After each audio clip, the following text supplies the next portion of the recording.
budgets of the Department of Tourism and its attached agencies. For an orderly manner, the different offices will be given time to make their presentations and followed by the statements, questions of the senators in the order of their arrival.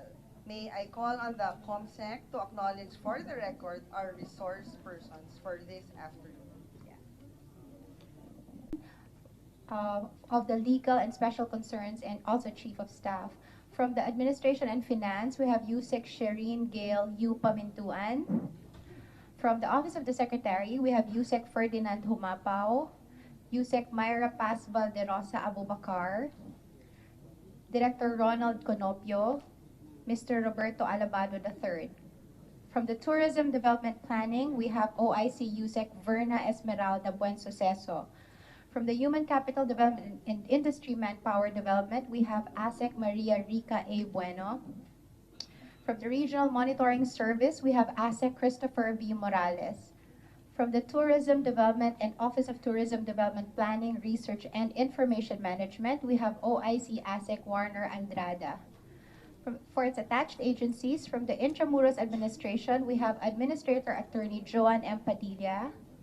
From the National Parks Development Committee, or NPDC, we have its Executive Director, Ms. Cecil Lorenzana Romero. From the Philippine Commission on Sport Scuba Diving, PCSSD, we have Executive Director, Mr. Marco Angelo Ancheta. From the Tourism Promotions Board, TPB, we have the Chief Operating Officer, Ms. Maria Margarita M. Nograles. From the Tourism Infrastructure and Enterprise Zone Authority, or TIEZA, we have the Chief Operating Officer, Mr. Mark Lapid. From the Duty Free Philippines Corporation, we have the Chief Operating Officer, Mr. Vicente Pelayo Angela. From the Nayon Filipino Foundation, we have its Executive Director, Ms. Gertrudes Duran Batocabe.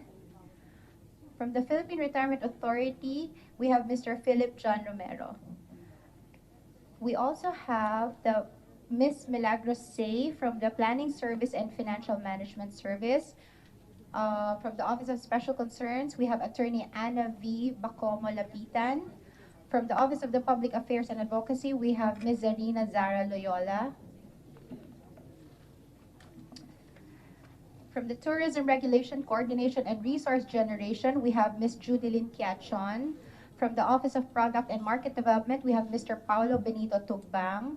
From the Legal Affairs Service, we have Attorney Jennifer Olba. From the Office of Industry Manpower Development, we have Ms. Arlene Alipio. We have also the regional directors here with us. From the National Capital Region, we have Ms. Charlene Zabala Batian.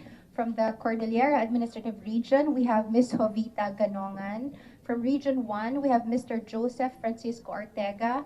From Region 2, we have Mr. Troy Alexander Miano. Region 3, we have Mr. Richard Dainos. Region 5, Mr. Herbie Aguas.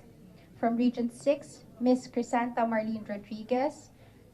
Region 9, we have Ms. Dara Catalunya. Region 10, Ms. Marie Elaine Unchuan. Region 11, Ms. Tanya Virginia Rabatan. Region 12, Director Nelia Arino. And Region 13, we have Yvonne Dumadag. That's all, Madam Chair. Thank you. Sige, before we start, meron lang pong manifestation si Senator Bongo via text that he expressed his support for the budgets of the DOT and its attached agencies and is requesting that I manifest the same.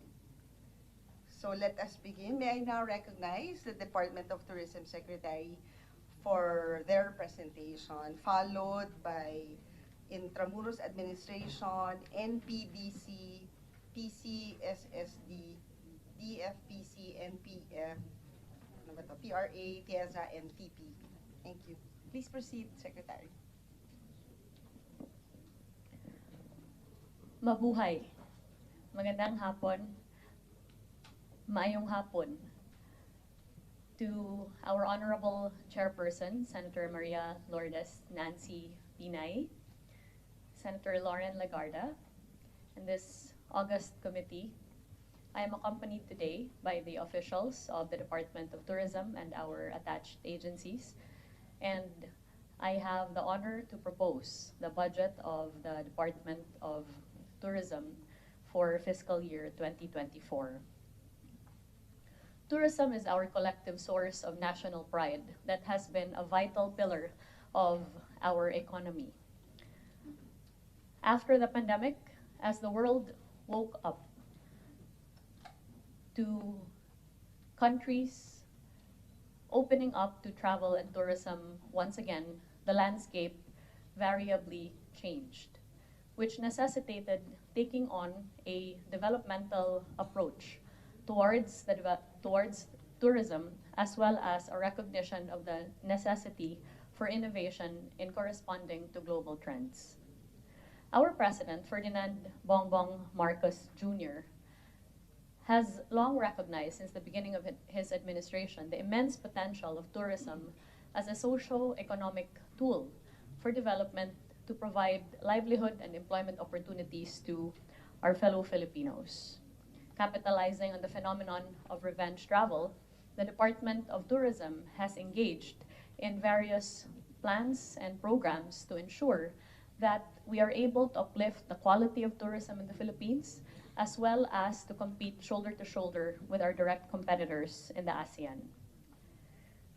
Therefore, I am pleased to report to this honorable committee the performance of the tourism industry in the past year.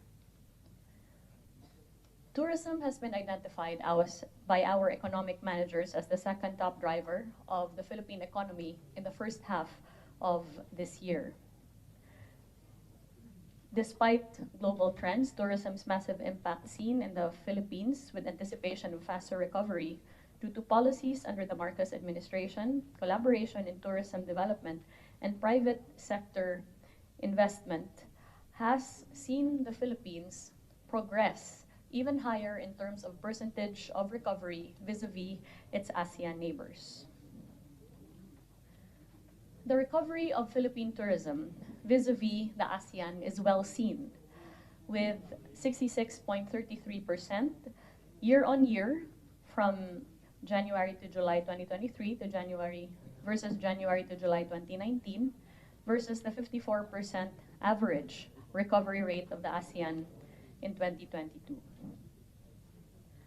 By the end of 2022, we saw the robust recovery of tourism, with over 2.65 million international arrivals into the country.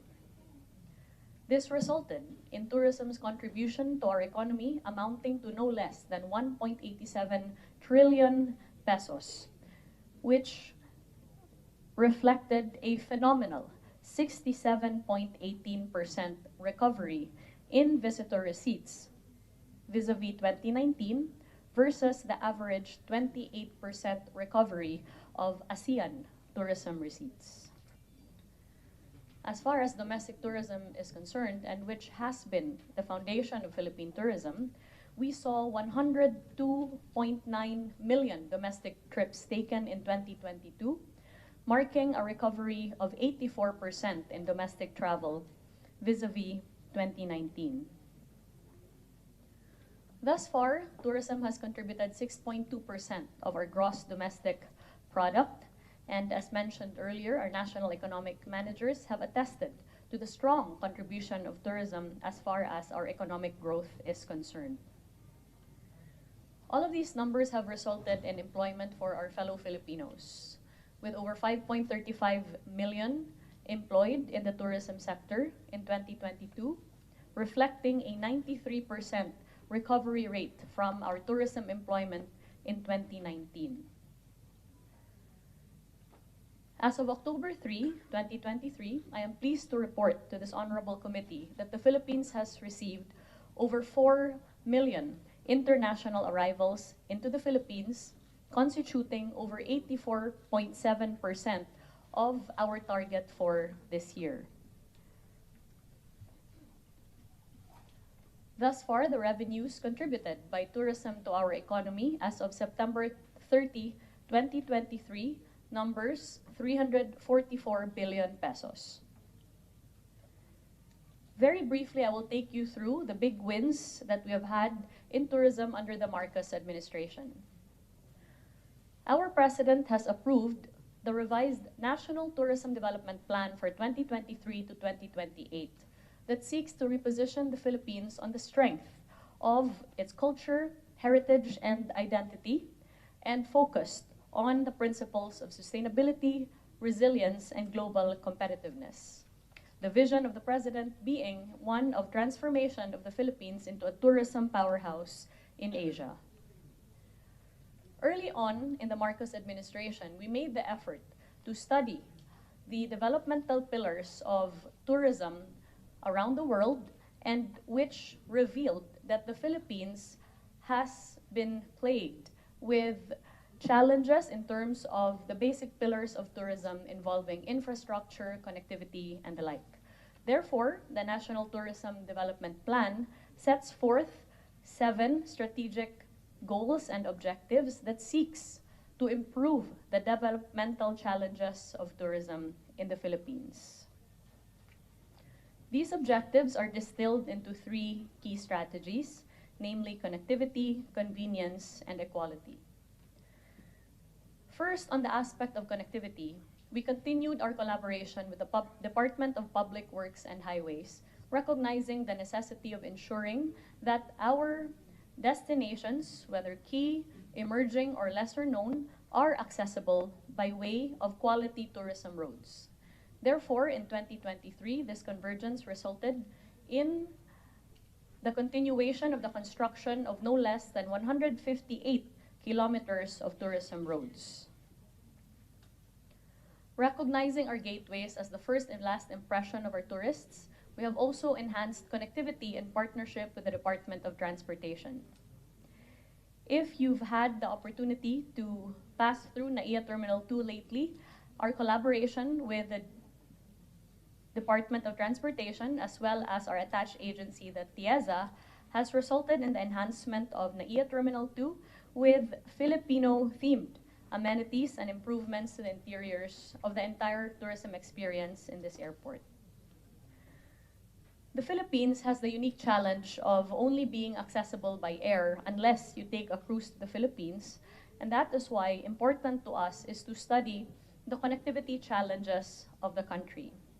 As you can see from the screen, the number of seats coming into the Philippines is comparably lower than its direct competitors, such as Thailand, Vietnam, as well as Indonesia and Malaysia.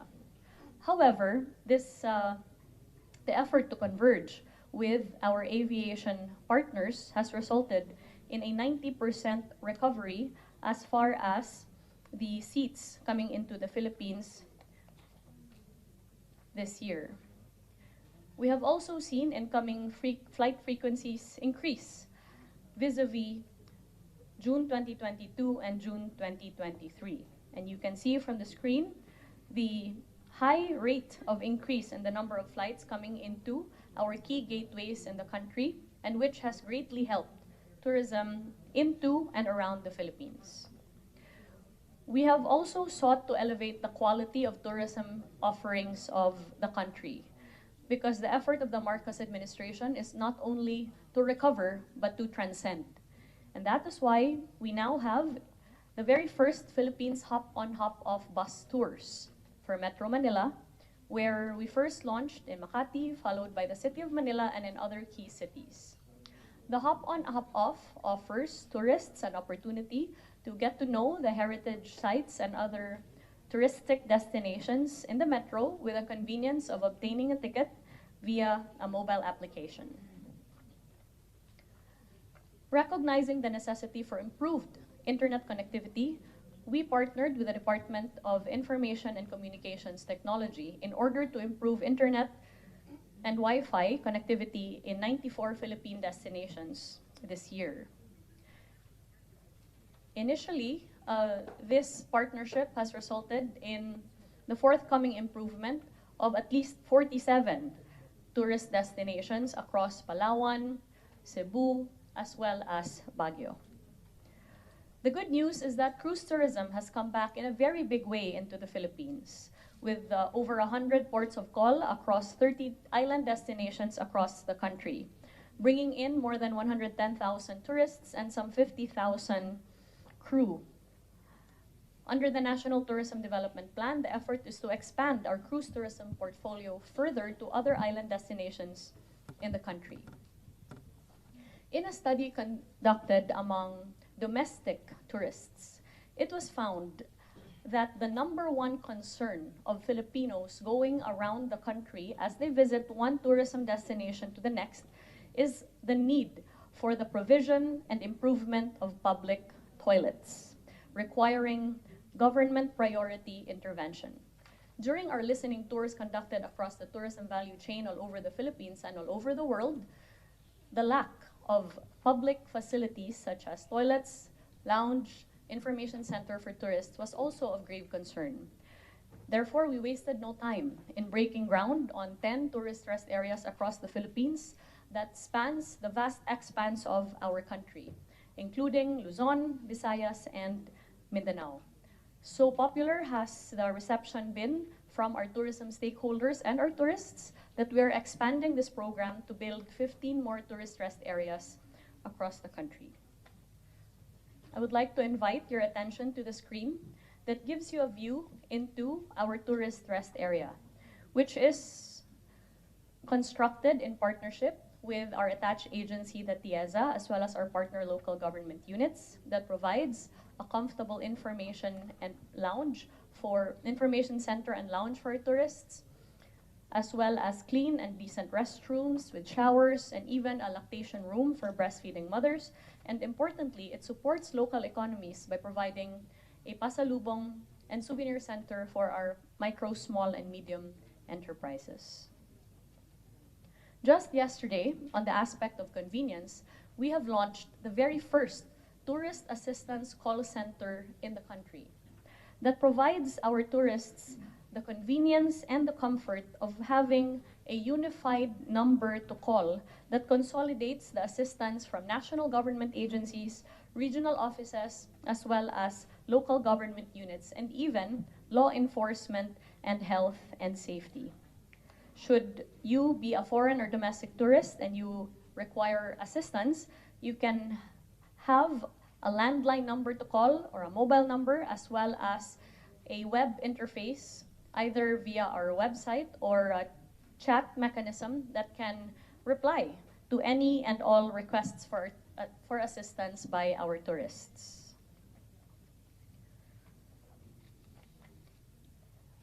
One of the greatest challenges of Philippine tourism is our visa policies. And therefore, we converged with our fellow government agencies, namely the Department of Foreign Affairs, the Bureau of Immigration, and the DOJ, as far as the liberalization of visa policies, recognizing that certain key markets all over the world provide enormous economic opportunities, especially for tourism recovery, and which is backed by global data supporting the necessity of opening up electronic visas to these markets. This is also in fulfillment of President Bongbong Marcos's directive to ensure that we're able to implement an electronic visa system for the Philippines. On the aspect of equality, we have pursued tourism inclusivity through partnerships with the National Commission on Indigenous Peoples, our partnership with the DILG, as well as the Department of National Defense to ensure peace and security in our tourism destinations. We have sought to address challenges in tourism employment with a partnership with the Department of Labor and Employment, as well as expand programs on tourism education with a partnership with the TESDA. In our effort to expand our tourism portfolio, we have also recently signed a memorandum of agreement with the TIEZA and the Film Development Council of the Philippines to further promote film tourism in the Philippines. The Philippines has recently successfully defended for the 5th year in a row its title as Asia's leading dive destination. And therefore, this necessitates consolidated government support to ensure that the diving industry is fully developed in a sustainable manner. This led to our holding of the very first tourism dive dialogue in the country that brought together national government agencies, local government units, and other stakeholders in the dive industry. We also look to expand more diving areas in the country, recognizing that we are a wealth of marine biodiversity, and as well as to provide more areas where hyperbaric chambers are available to assist divers in distress.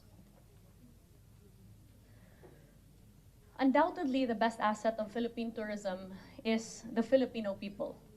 And that is why we have ensured that we fully support programs that increase human capital development and expand on the world-renowned Filipino hospitality. This year, the Department of Tourism embarked on a never-before-set goal of training 100,000 Filipino workers in the Filipino brand of service excellence, perpetuating the values of Filipino hospitality. Through the hard work of our trainers, our regional offices, as well as our Office of Industry and Manpower Development, we have managed to train over 92,000 Filipinos, therefore strategically positioning the Philippines as an excellence center for tourism hospitality. The vision of our president is that no tourism destination is left behind as we open up to tourism once again.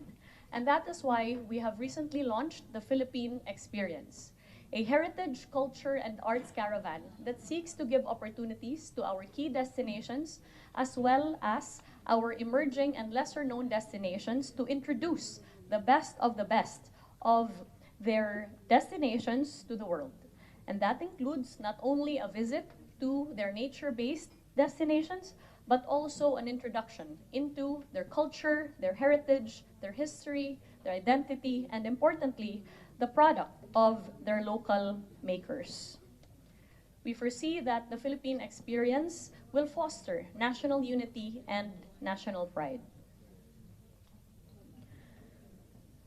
Having been a mayor prior to becoming secretary, I recognize the need to partner with local government units in order to ensure tourism development from the ground.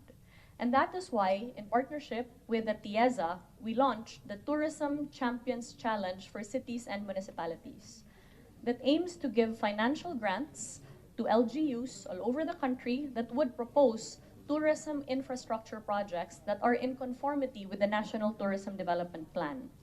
We foresee that the Tourism Champions Challenge could address basic need for improvement in basic infrastructure in LGUs and foster development further in the countryside. Sustainability lies at the heart of the National Tourism Development Plan. And that is why we are very pleased to report to this August committee that this year, the United Nations World Tourism Organization has admitted into the network of sustainable tourism observatories, Batanes, a group of islands, as well as the province of Bohol has been declared as a UNESCO Geopark, the very first for the Philippines. We have also proposed the constitution of a National Sustainable Tourism Council composed of the DOT, the DILG, and the DENR, among others, so that our efforts towards ecotourism can be consolidated. And we are now in the draft stages of the National Ecotourism Sustainable Action Plan. Our progressive accreditation system is also presently being revised to include measures of accreditation for green practices. We have also sought to fully unlock the tourism potential of Mindanao. Recently, I was in Tawi-Tawi, the southernmost province of the Philippines, in our effort to bring tourism development and promotion to the farthest part of the country, as well as to lend the hand of government as far as tourism development is concerned. We're engaging in the full reopening of Mindanao to tourism in a strategic manner by partnering with the Department of National Defense and the DILG to ensure that peace and security is the bedrock of tourism development. The very first tourism rest area in Mindanao has also already been inaugurated in Manolo Fortich, Bukidnon, followed by an inauguration of a tourist rest area in Samal Island in Davao del Norte. The first launch of the Philippine Experience was also held in Mindanao, specifically in the Davao region. And I am pleased to report to this August committee that through the efforts of the Marcos administration and our private tourism stakeholders towards the development of halal tourism in the country, the Philippines has been recognized as the emerging Muslim-friendly destination of the year, rising to number 7 in our global rankings in the Global Muslim Tourism Index. In our effort to spread government assistance to community-based tourism organizations across the country, we have provided financial and livelihood assistance to CBTOs in Sultan Kudarat, Iloilo, Zamboanga, Bukidnon, as well as Samal. We have also sought to give due recognition to our partners in the tourism industry that tell the Filipino story and really are the reason why our tourists come back again and again, our tour guides. That is why, since the start of the administration, we have begun giving tour guide kits to these tour guides in Intramuros, Tawi-Tawi, Davao del Norte, Iloilo, Zamboanga, and Bukidnon that provide them with the necessary gear to be able to do their work as effectively as possible. Further expanding on the strategy of equality, we have expanded our tourism portfolio. Recently, we completed the very first Tourism Pride Summit in the country, recognizing that what is foreseen to be a $500 billion industry by 2030 provides great opportunities for the Philippines as far as support for LGBTQIA+ tourism. We have also signed a memorandum of agreement with the FDCP to support the construction of a film heritage building and to build upon our film tourism. We have continued our gastronomic trainings through the community-based culinaria training, the very first Manila Food and Wine Festival, and to grow our health and wellness tourism in the country, we have signed with one of the renowned global providers of health and wellness tourism support, the Agora Group, to be able to expand our tourism offerings to the Middle Eastern market. Farm tourism programs also continue with the holding of our National Farm Tourism Summit and the continuation of the accreditation of farm tourism sites. We have sought to sustain the Philippines as a top-of-mind destination all over the world through our participation in both international and domestic exhibitions. In June, we launched an enhanced tourism branding for the Philippines called Love the Philippines. More than just a slogan, it is a call to action to our fellow Filipinos to love our country, as well as a reminder to our visitors that when they come to the Philippines, they will find a multitude of reasons to love the Philippines, so much so that they will come back again and again. No less than our President has given his support for Love the Philippines and expressed his gratitude to all our fellow Filipinos who have responded to the call to love our country.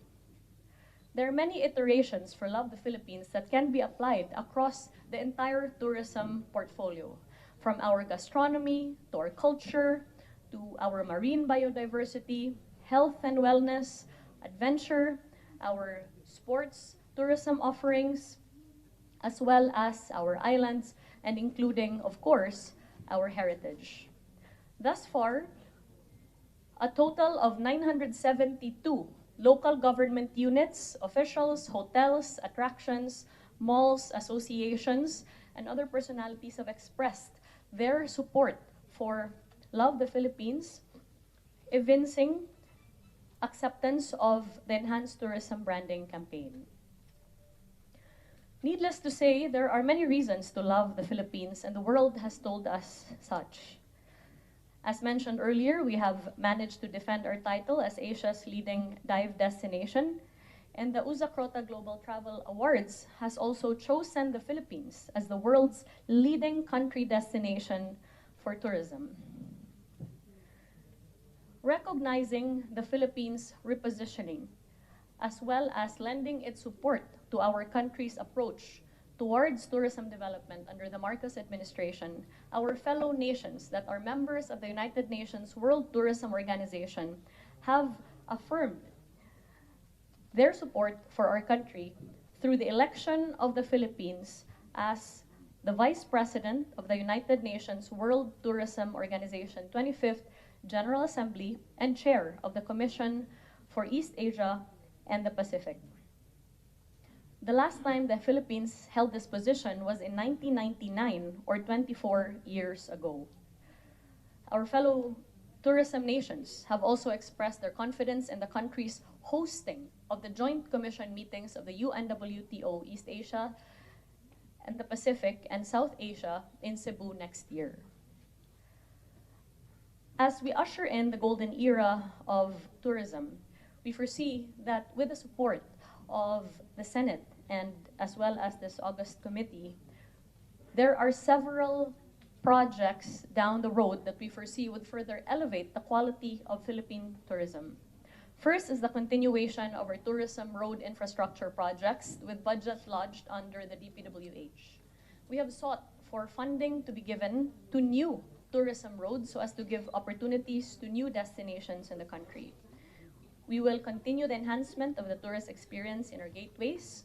In partnership with the Tourism Promotions Board, we're launching the Travel Philippines application.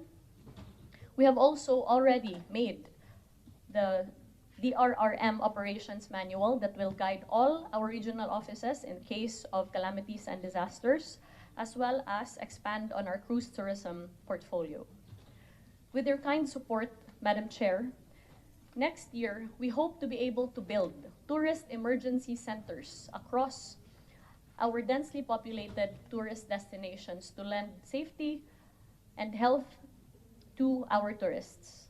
We will also expand our hop-on, hop-off bus tours, further expand our tourist assistance call center, build upon our existing tourist rest area portfolio, and seek increase in tourism investments, both from government and the private sector, especially on the aspect of MICE, accommodation, as well as transportation and amusement. We will also expand on halal tourism, health and wellness, film tourism, farm tourism, sports tourism, provide tourism scholarships in partnership with the TESDA, further support our creative industries, and of course, expand on our tourism circuits for pilgrimage and heritage. In summation, we've seen tourism's remarkable contribution to our economy.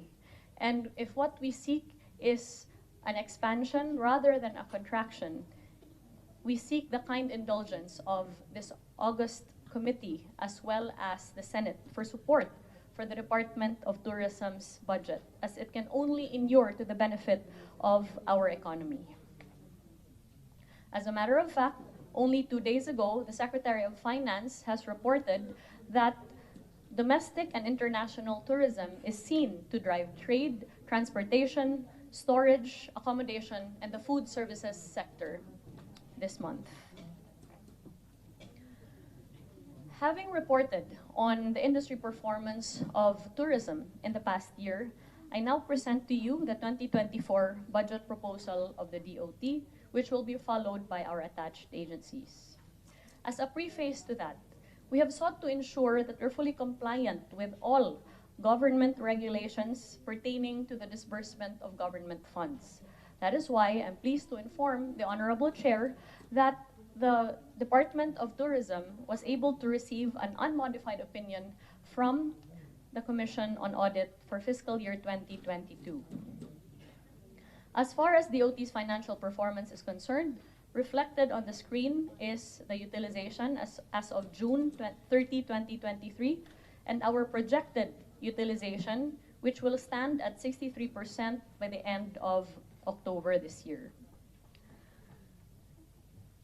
If we do a comparative analysis of the 2023 GAA vis-a-vis the 2024 NEP, you will see a decrease of 20% in the budget of the Department of Tourism, standing at 3.7 billion in 2023, and without your intervention would stand at 2.9 billion in 2024. We have also detailed herein the reduction in the budgets as reflected in the 2024 NEP. And while there are certain increases for certain attached agencies, overall, the 20% decrease in the budget for the Department of Tourism, we foresee to affect key and flagship programs of the department that will lead to a contraction of tourism growth.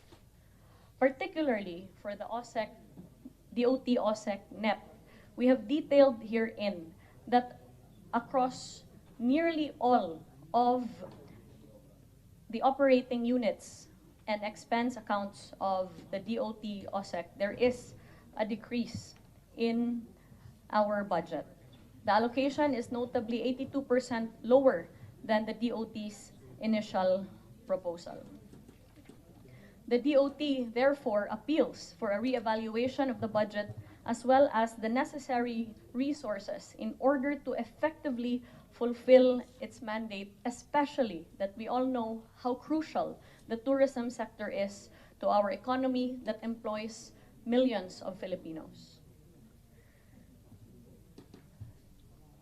Further in the screen are the details of the budget allocated for each and every one of our general management supervision, support to operations, tourism policy formulation and planning, tourism industry training, standards development, market and product development, as well as branding.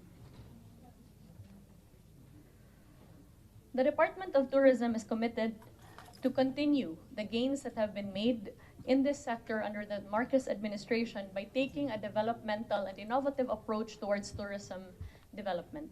It is our earnest hope that with the support of this committee, the Honorable Chairperson and our dear senators, that we would be able to be armed with the appropriate resources that will give us the competitive edge vis-a-vis our ASEAN neighbors.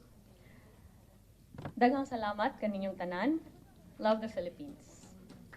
Thank you, Secretary Frasco. I would like to recognize the presence of our Deputy Majority Floor Leader, Senator Judy Ercito. For our next resource person, I would like to call on Intramuros Administration. For the other agencies, can we just limit the presentation to 5 minutes? Let us focus on your budget for next year and your wish list. Thank you. Mabuhay, good afternoon, Madam Chair. Mabuhay, good afternoon, Senator J.V. Ejercito and Senator Lauren Legarda. I'm here to present the accomplishments and the proposed budgets of the Intramuros Administration. The Intramuros Administration is a national government agency attached to the Department of Tourism under Presidential Decree number 1616.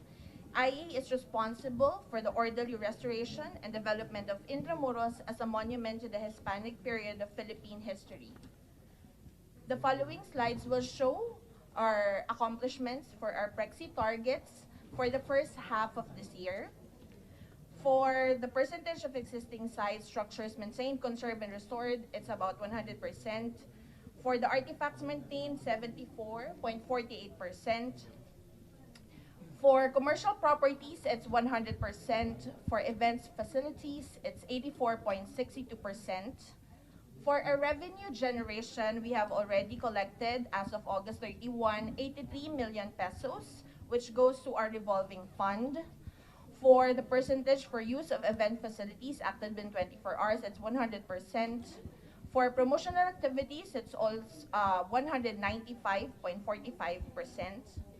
For visitor arrivals, we already have an accomplishment of 180.44%, which translates to about 3.4 million visitors for the first half of 2023. This is the highest in 20 years. For the number of events held, we have accomplished 117%. For compliance of building owners to PD 1616, it's 100%. And for permit and clearance holders, it's 105%. For the number of structures inspected and audited, 94.77%. And for Permits issued within 3 days, 98.33%. For our qualitative accomplishments, we have won as Intramuros as Asia's leading tourist attraction from the World Travel Awards. We have received an unqualified opinion from the Commission on Audit from 2019 until 2022. We have started with some of our projects for this year. The first one is Bentimuros project. This is a donation drive in collaboration with the Rotary Club of Intramuros. We have also started a cleanup drive known as Clean Tramuros. In total, we already have about 3,000 volunteers for this Clean Tramuros project to keep Intramuros clean and green. We have an existing memorandum of agreement with the Lyceum of the Philippines University, as well as the Philippine National Volunteer Service Coordinating Agency. We also have a memorandum of agreement with the Ready Reserve Infantry Battalion, the Commission on Elections. Intramuros can now be found on CLUC with the signing of our MOA with CLUC. We also have a MOA with the Philippine Information Agency. PIA was able to help us with the production of our infomercials on the Simple program, which is the relocation project of Intramuros Administration for the informal settler families in Intramuros. PIA also helped us with the promotion of Intramuros during the World Travel Awards nomination. For our budgets, presented are the budgets that we received from 2018 to 2023, and the budget and the NEP for 2024, as shown on screen, there is a variance of about -20%, which translates to around 20 million pesos.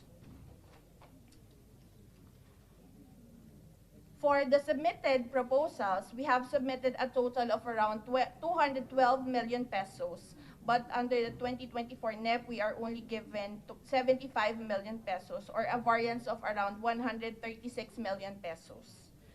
These are the priority funding requirements for fiscal year 2024. Number one is our security services. So the security services would cost around 58 million pesos for 1 year. Unfortunately, the only budget given for our security services is only 1.8 million pesos, which can only fund 2 security guards who are located in our office at Palacio del Gobernador. So for the remaining 98 security forces that we need in order for the safety and security of Intramuros, we have to source our funds from our revolving fund, which depletes the revolving fund of the Intramuros Administration, which is supposedly for use of our rehabilitation projects of the heritage sites found in Intramuros. So we are hoping for the augmentation of our security services, because right now at 1.8 million, it can only fund 2 security personnel. And we need about 100 security personnel for the safety and security of our tourists as well as our stakeholders in Intramuros. So the total for the proposed budget for security services is around 58 million pesos. The next priority funding requirement would be our air handling system. So the air handling system of the Intramuros Administration has not been rehabilitated since its installation before 1979. So we would need about 17 million pesos in order to rehabilitate our air handling system. This cannot be funded from other sources because this involves a non-income site, because it involves the Intramuros Administration Office. So we would need, again, the support of this committee for the additional budget augmentation for the purpose of rehabilitating our air handling system. We also need budget augmentation for the rehabilitation of our IA office, since the established office has not been given any funding for its rehabilitation. And we would need around 6.6 million pesos for the rehabilitation of our office facilities. Again, this cannot be given any other source of funds because it has to come from the general fund, given that the IA office is considered as a non-income generating site. For the Intramuros gates, we would need about 1.4 million pesos. So as the Intramuros gates, as you can see from the pictures, it's already in dilapidated condition. Nangangalawang na po yung mga Intramuros gates at marami sa kanila sira na. Unfortunately, the funding for the Intramuros gates was not included in our 2024 NEP. So we would need again the support for the augmentation, for the rehabilitation of our Intramuros gates. And this cannot be funded from our revolving fund because Intramuros gates is not considered as a commercial operation. So it has to come from funding for the general fund or the funding from GAA. For the rehabilitation of our Pook Alitaptap, we intend to transfer the communities that are selling or the merchants of the Intramuros community to the Pook Alitaptap, which is located in Baluarte Plano de Luneta. So we wanted to transform the Pook Alitaptap into a bancheto type of a food bazaar. This will develop the area as well as help the community. So this is the current condition of the vendors in Postigo. So we want to relocate them to that area in Pook Alitaptap where the WOW Philippines was previously located. Okay. And lastly, one of the priority projects is also the Intramuros Transport Hub, which we will apply for the private partnership, private and public partnership center. Because this would translate to around a funding of around 126 million pesos. The intention is to have a transport hub within Intramuros that will connect Intramuros to the Rizal Park and the city of Manila. That would be all for the Intramuros Administration. Thank you. I would like to recognize the presence of Senator Robin Hood Padilla. Next to speak, NPDC.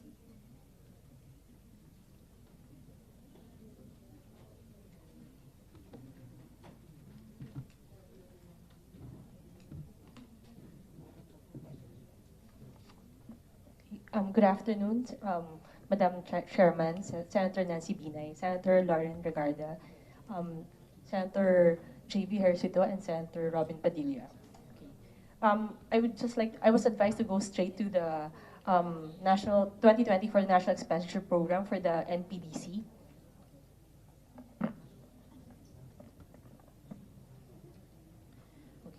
For the agency proposed budget, it's 252,757. This is a 10.25% increase from the previous budget of 229,257,000.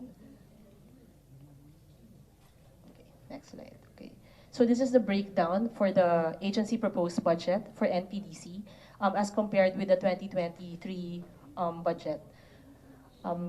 From the previous one, so there's an increase of 23,500,000 in increase. So that's a 10.25% increase.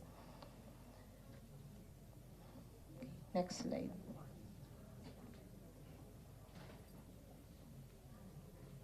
Okay, highlights and major thrust for the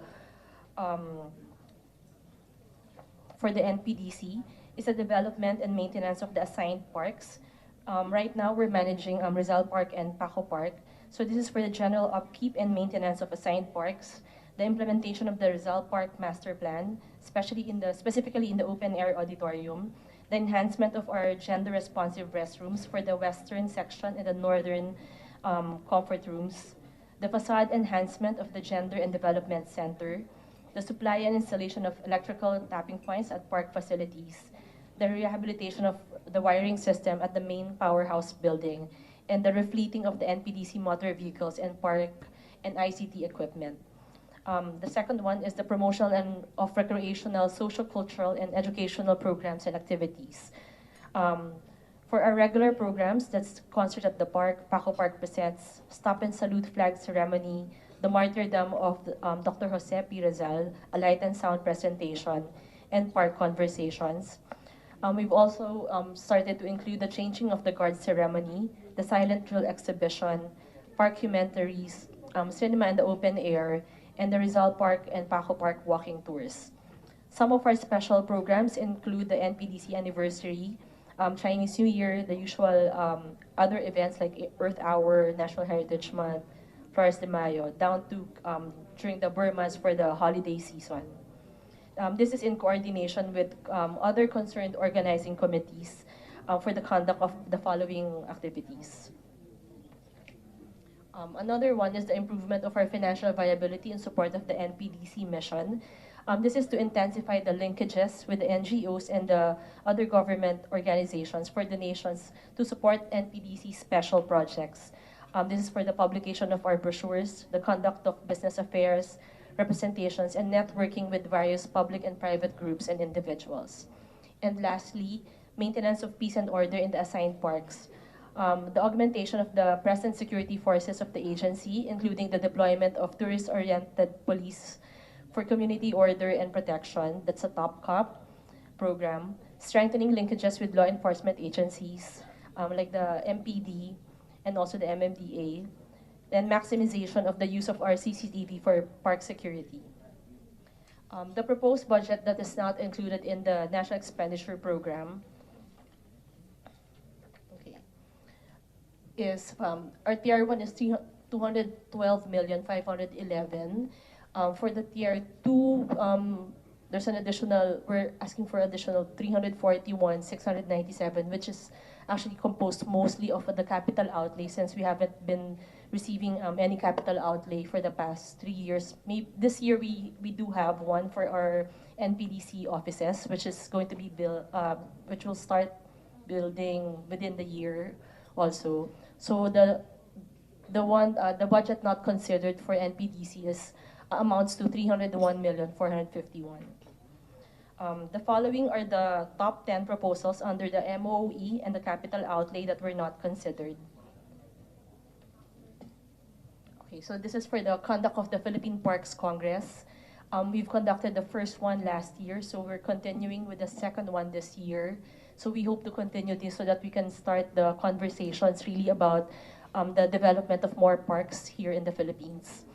The next one is the development of the NPDC portal, construction of the archive building for our files, conservation management plan, and prevention maintenance of Paco Park. This has been badly needed. Before we had a 7 million insertion in the last year's budget, but that was reverted back to the treasury because of the pandemic. Payment for the services of the Office of the Solicitor General, implementation of Rizal Park Complex Comprehensive Tourism Plan. This is in partnership with TIEZA. Office productivity, or apps, procurement of trucks, Maldiv, or this is for the technical, this is for the maintenance of the park. Operation and maintenance services for the martyrdom of Dr. Jose Rizal, the lights and sound presentation, and the fabrication and installation of Rizal Park marker. So that's a total of 123,289,390. That is it for NPDC. Thank you. Next, 2%. PCSSD.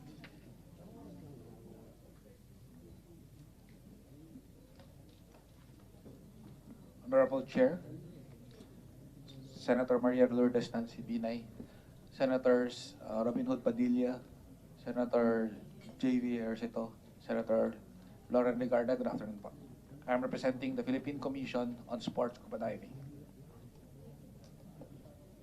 Just a short story or background.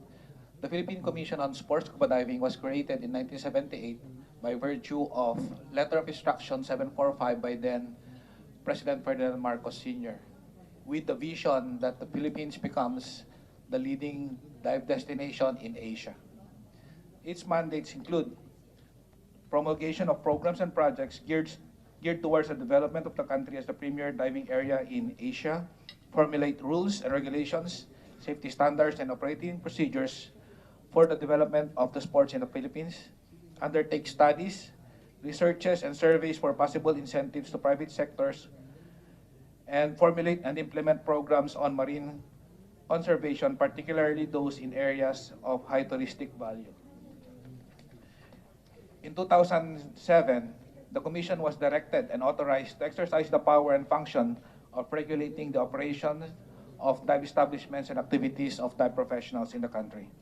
By virtue of Republic Act 9593, or the Tourism Act of 2009, the Philippine Commission on Sports Scuba Diving became an attached agency to the Department of Tourism and was mandated to undertake measures to provide standard basic rules to all levels or kinds of divers, to regulate scuba sports, technical diving in the country, and to ensure the safety of the sport through the formulation of policies.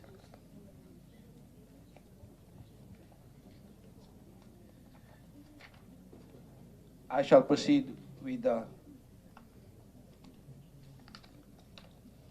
plans and programs for 2024.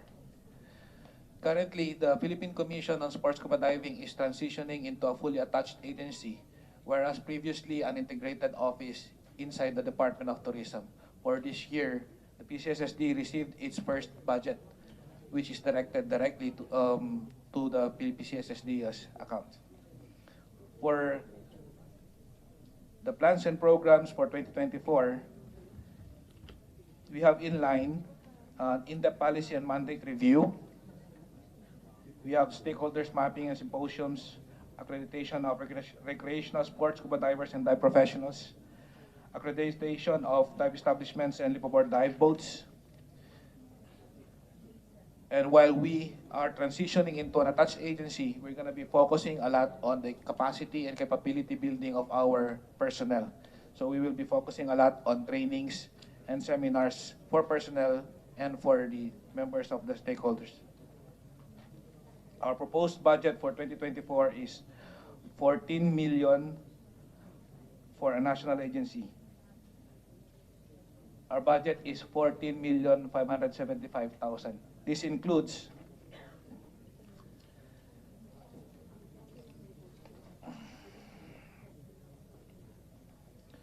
$9.7 million as MOOE and $4.873 million for the personal services. Two aspects that we urgently require for our, which are not included in our NAP, is capital outlay of 2.8 million for our vehicles and projected office rentals of 4.35 million. Thank you, ma'am. Just for confirmation, parang based dun sa isang slide nyo, you have not spent your 2023 budget? Yes, ma'am. The reason being is that the PCSSD has not yet fulfilled its plantilla positions, and while from last year, the plantilla position occupied was only for the executive director, which is me. So we don't have our Wala kang staff? all JOs, ma'am, and we're still recruiting, in the process of recruiting. But you already request a DBM to, for you to be given mga plantilla positions? Yes, ma'am. We have an approved plantilla position, 21, including executive director down the 3 departments, divisions. So magkano pa lang yung nagagastos mo? At this point, ma'am, we were not able to disperse our budget because Sweldo mo? Ma'am? Sweldo mo? Hindi pa ko kayo sumusweldo. Hindi pa kayo sumusweldo? I received my salary, ma'am, last year after 10 months of service. Yung pa lang yung nade-disperse nyo sa budget nyo. And plus the JOs. Yes, ma'am. But there's been progress, a lot of progress. We have recruited 6 of the 22 plantilla positions. So hopefully by the end of 2023, medyo nagalaw nyo na yung budget nyo. Yes, ma'am. We are working with the other agencies such as MPDC and the other agencies of the Department of Tourism for our disbursement, ma'am. They are assisting us. Thank you, ma'am. Next 2%, duty free. Yeah. DFP. Good afternoon, Madam Chair, Your Honors. I'm going to present the DFP's corporate or operating budget for fiscal year 2024. DFPC was created, and our mandate is DFPC was created and established as a self-sustaining government-owned and controlled corporation by virtue of Republic Act number 9593, otherwise known as the Tourism Act of 2009. It has the exclusive mandate to operate a duty and tax-free merchandising system to augment the service facilities for tourists and to generate foreign exchange for the government. For the corporate operating budget for year 2023, for the current fiscal year 2023, DFP corporate operating budget is 1.4 billion pesos, no?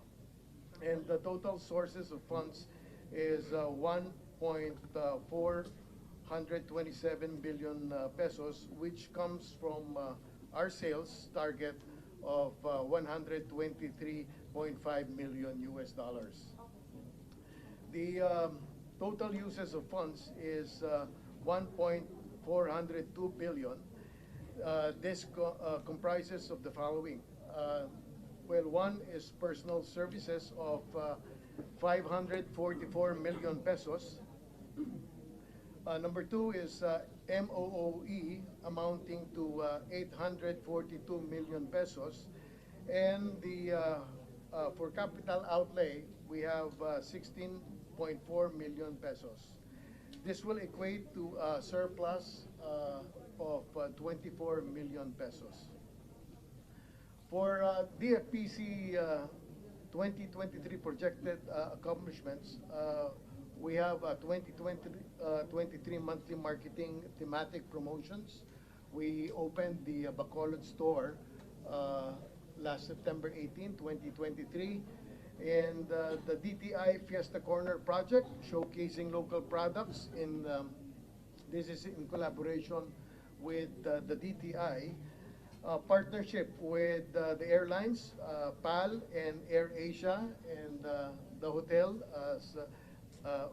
Okada Manila, and the reopening of the NBI Clearance Center in Fiesta Mall, this sale of official FIBA merchandise at NAIA Terminal 1, 2, and 3, and the Love the Philippines campaign, and which is, well, also the renovation of Fiesta Mall. For 2024, the DFPC corporate operating budget is 2.406 billion. The total sources of funds is also 2.409 billion, which comes from our sales target of 167.3 million dollars. The total uses of funds is 2.406 billion. This comprises the following: the personal services, which is 313 million. This was reduced already by about significant amount. No? The maintenance or the MOE amounting to 1.7 billion pesos, capital outlay of 146 million pesos, and the separation incentive pay of 187 million pesos. As a result, there will be a surplus of 3 million pesos only. As compared with our 2023 COB of 1.4 billion, there is an increase of 72%. This is based on the positive projection of increase in tourist arrivals for 2024. For the sources of funds for 2024 COB, we project to gain a gross profit of almost 1.9 billion. This will comprise 78.7 of sources of funds, the collection recovery from concessionaires of 496 billion pesos are based on the passed on expenses. This includes the fixed consideration for rentals, utility, security, and janitorial services, and reimbursement expenses such as subsidies, insurance, and bond premiums, credit card payment, and transportation and delivery costs. Our revenue of 17 million comes from subleases and interest on deposits. On the other hand, the total uses of funds consists of personnel cost of 313.6 million pesos, an MOOE of 1.8 billion pesos, capital outlay of 146 million pesos, and the separation incentive pay, or the SIP, of 187 million. This is the second base.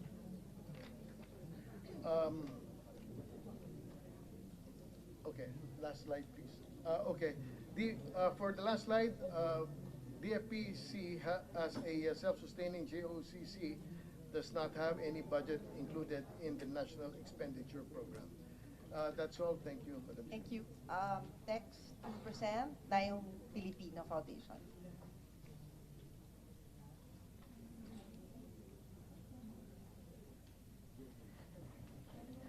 Good afternoon, Senator Legarda, Senator Binay, Senator Padilla, and Senator Ejercito.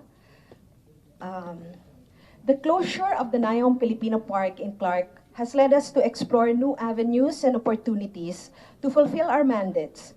While we eagerly await the construction of the new park in the entertainment city in Parañaque, we have shifted our focus towards other mandates to continue our programs, projects, and activities that align with our vision geared towards promoting culture and heritage of our country. Here are the core mandates that we are actively pursuing: to promote, encourage, espouse, and/or initiate research and development projects in social sciences and humanities and related fields, and to promote and encourage the dissemination of its results. Currently, we have three pillar programs: the Heritage Space and the Research Institute, and the last is the Cultural Leadership Institute, which has been gaining grounds because we have partnered with OPMD of the DOT by assisting them by way of training our cultural leaders who will be at the forefront of Philippine cultural heritage promotions, protection, and development. We are helping them in their Philippine Experience program run.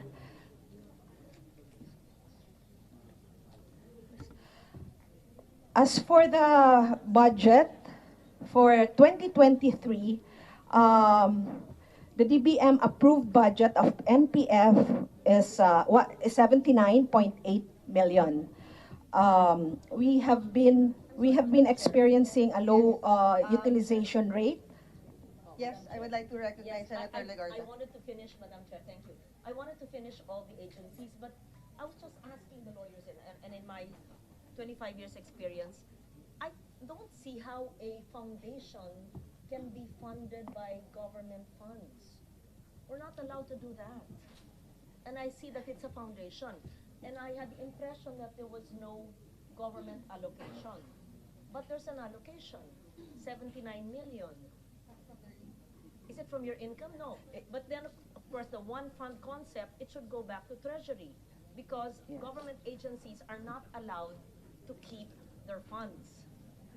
So it's a one fund concept. Immigration asks that, you know that, diba? Every department, they want to retain their funds. So I'm confused. I know Nayon Filipino, I used to go there when I was young, but now Yeah. it's a foundation. It's always been a foundation, ma'am. It's always been a foundation? Yes, ma'am. A GOCC. A GOCC. Yeah. But how can a foundation be funded by government funds? Para I think, Sen. Lauren, medyo misleading kasi yung pangalan niya. Yes. Na it's a Nayon Filipino Foundation, pero technically it's a GOCC. Yes, it is, ma'am. Correct. It's called the foundation, but it's a GOCC. But of course, we have GOCCs, and it's the GCG that's in charge of rationalizing the existence of GOCCs. And listening to them, very good plans and programs, I think they should be under the NCCA. It's just a comment. I leave it to the chair.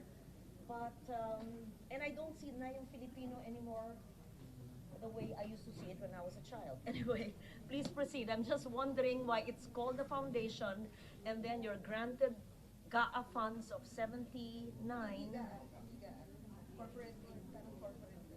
You said DBM. I heard, I mean, not GAA-NEP. I heard the Madam Senator, we don't receive any budget from GAA, but just for the sake... From NEP, from DBM, no? No. We have our own income from the rentals of our property in Why Nayon, did I hear Philippines. DBM? Maybe I misheard. I heard that you said there's I think- 79. I think, Sen. Lauren, yung mga GOCCs ata, they also need approval Yes. from the DBM for their For the corporate utility. budget. Thank you, Senator Bina. Yeah, exactly. You're a GOCC even if you are called a foundation. Yes po. And there's no longer that big expanse of space, which was beautiful when I was young, but it's no longer there. Yes, but we still have that property in front of Okada, Manila, the one in Parañaque City. A property, but Yes, and 5 hectares of that is being leased out to Mega World, to Resorts World. Resorts World. So that is where we derive our income. And as the Senator Binay has said, every time we really have to submit an approved budget by DBM. So just to present this also. thank you. So it's utilization of your own funds. Yes, correct But po. perhaps, Madam Chair, how many GOCCs are there under DOT? Just one? Yes. Could they submit, please, the utilization of funds of the GOCCs? Tieza? Nayon. Tieza, I'm familiar with your work because there's impact, and we see it. It's very, but Nayon Filipino, for the longest time, I don't see the impact, even with very good intentions. So I'd like to see, no matter how small, how many GOCCs? This, Tieza, what else? Duty free. Duty Duty free. free. Buhay pa palang duty free. Oo naman, buhay pa. Okay.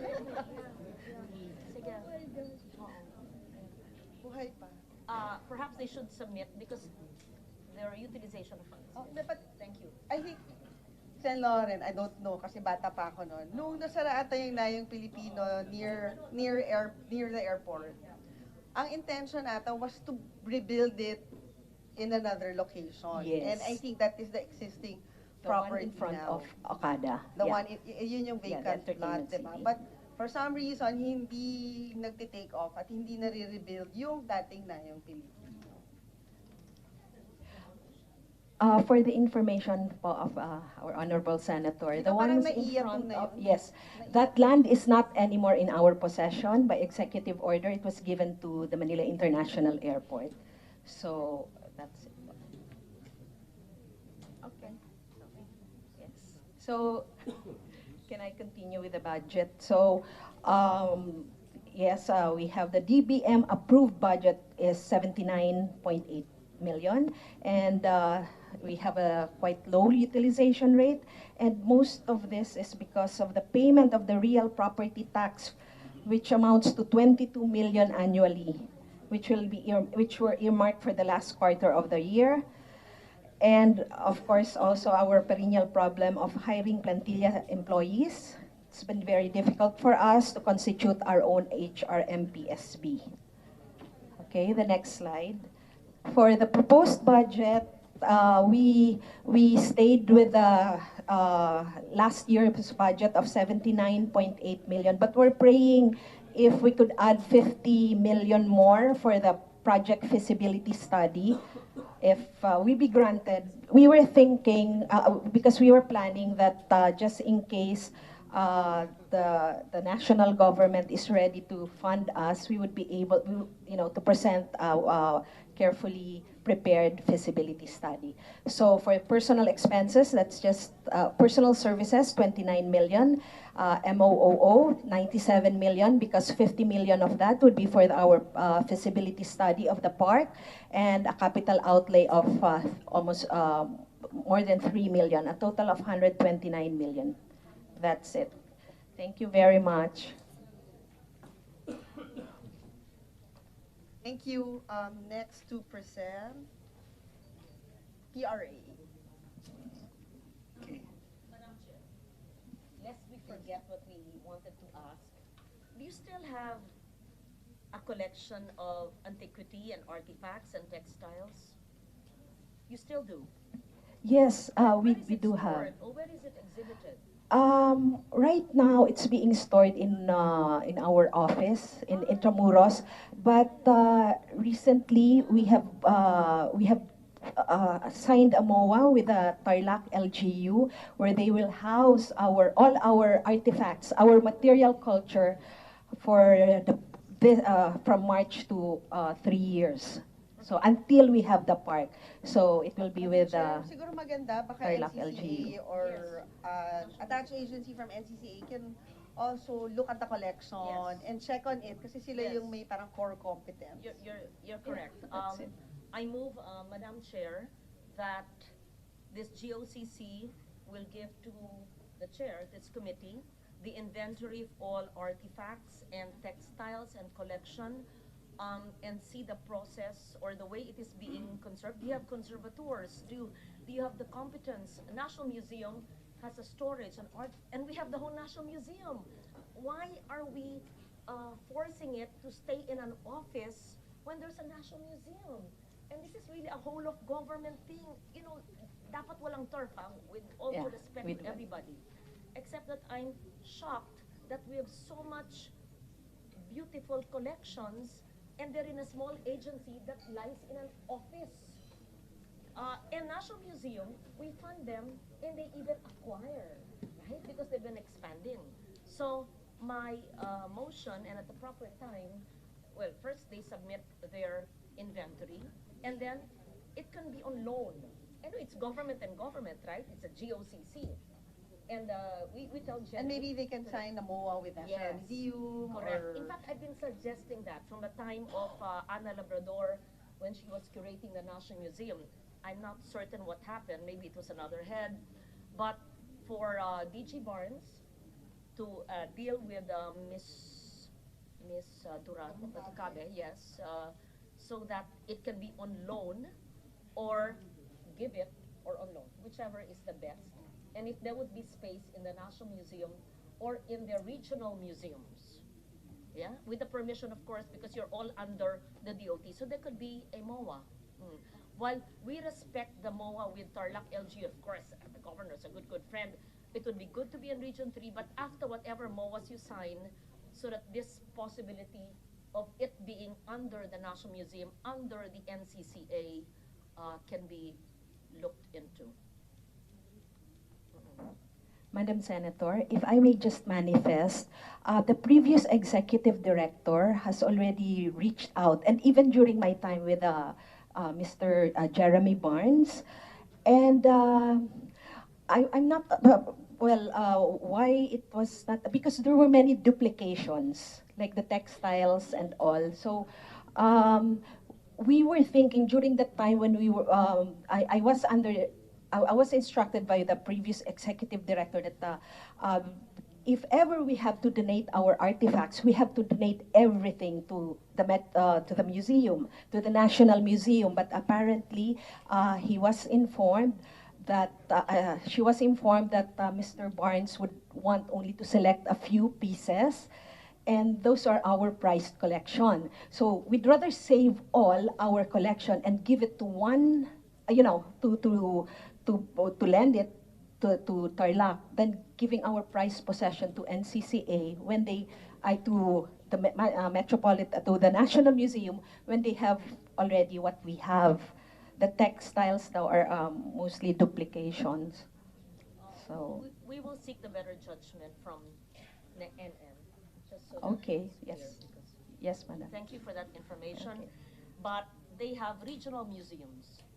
Perhaps you can put up a regional museum in Region 3, in Tarlac. Why not? Right? Kaya lang, it's misplaced to be in Nayon, Actually, Filipino. which LGU in Tarlac yung that would be the The provincial, the provincial. Kay Gov. Susan. Yes, with Governor Susan. Yep. They don't have yet. They don't yet have one, madam. That's why they're so interested to house our artifacts. So since they don't have any. If I may interject, Madam Chair, I recently visited Tarlac and they have a facility there. I think nandun na yung mga historical facts about Tarlac is there. I think that's their intent, the intent to house the artifacts. I think that area. May bago silang parang museum, Madam St. Lauren. Actually, early this year, madam, most of our artifacts are already there just for display than, being in our storage. So, yes po. Noted, madam. Thank you. Next 2%, ERA. Okay. Good afternoon, Madam Chair, and to all the members of the Senate Committee on Finance, and to the DOT family headed by our Secretary, Honorable Cristina Garcia Frasco. Magandang hapon po sa ating lahat. Okay, slides. Okay, for our 2023 budget, our total approved budget for 2023 is 468.33 million. And our actual utilization as of the first semester is 164.6 million, which is 35.15% of the approved budget. Most of our activities are scheduled this second semester, and we are projecting to utilize an additional 55%. Hence, more or less, there will be a total of 90% utilization for 2023 budget. As to our programs, activities, and projects for calendar year 2023. So we have one, our continuous enrollment of foreign retirees. Second, we have continuous accreditation and management of industry partners like the marketers, merchant partners, and retirement facilities. Third, we have the yearly reporting of retirees through their ID renewal and updating of personal information. Fourth, we have the participation in marketing and promotional activities, both local and international, in collaboration with DOT and TPB. As of September 29, 2023, the authority's Client Relations and Program Development Division participated in 47 promotional events, 9 international and local. Fifth, we have continuous learning and development through trainings and seminars. And as of September 29, the authority selected employees attended 86 training seminars through online and face-to-face platforms. Six, we have quality management system, ISO 9001-2015 RES certification, because PRA is ISO certified. Okay. Seventh, we have customer satisfaction measurement survey. We had this since 2017, and our average satisfaction rate is 80%. Eighth, we have consultancy services for the assessment of SRRV's programs competitiveness. And ninth, we have automation of PRA processes. Okay. Yes. And for our 2024 budget, okay, so we have a total budget of 539.8 million. 20% thereof is for personnel services, or an amount of 108.54 million. 75% thereof is for MOE, for amount of 404.396 million.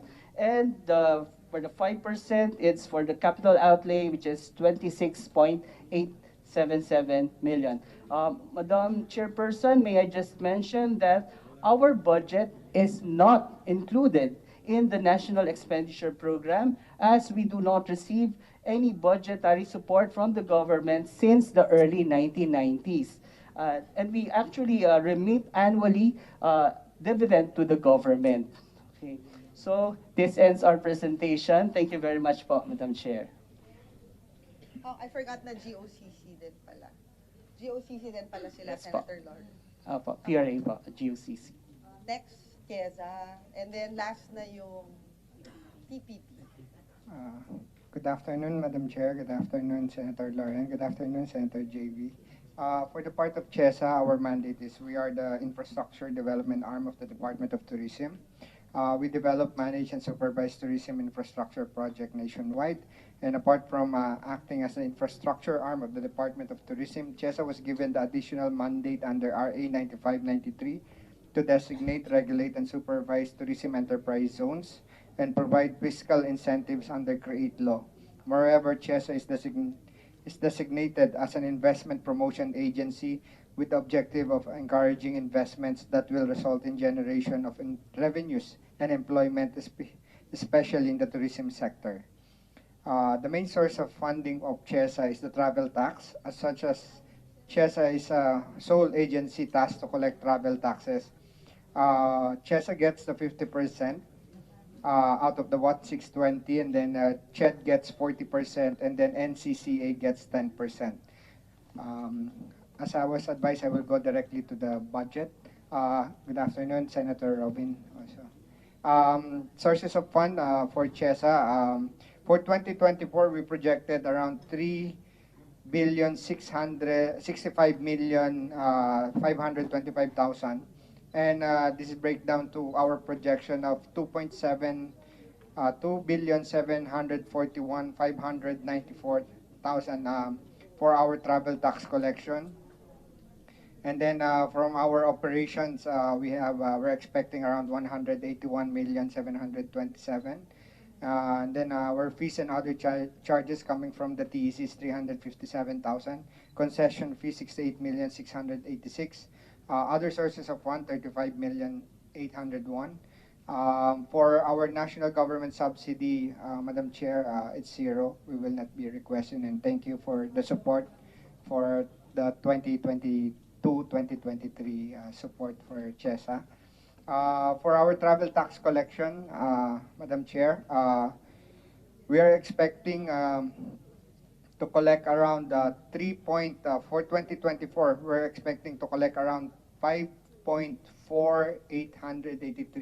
188 billion pesos. And for the share of CHESA, we will be collecting 2,741,594. And for the share of CHED, which is 40%, 2,193,274. And for the share of the NCCA is around 548,319,000.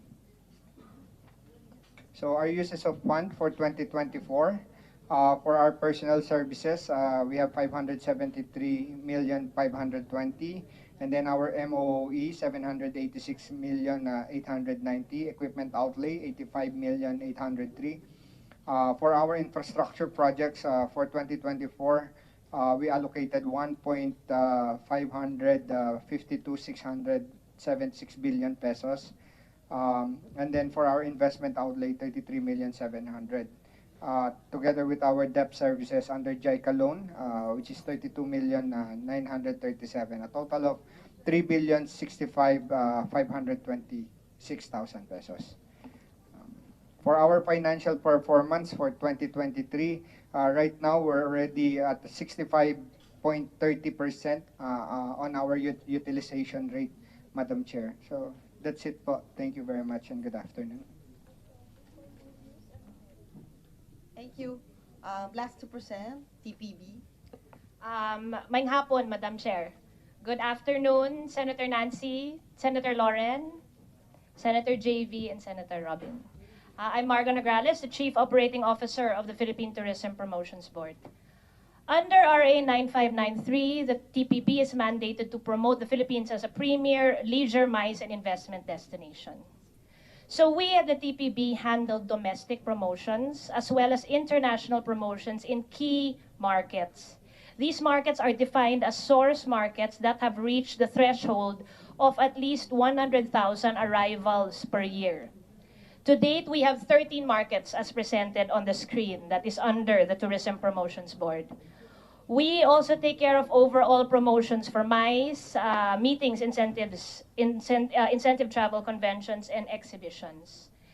This year, the TPB was given 1.2 billion for its total budget. 69% of this was spent on our marketing and promotions program, broken down into our domestic promotions, MICE, international promotions, and marketing communications efforts. As of the end of September, we are at a 56.06 utilization rate, which is a big improvement from the same period last year when we were only at 28%.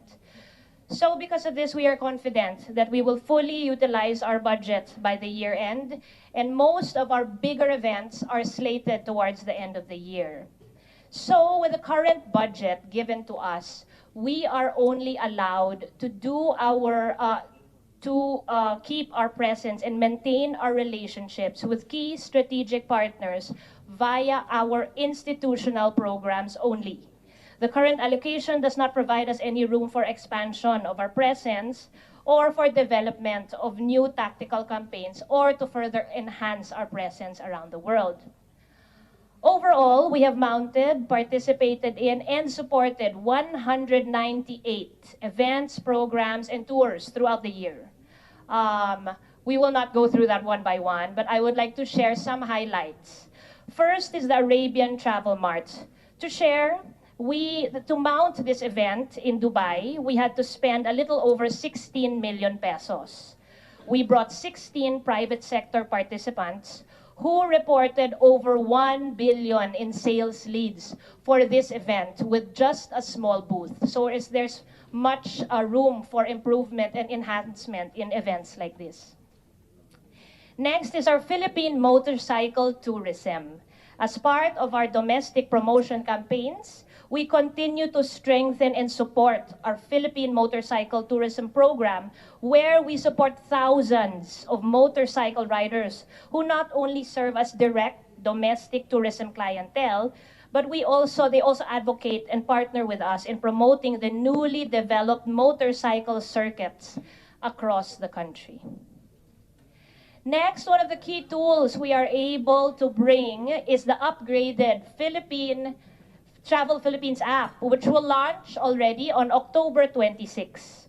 With the previous app, that was a medium to disseminate the latest travel protocols, the updated app will showcase comprehensive information about all our regions, an itinerary builder, and a travel manager, and a marketplace for promos and discounts for all our stakeholders. The content and development is in collaboration with the support of the Department of Tourism and its regional offices and our partners in the private sector. We have three major significant signature events of the TPB. I would like to share one, which is the Philippine Travel Exchange, which is the largest government-led international trade show in the country. This year, we held it in Cebu, and we had record-breaking sales leads amounting to over 303 million pesos with buyers from all over 18 countries. The 2022 edition of this show was recently recognized as the National Tourism Initiative of the Year by Gov Media Awards, a premier tourism award show which recognizes key tourism initiatives in Asia. Recently, we were in Bangkok for the ITCMA Incentive Travel and Conventions Meetings Asia. During this event, TTG Asia, which is the leading travel trade publication in the Asia Pacific, held the annual TTG Awards, where the Tourism Promotions Board bagged the Best National Tourism Organization Award, a testament to the hard work of everyone involved in our agency. Over and above these awards, we have numerous other awards that recognize the Philippines as a key tourism and dive destination, which is a result of our close collaboration with all our partners. So with that, I think I am out of time, but we were looking to strengthen our MICE industry next year because we are told that arrivals into the Philippines of MICE have 3 times more spend than the average tourist. Thank you, Madam Chair. Thank you. So the floor is now open for questions. I would like to call on Senator Ligarda. Thank you, Madam Chair. There's so much to ask, but then there's no time. But I'd like to ask first our good secretary. In your presentation earlier, you mentioned about training our tourism workers. And I understand that this is not the first time that you're utilizing such fund. It's a decades-long training program. Could you brief us more about it? And I learned that that portion of your budget was cut. Yes. So what will happen to your dream of training our tourism workers? And this is not just Metro Manila, right? There are existing tourism workers in various areas of specialization all over the country who will no longer be trained. Yes. What is the adverse impact, if any, of the non-inclusion of the budget? I saw there's 91,000. Is that your target, or that's the provision for this year's net? Yes, could you explain? And how important is training our tourism workers to respect the tourists, whether domestic or foreign, to appreciate and to have a know-how on how to make the tourists understand our culture? Yes, Secretary. Thank you very much for that question, Senator Legarda. With the indulgence of the chair, the human capital development programs of the Department of Tourism, under which our training programs are lodged, are one of the most important programs of the DOT, especially that our tourists interface with the Filipino tourism worker is ultimately what will define their experience in the Philippines and will urge them to stay longer, to spend more, and to come back again and again. Undeniably, the best asset of Philippine tourism are our Filipino tourism workers. This is why, under the Office of the Industry Manpower Development, in collaboration with our regional directors and tourism offices, have designed training programs that address core foundational trainings pertaining to the Filipino brand of service excellence that perpetuates the 7 values of Filipino hospitality: our reverence for God, our care for the community, our sense of humanity, our love and joy in service of others, our care for the environment, and the like. This program was founded 10 years ago under former Secretary Mon Jimenez. Yes, indeed. And This was a tourism training program under Sec Jimenez. yes, And even the 7 elements, what do you call it? The 7 the 7 training values programs, or 7 of Filipino values, yes, was during his hospitality. time. Yes, That they means it was consolidated. well studied because he.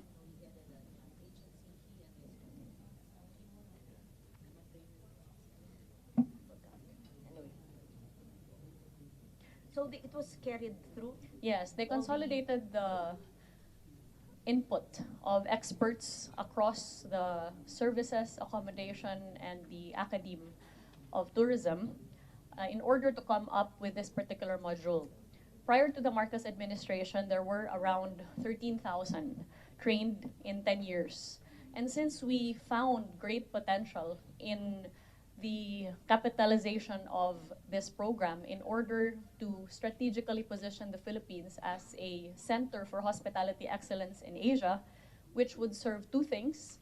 First, elevate the quality of tourism services in the country, and second, open up more employment opportunities for fellow Filipinos.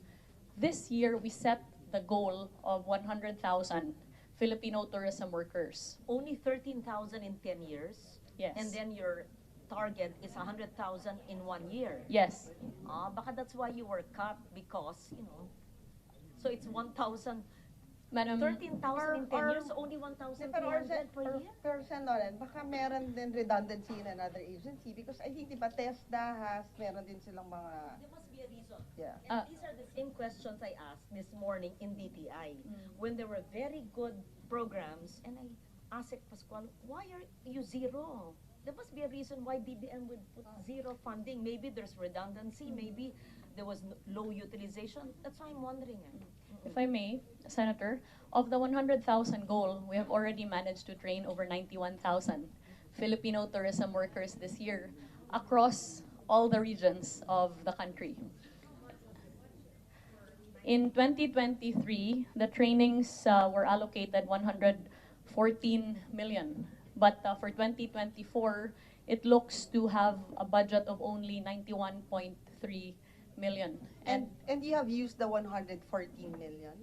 That's the percentage of utilization. Yes, we're about to finish the 114 million, Chairperson. Okay.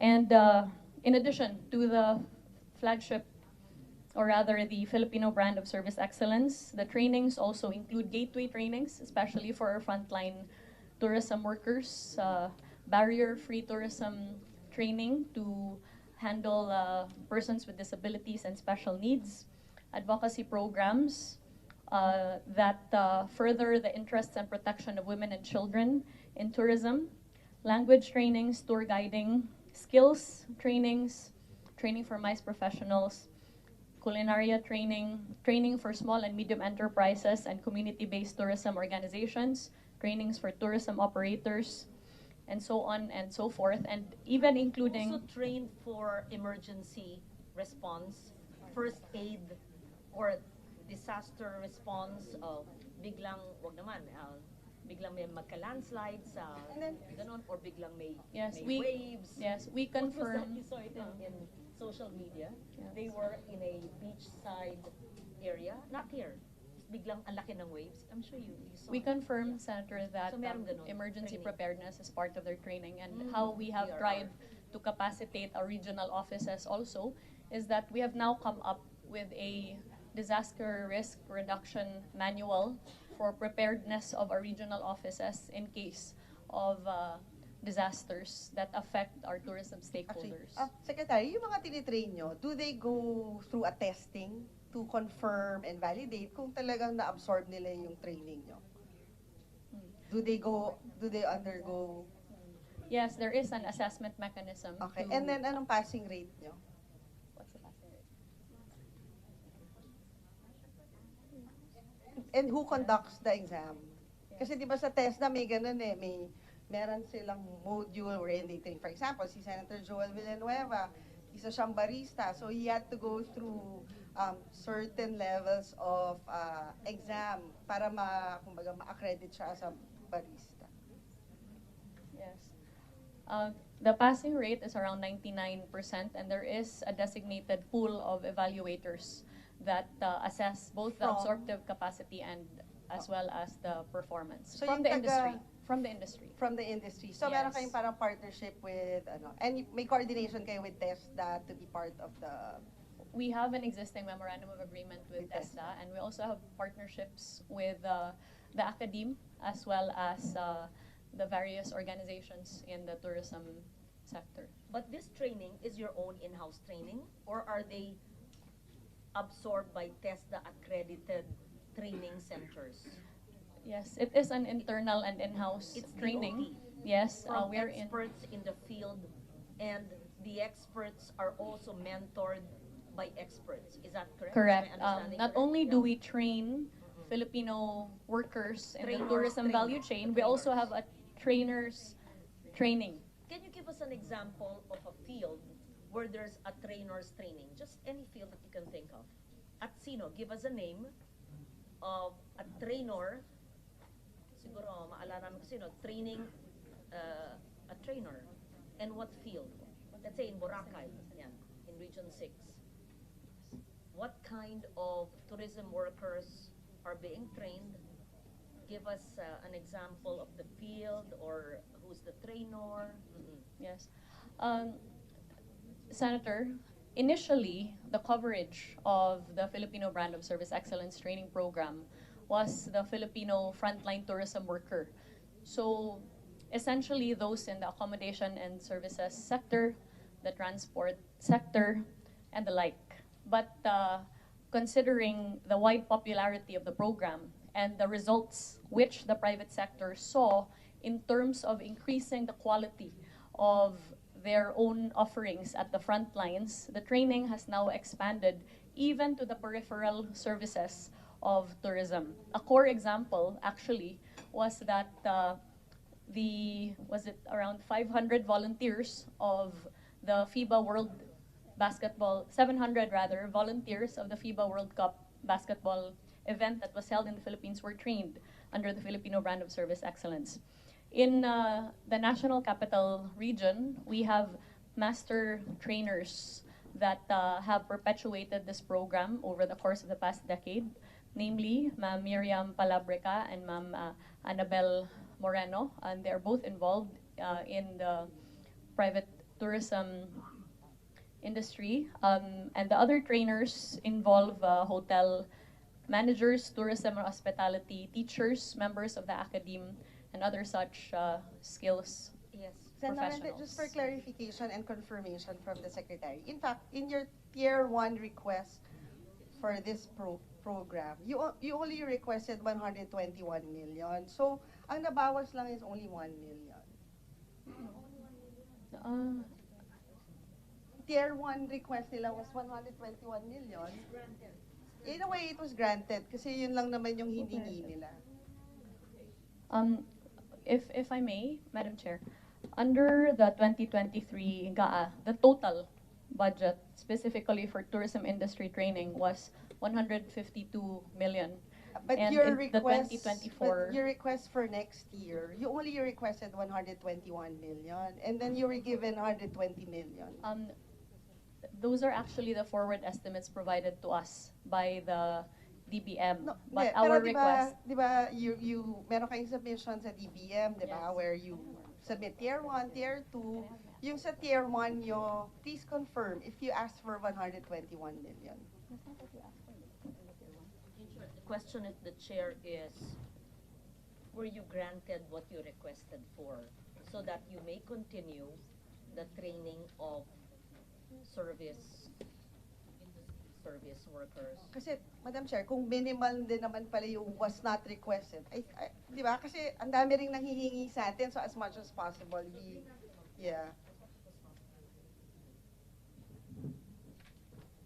Was your request granted? Will you be able to continue the program for training industry workers? yes. For the record, Madam Chair, under Tier 1, the tourism industry training was proposed to have been at 121 million, and under Tier 2, 128 million, for a total of 249 million. Kasi di ba when you do a budget call, usually your Tier 1 is what is usual. Actually, minsan nga hindi nag-grant pa yung Tier 1 eh. But in a way, with this program, napagbigyan naman kayo ng DBM. I yield the floor to Undersecretary Shireen Pamintuan. Yes, please. Good afternoon, Madam Chair. The Tier 1, actually, Madam, was based on the forward estimates that were provided to us by the DBM, and that is why we also asked and requested under the Tier 2 if we could augment the program on training for an additional 128 million, Madam Chair. The 100... Yung perception was parang ang laki nung nabawas. When, in fact, you didn't request that much. Sana, when you wrote your Tier 1, di ba parang ganun yung strategy ng mga ahensya? Kumbaga, sobrang taas na ng Tier 1. Kasi, given na yan na talagang ikakat ng DBM. Magkano ba hiningi nyo sa DBM? 121 o 200 plus? Anong hiningi For Tier 1 ha? For Tier 1. Yes. Madam Chair, initially what we proposed really when there was a budget call with the DBM was actually 15.3B, with the 8B representing TRIP. So we were asking for a 7.3. No, we're just talking about the 100.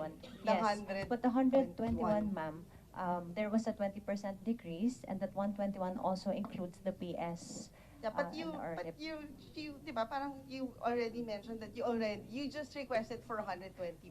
But ma'am, sa Tier 1 ha? Sa Tier 1. So I guess baka moving forward, baka for 2025, taasan nyo na. Kasi ganun talaga si DBM eh. Ang tendency nila is to cut. So parang Tier 1 pa lang, kumbaga, aim high already. Ma'am, just to clarify, when we are asked to submit online through the system of the DBM, the tier 1 is really fixed based on the budget ceilings provided to us by the DBM, and that's why we have to lodge our request in tier 2 for a higher budget. Yes, the tier 1 is based on the ceilings. How many are you able to train under that granted tier 1 budget? We are looking to exceed the 100,000 mark by October. Therefore, with the Tier 1 budget for 2023, we are able to have an overcapacity of training. But with a slashed budget or a lesser budget, then we would not be able to go beyond the 100,000 mark for 2024. Pero actually for this year, di ba ang target nyo lang is only 18,000?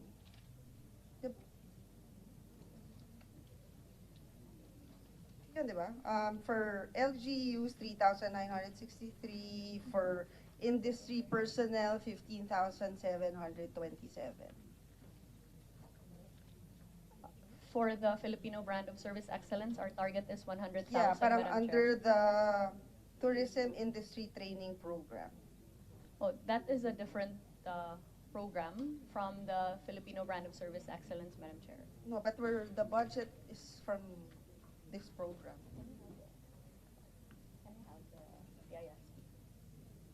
Under what budget yung Filipino brand service? Under the tourism industry skills program. So on top of the tourism industry training program pa yun? And what's the difference? Can I have the projections for the numbers?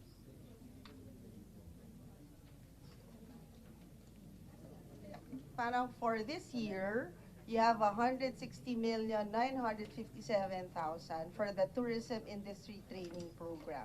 So do you have another item for the ano yun? Filipino brand of service?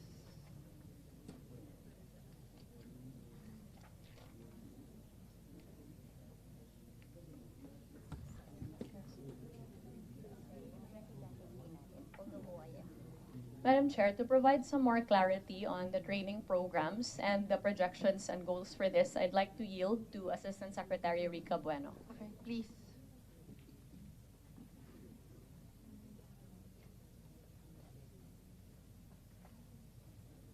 Na lang, let's just do the numbers. Yes. Madam Chair and Honorable Senator, the budget for tourism industry skills training in 2023 amounted to 116 million, 116.9 million. But Under what item siya? This is actually the budget of the Office of Industry Manpower Development that handles the tourism industry skills program po. But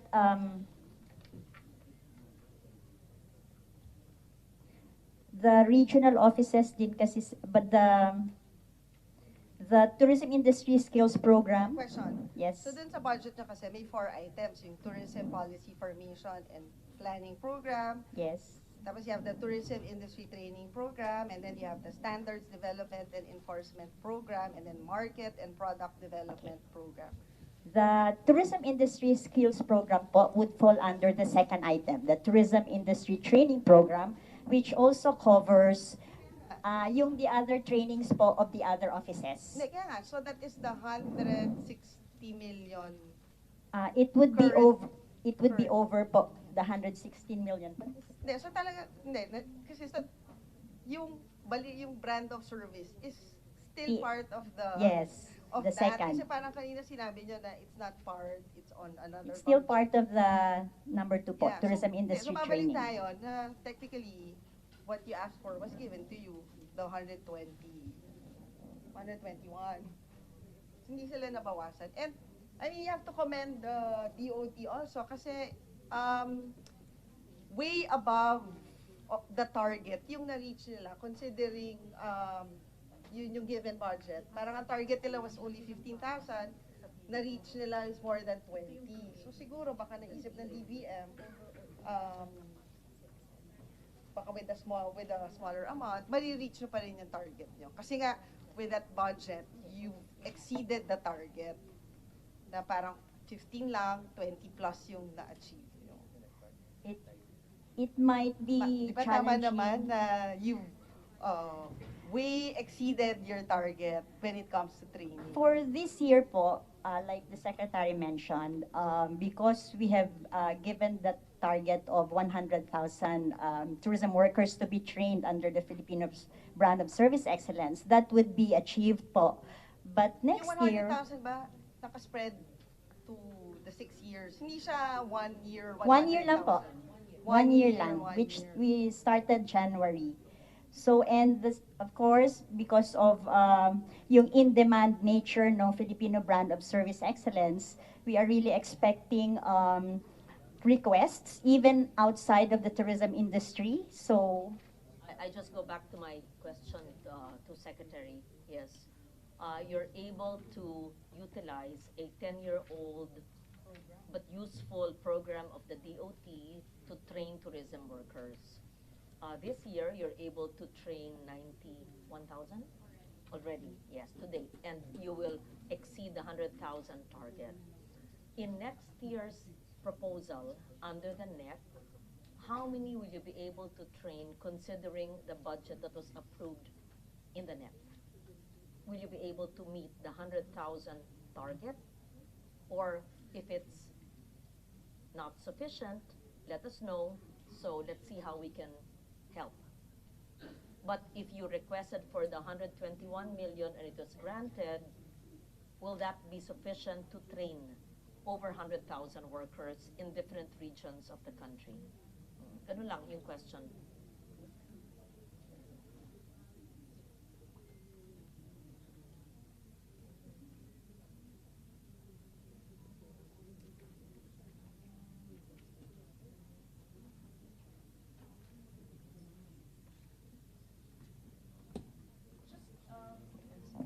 Just very general, is the budget given you sufficient to train everyone you want to train given your targets?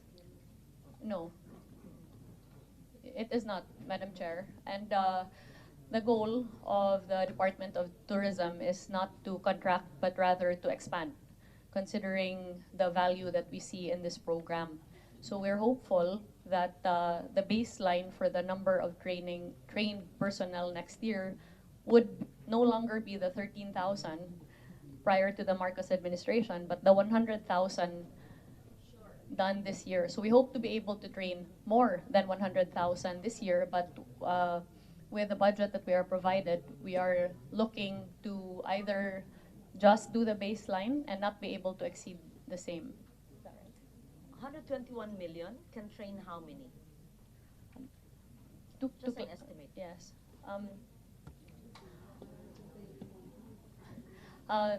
Thus far, well, we have seen that it can train 100,000, but what we're looking at is no longer will we limit ourselves to just 100,000 next year, but to expand further the training program, considering that there are 5.35 million Filipinos employed in the tourism industry.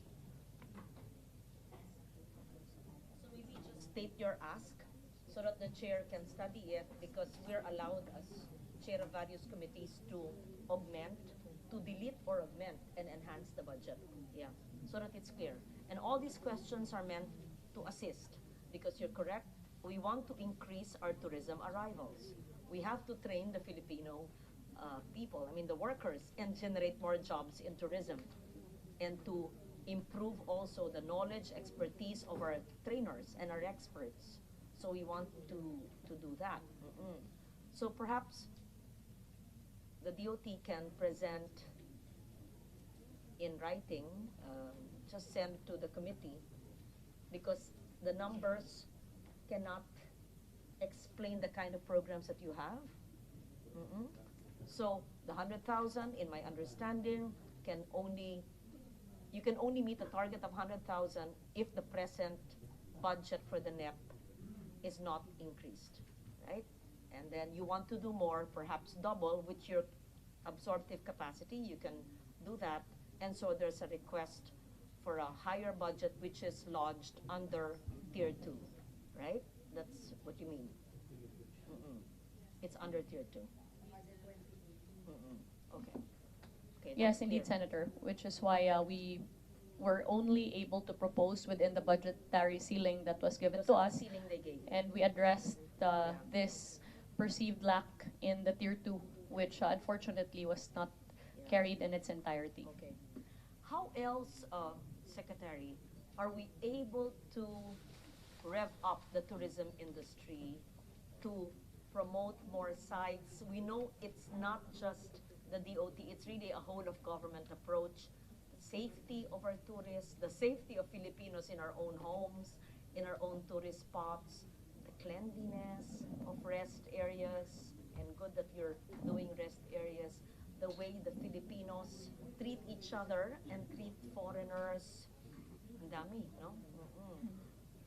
How else can you envision, at least for this term of the present administration, for the next 5 years? Yes.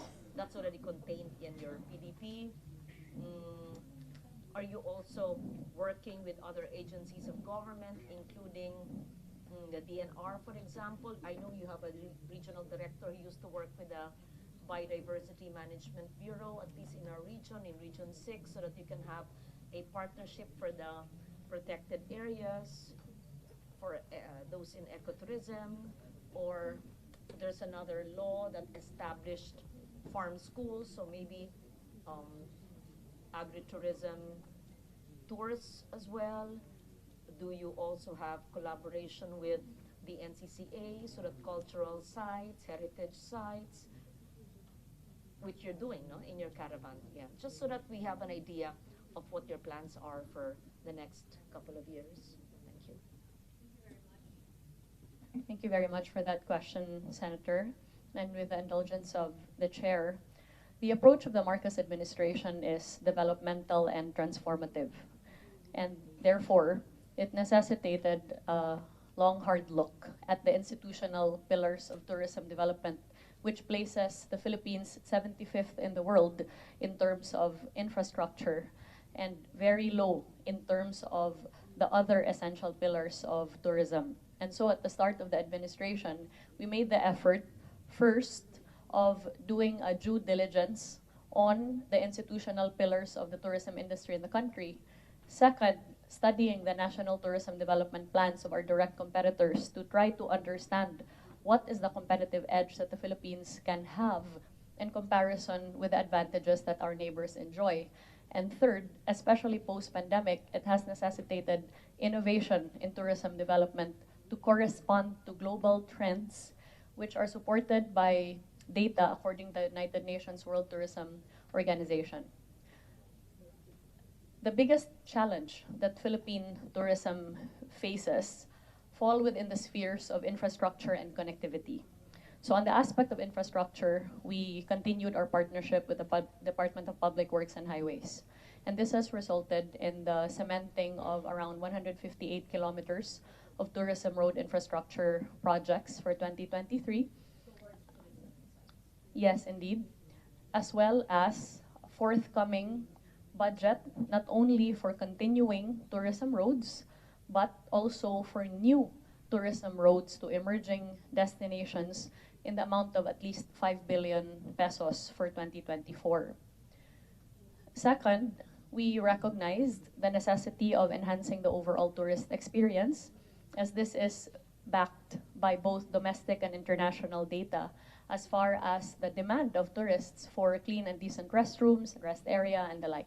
So we put up the 10 tourist rest areas across Luzon, Visayas, and Mindanao, and we are breaking ground on 15 more tourist rest areas for a total of at least 25 by the end of 2024.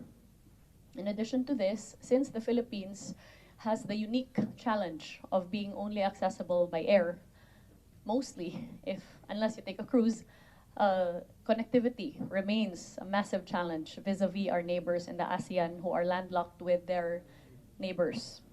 And therefore, we have signed a memorandum of agreement with the Department of Transportation on several aspects. First, on the aspect of the enhancement of the tourist experience in our gateways. And so our training programs have also extended towards the frontline tourism workers in our gateways for the purpose of improving services thereat. We have also partnered with the TIEZA for purposes of physically improving our gateways, and the benchmark of this has become NAIA Terminal 2, which now has Filipino-made furniture, interiors, and the like as a result of our partnership.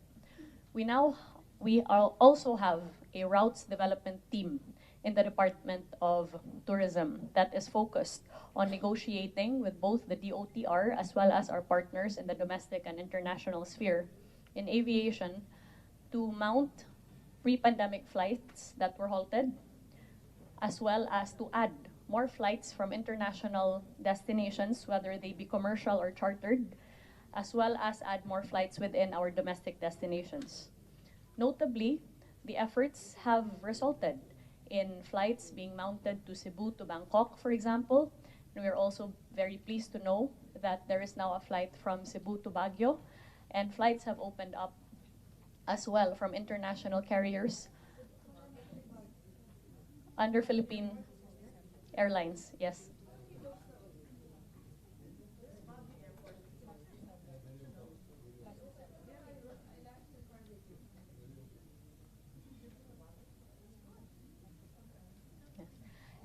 Recently, Qatar also announced additional flights, including to Mindanao, if I'm not mistaken.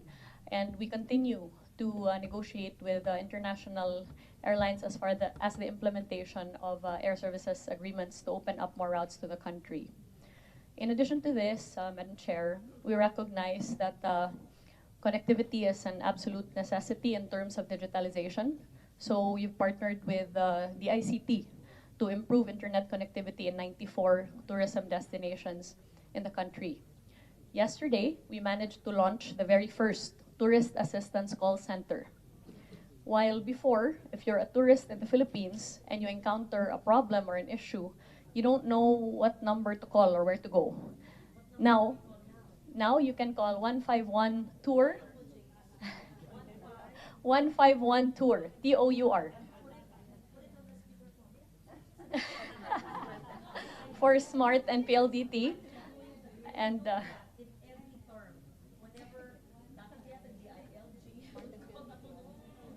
yes, yes. So that's for SMART and PLDT numbers. And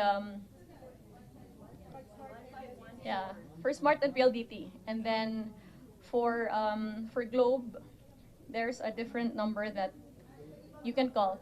We're still negotiating with Globe, Madam Chair, so that they can call the landline also. What are they supposed to tell us? Yes. Actually, Madam Chair, the Tourist Assistance Call Center is not only designed to handle customer complaints, but also tourism information about our destinations, accreditation of tourism establishments, information about travel agencies, tour operators, and tour guides, as well as access to information on law enforcement and emergencies.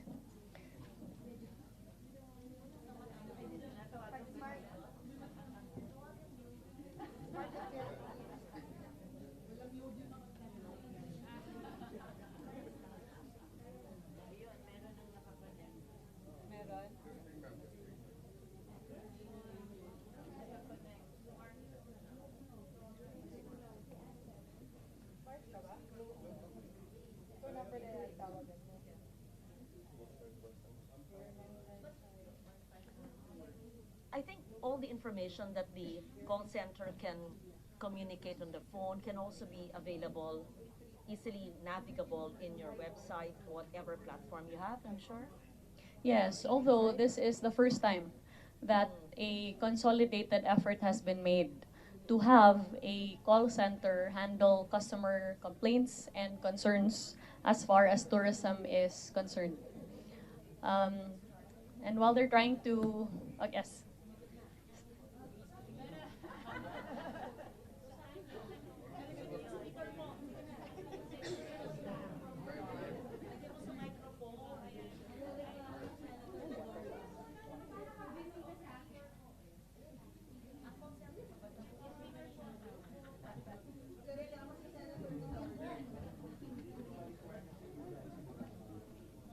magsalita po kayo ulit?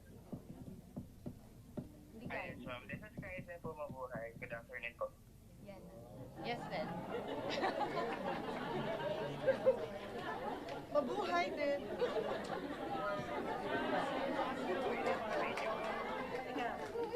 Yes, po. Yes. Saan po maganda pumunta sa Pilipinas? Complain nga. We're from Pampanga po. Sa Pampanga. Yes, sir. Ano, pakilakasan po, marami ditong mga maingay eh. Hindi ko po yung marinig. Yes, so we're from Pampanga po. Pampanga, saan po sa Pampanga? Nasa Maynila po ako eh. Saan po sa Pampanga maganda pumunta?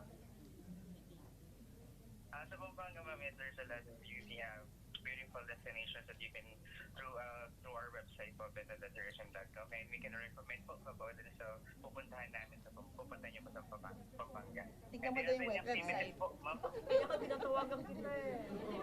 Di bale, hindi ako marunong hindi po ako marunong maghanap sa website, kaya tumatawag na lang ako sa inyo. Oh. Ano? Yes, ma'am. Ano po? Yes po, ma'am. Meron naman po kaming marirecommend ng mga beautiful destination here in Pampanga po. So, check ko lang po dito sa resources namin yung mga credit dito na yung pupuntahan. Ano po? I-check daw po niya. Check niya. Yes, check ko lang po Pag yung mga resources emergency, namin. saan ako, pag may emergency, anong ospital ang pinakamalapit sa Maynila na pwedeng puntahan? From the nearest po na hospital from Manila, ma'am. Sa Maynila? Let me check first po naman. Para ma-accurate po yung mabigay namin na nearest to the Manila. Bakit? Nasa Pampanga pa ang call center mo, kaya sinasabi mong dito? Hello po, ma'am. Hello, ma'am. Hello po. Okay na. Thank you. Okay na. Pasado ka na. Ay, hindi pa.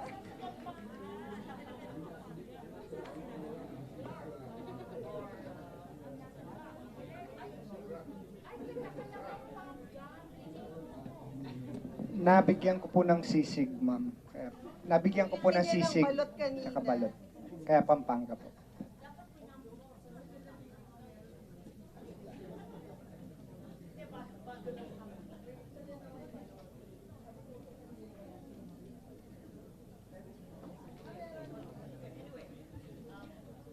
So his answer was, tingnan yung website. Kaya siguro maganda, lahat ng impormasyon nasa website, no? Pero dapat easily navigable yung website. Yes, the call centers are also directly linked to our regional offices, which would also then connect with our local government units for necessary information. To continue, Madam Chair. Question lang, with the permission of Senator Legarda. So, kunyari yung complainant is complaining about, let's say, a restaurant or a hotel, ano yung next step after? May power ba yung DOT to punish or to fine or may ganong sistema? Kasi it's not just about complaining, di ba? Dapat may action after receiving a complaint. Or kunyari may taxi driver. Yes. Madam Chair, there is a mechanism that is put in place to ensure that complaints are handled in the most professional way possible within the confines of the law. And therefore, a ticket is issued for each call, and a formal reference is made to the government agency that is able to handle such a complaint. So, in the case of your question, it is for referred example, to hotel, which is under you. Yes, under the Department of Tourism, the mechanism for the resolution of conflicts and complaints is then put in place, and we check whether or not it is an accredited organization. And if it is indeed accredited, then the matter is investigated and there may be consequences for a violation of the conditions of their accreditation. If it is not accredited, the matter is still investigated by the DOT and referred especially to the local government unit for appropriate action. So the agents under the Tourist Assistance Call Center have been trained for the last 3 months to be able to handle the various components of the possible concerns that may be raised to them. We're also looking to expand the Tourist Assistance Call Center next year with more agents as well as with foreign language trained agents for our foreign tourists. To continue, Madam Chair, we also found on the basis of global data that the preference post-pandemic especially has been for experiential cultural travel. And therefore, we have made the effort to ensure that we highlight the Philippines' best assets that lies in our history, our heritage, our culture, the Filipino identity, and the diversity of the same across our regions, which is why we launched the Philippine Experience Heritage, Culture, and Arts Caravan. This is a flagship program of the Marcos administration that was first rolled out in Mindanao, specifically in the Davao region, that gave opportunities for our guests to get to know the Mindanaoan culture as well as their indigenous peoples, the products of their local makers, and the lesser-known destinations in the provinces of Davao. The effort as well is to expand tourism in Mindanao, which is why, apart from our partnership with the Department of National Defense and the DILG in terms of peace and security, we also invited members of embassies with existing travel advisories against the Philippines. What was the Region 11 caravan? Where did it go to? And how many days? Yes, it lasted for 3 days, Madam Senator, and we went through the various provinces of Davao. Yes, we went to the city of Tagum, we went to Samal Island, as well as to the Lubi Plantation,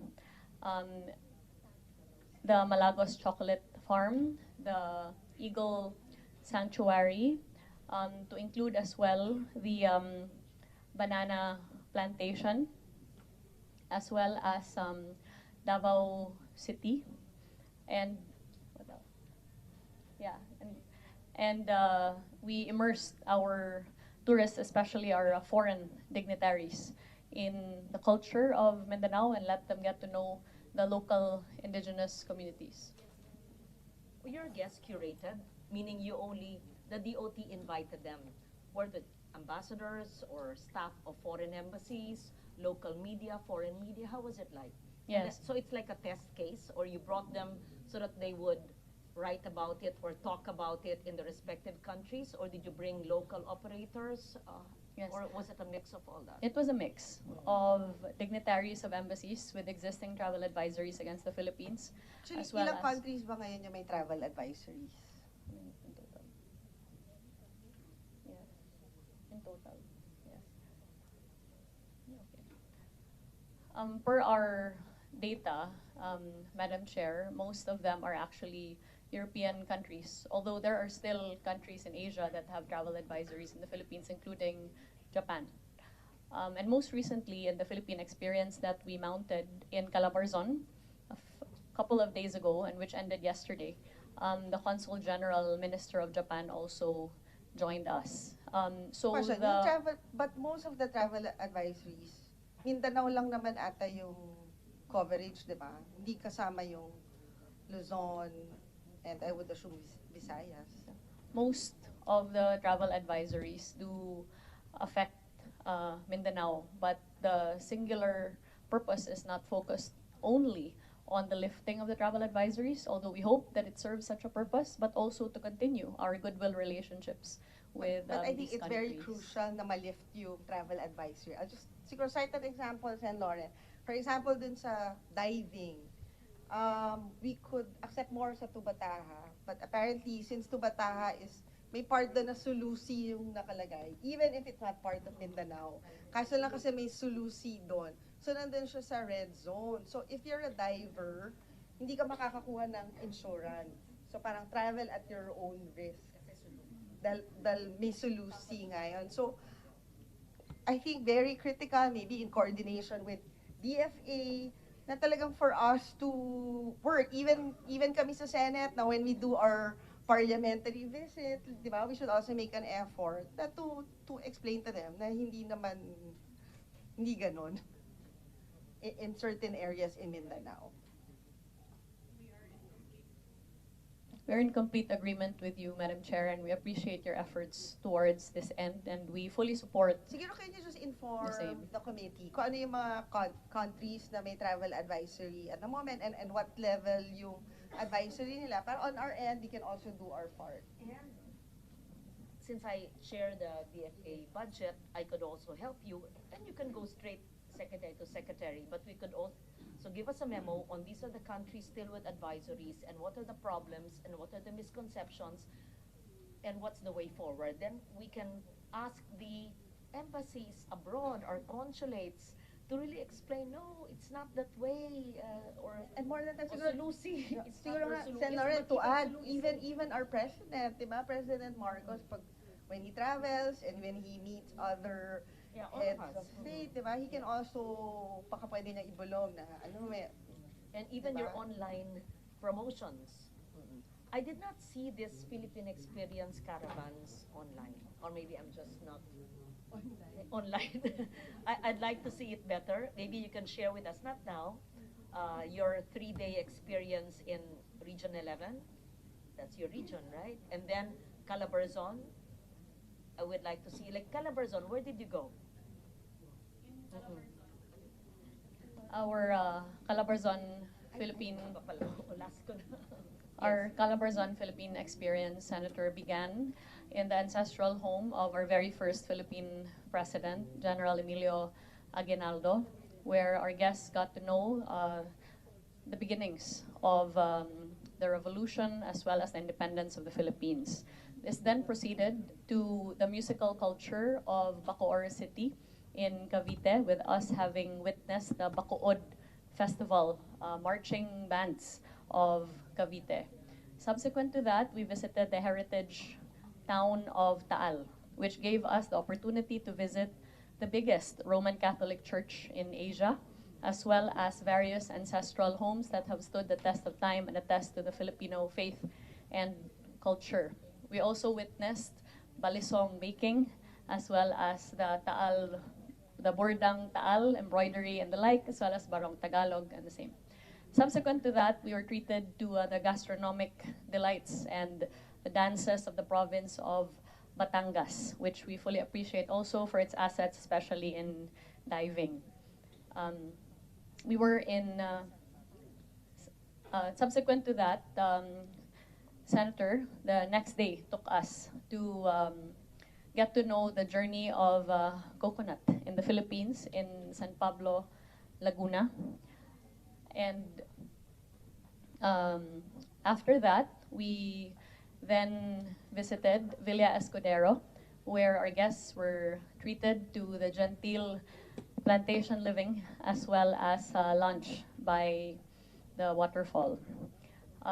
After that, the evening culminated in the Lucena City in the province of Quezon, where we got to be introduced to the culture of Tagay, the very delicious lambanog of Quezon, as well as the talents of their local designers that have interpreted niyog through their Niyugan Festival. In addition, and the very next day, our guests proceeded to Pagsanhan Falls, which we hope to be able to reawaken as one of the natural gems of the country. Invite the senators in the next experience. We would very much love for you to join us, Senator.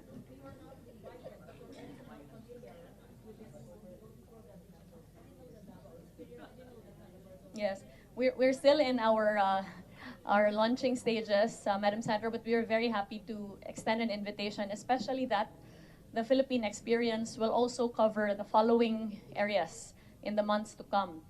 Bicol, Ilocos, Western Visayas, Central Luzon for 2023. Yes, absolutely. Because we are very well traveled around the country. Senator JV with his motorcyclo, Senator Nancy and I, we just like going around to the little nooks and crannies, and we know heritage places which are not commonly known, and culture, heritage, and all of that. So we may be able to just give some suggestions. I would be happy to work with your Region 6 director, yes, for the Region 6, but even the other areas, you know, because maybe because of age, because I've been here long enough on this planet to be able in this country to, and I used to go around when I was in my earlier years, yeah, TV, in my TV years. I'm sure Senator Robin would be happy to see and join the Bicol experience. I would be happy to join the Western Visayas experience, and all, just inform the senators, and we'll hop in if ever we're available. Yeah, don't worry, it won't be 24 of us all at one time. Yeah. Thank you so much, Yeah. Senator. We would greatly appreciate your And we will insight help and your promote it. presence. Imagine, these senators have millions in their Facebook page. Senator Tulfo has 26 million on his YouTube channel. If you invite him, you immediately have millions. Senator Padilla has ilang milyon ka rin, di ba? Right? Sumama ka. Cebu. Wala pang Suroy-suroy. Cebu, Davao pa lang eh. Davao pa lang. Senator Padilla was able to join the Suroy-suroy Sugbo, the yes. flagship program of the Cebu provincial government, from which the Philippine experience has been benchmarked, Madam Yes, Chair. I really enjoyed the Suroy-suroy long ago, maybe 10 years ago, with Governor Gwen Garcia. And this is really the concept of Suroy-suroy, right? Yes. It's called the Philippine experience. Correct. I really enjoyed, and I would like to do the Suroy-suroy again in Sugbo. But the Suroy-suroy can be done in every province, actually. We can replicate the Suroy-suroy replicated Philippine experience, but we can do local again. Every LGU can do it. Every province, every town, every city. Yes. Oh, you can do it in Makati, my dear. Diba?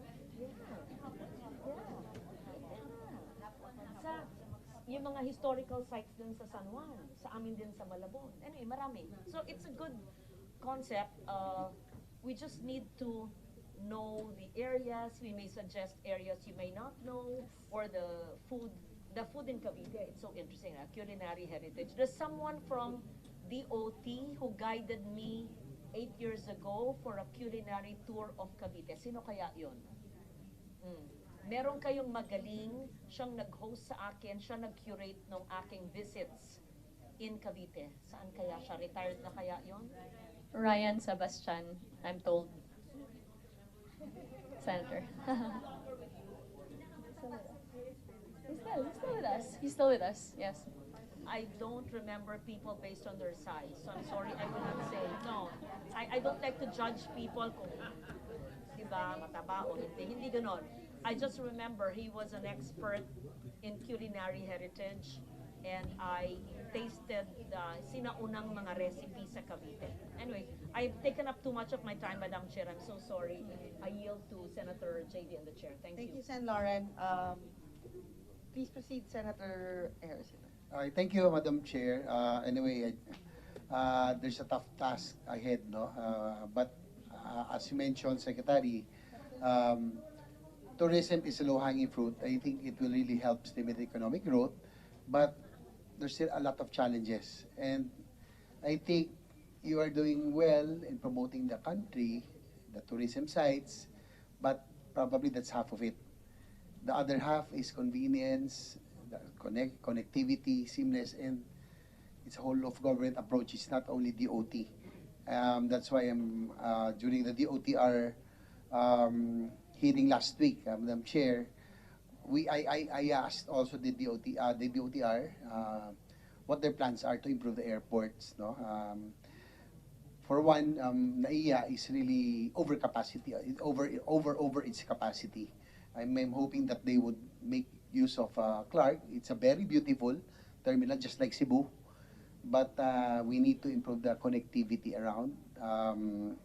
dapat yung seamless eh. But so that will be another matter. But aside from infrastructure, Madam Secretary, imports, do you agree that airports and ports need to be, has a lot of improvement to be done, no? So that I think for tourism to really thrive, you have to make it convenient for them.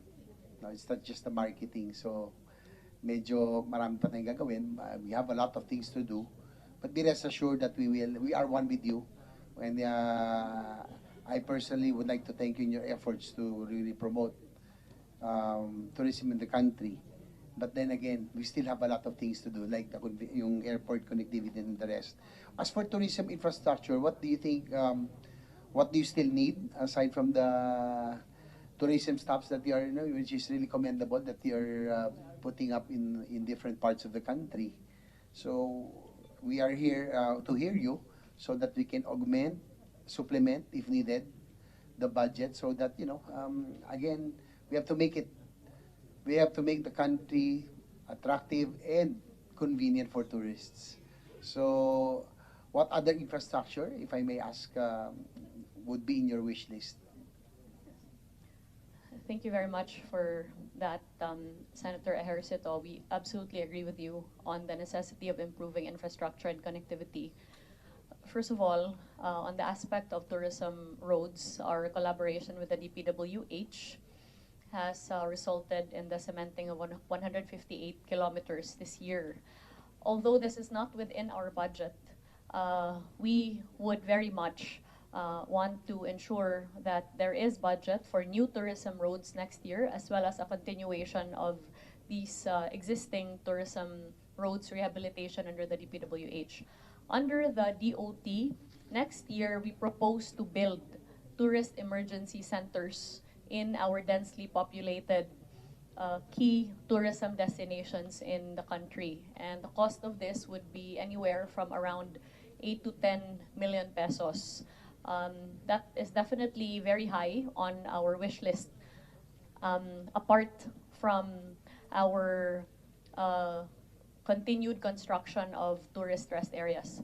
We also find the necessity of sustainability in our tourism destinations, and therefore there is a need not only to build tourism roads, but also to go as far as managing proper waste management, sewerage management, water systems, especially in our coastal areas, and even as far as storm surge protection in those that are vulnerable to flooding. In addition to this, we find that it is also necessary to provide tourism infrastructure, especially in the far-flung areas of the Philippines, such as Mindanao.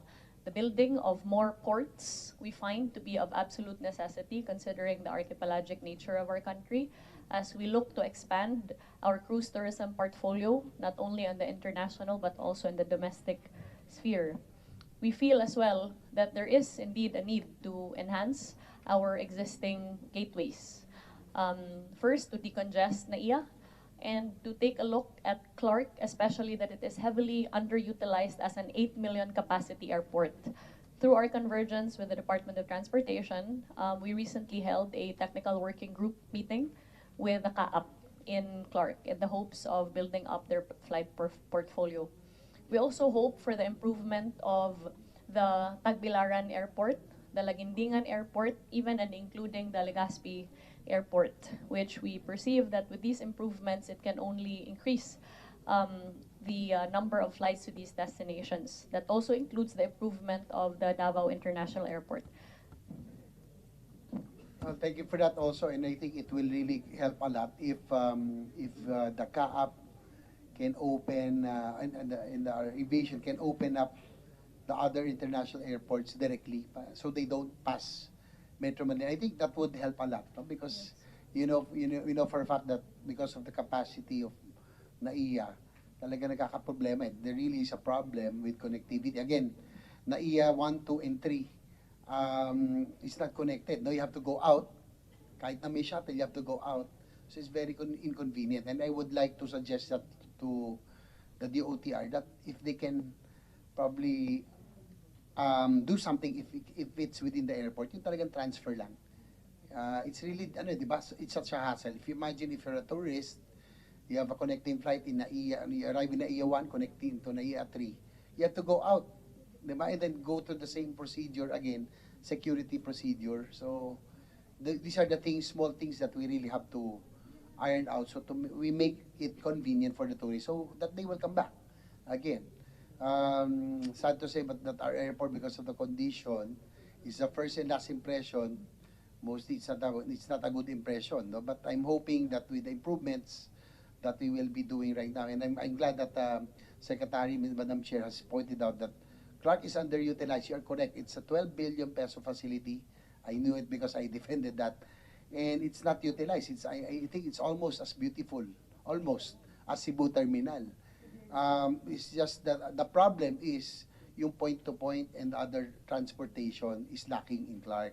And it's more convenient. It's cheaper, Madam Chair, to fly from Clark, yung mga Qatar, Emirates, and other, mas murang presyo doon. So that I think you really have to coordinate a lot with the OTR, and we will do our part in the Senate so that the OTR will do something in that. We pointed that already because it cannot be DOT will just market it alone. We have to make it convenient. Again, connectivity, seamless transfer, convenience is of utmost important for tourists. Number two, siguro I'd just like to ask probably si GM Mark, no? Matagal I have been supportive of TIESA. What are the main infrastructure projects of TIESA right now? Of course, yung main tourism spots natin, that's a given. So, can you give this committee an idea of what other main projects TIESA has right now? Mr. Chair, thank you. For 2022, we were able to implement 44 projects already, worth amounting to 600 million. We can submit, sir, the detailed list of those amounts. And then we are also in charge of funding for the TRAs, for the tourist rest area that our secretary. On the project of secretary in tourism rest areas. Yes, including the enhancement, Mr. Chair, of the NAIA Terminal 2, we're the one who funded it. And then the others is the San Juanico Bridge, the lighting of the San Juanico Bridge. And then for next year, we will be inaugurating also the lighting of Mount Samat, Mr. Chair. So then the rest, we'll submit it to you, Mr. Chair. Just want to ask GM, of course, we want to ask baka kailangan nyo augment. That's our one of our tasks. No? Yung marami na sila. But yung mga hotels that are operated by TIESA, formerly PTA, no? Before yung Legazpi, yung yung MacArthur Landing, yung sa Leyte Park. Yes. Banawe Terraces Hotel, yung Mount Data. What's the status right now? Are they? I think yung dapat they were supposed to undergo rehabilitation, lalo yung Banawe Terraces Hotel. And Mount Data was reopened. Yes, Sige po, Mr. Penny. Chair. Just brief us. It was, as you mentioned it also last budget hearing, Mr. Chair, you took notice of this property. So it's also part of our presentation supposed to be. We were able to renovate na Mount Data, right? And it's already operating. And we already earned around 14 million for 2023. So we're just waiting for Banawe Hotel. We're waiting for the master plan of it. It's undergoing right now, and plus the consultant is already finishing the architectural proposal for it because of its heritage nature. So they gave us a ballpark figure of around, it will reach around maybe 300 million to rehabilitate the Banawe Hotel. So we're also looking at the other part of having it a joint venture, Mr. Chair, with private sector. Unfortunately, we won't be able to sell it, but joint venture is allowed on our part. So, and then we're also part of the master planning of the Balikasag Island. So our properties are under master planning right now and all open for private sector joint venture, Mr. Chair. Well, what's good to hear, no? That you're looking at joint venture. And just recently, I was the one to sponsor the PPP code, no? So I think that will help a lot in your plans. Tsaka I'm hoping that you would really prioritize because Banawe Rice Terraces, supposedly the eighth wonder of the world. Yes. One of the most beautiful places in the country that I have really seen. But unfortunately, because of infrastructure, siguro yun yung mga dapat natin ayusin. And Banawe Rice Terraces Hotel, I stayed there twice. The fixtures ay 80s pa. It's baby color pink and baby blue. 80s pa yun bata pa ako nung uso yun. So, just imagine. No, I'm hoping that it will prioritize because as I mentioned, Banawe Rice Terrace is one of our jewels, no, that we can really promote. And be rest assured, Madam Secretary, Madam Chair, that I will, that's one of my advocacies, personal advocacies. Being a rider, I really want to promote the beautiful places of our country because it will help definitely the provinces and the areas, no? Especially, for example, the Cordillera. So it's a very beautiful place. I would like to thank the also for rehabilitating Mount Data. Yan, hopefully, this next in line would be Banawe Terraces Hotel. Be rest assured of our support, no, on that end. I'm hoping this time, I've been talking to GM Mark before that, yes, I would really concentrate on the high impact projects. You know for a fact that there are a lot of districts that when budget season, they would want their own tourism projects. But I hope that you would really prioritize. Kasi may mga areas, agricultural naman, industrial, pinipilit magkaroon ng tourism areas. Diba? And, we just have to stand our ground, probably. Alam ko mahirap talaga, but that's budget. That's the budget season. And but be rest assured of our support, no? Lalo na rin sa mga areas that really, top tourism areas that we have to concentrate. Siguro just to add lang din sa prioritization. Hindi ko alam kung Mr. Ancheta, parang I heard kasi yung Tubataha Ranger Station na ata, parang isang bagyo na lang or natamaan ata sila ng bagyo. Yes, ma'am. So parang there's a need to refurbish or fix it up or put up another one. May ganong, are you aware? Yes, ma'am. Last year, I think it was in April or May na nahampers na ano siya ng squall. I think Sir Mark. We're the one who funded. We're the one who funded it po, Madam Chair. So yung pag-ayos niya, pwede niyong pwede ho namin tignan i-program ulit. For next. Pwede po namin tignan. Actually, kami po ang nag-program nun, ma'am. We give the Tubataha Ranger Station ng around 50 million po ata. Baka pwede din paki-look into yung mga declared World Heritage Sites natin. Actually, ma'am, how TIEZA can help in its restoration? We're doing it po, ma'am. Right now, we're the one who funded the DED po ng lahat ng heritage site natin together with the National Heritage po Commission. So kami po nag-fund kami allocate kami ng 80 million to do, especially yung mga na-damage po ng disaster, typhoon, earthquake. So lahat po yan kasama po doon. And we're also, to inform you, Madam Chair, we're also part nung sa post office na nangyari po. So we're our secretary has designated CHESA to allocate funds for the DED of the post office also.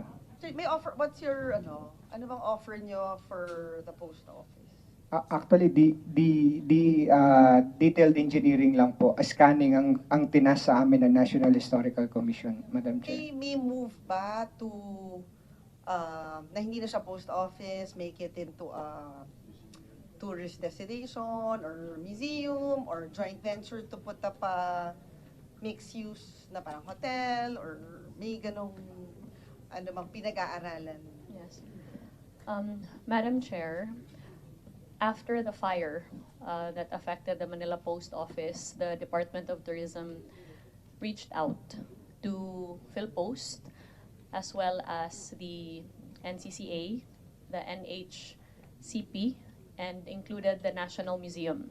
That resulted in a convergence meeting wherein we offered our help as well as the TIEZA's assistance for whatever it is that they may need. First, in the short-term resolution of the safeguarding of the integrity of the structure.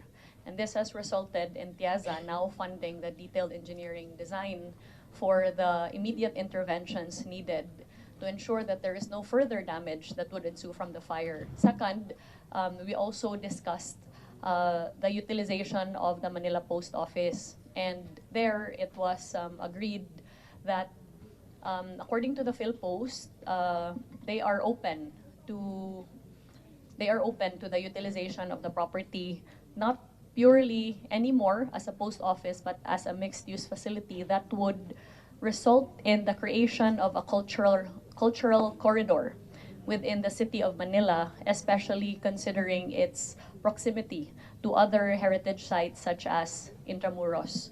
So the talks are now ongoing for the immediate interventions necessary as well as for the future of the property. But as not to deplete din naman yung funds ng TIEZA, if I remember it correctly, may, ano yan eh, di ba, insured siya sa GSIS.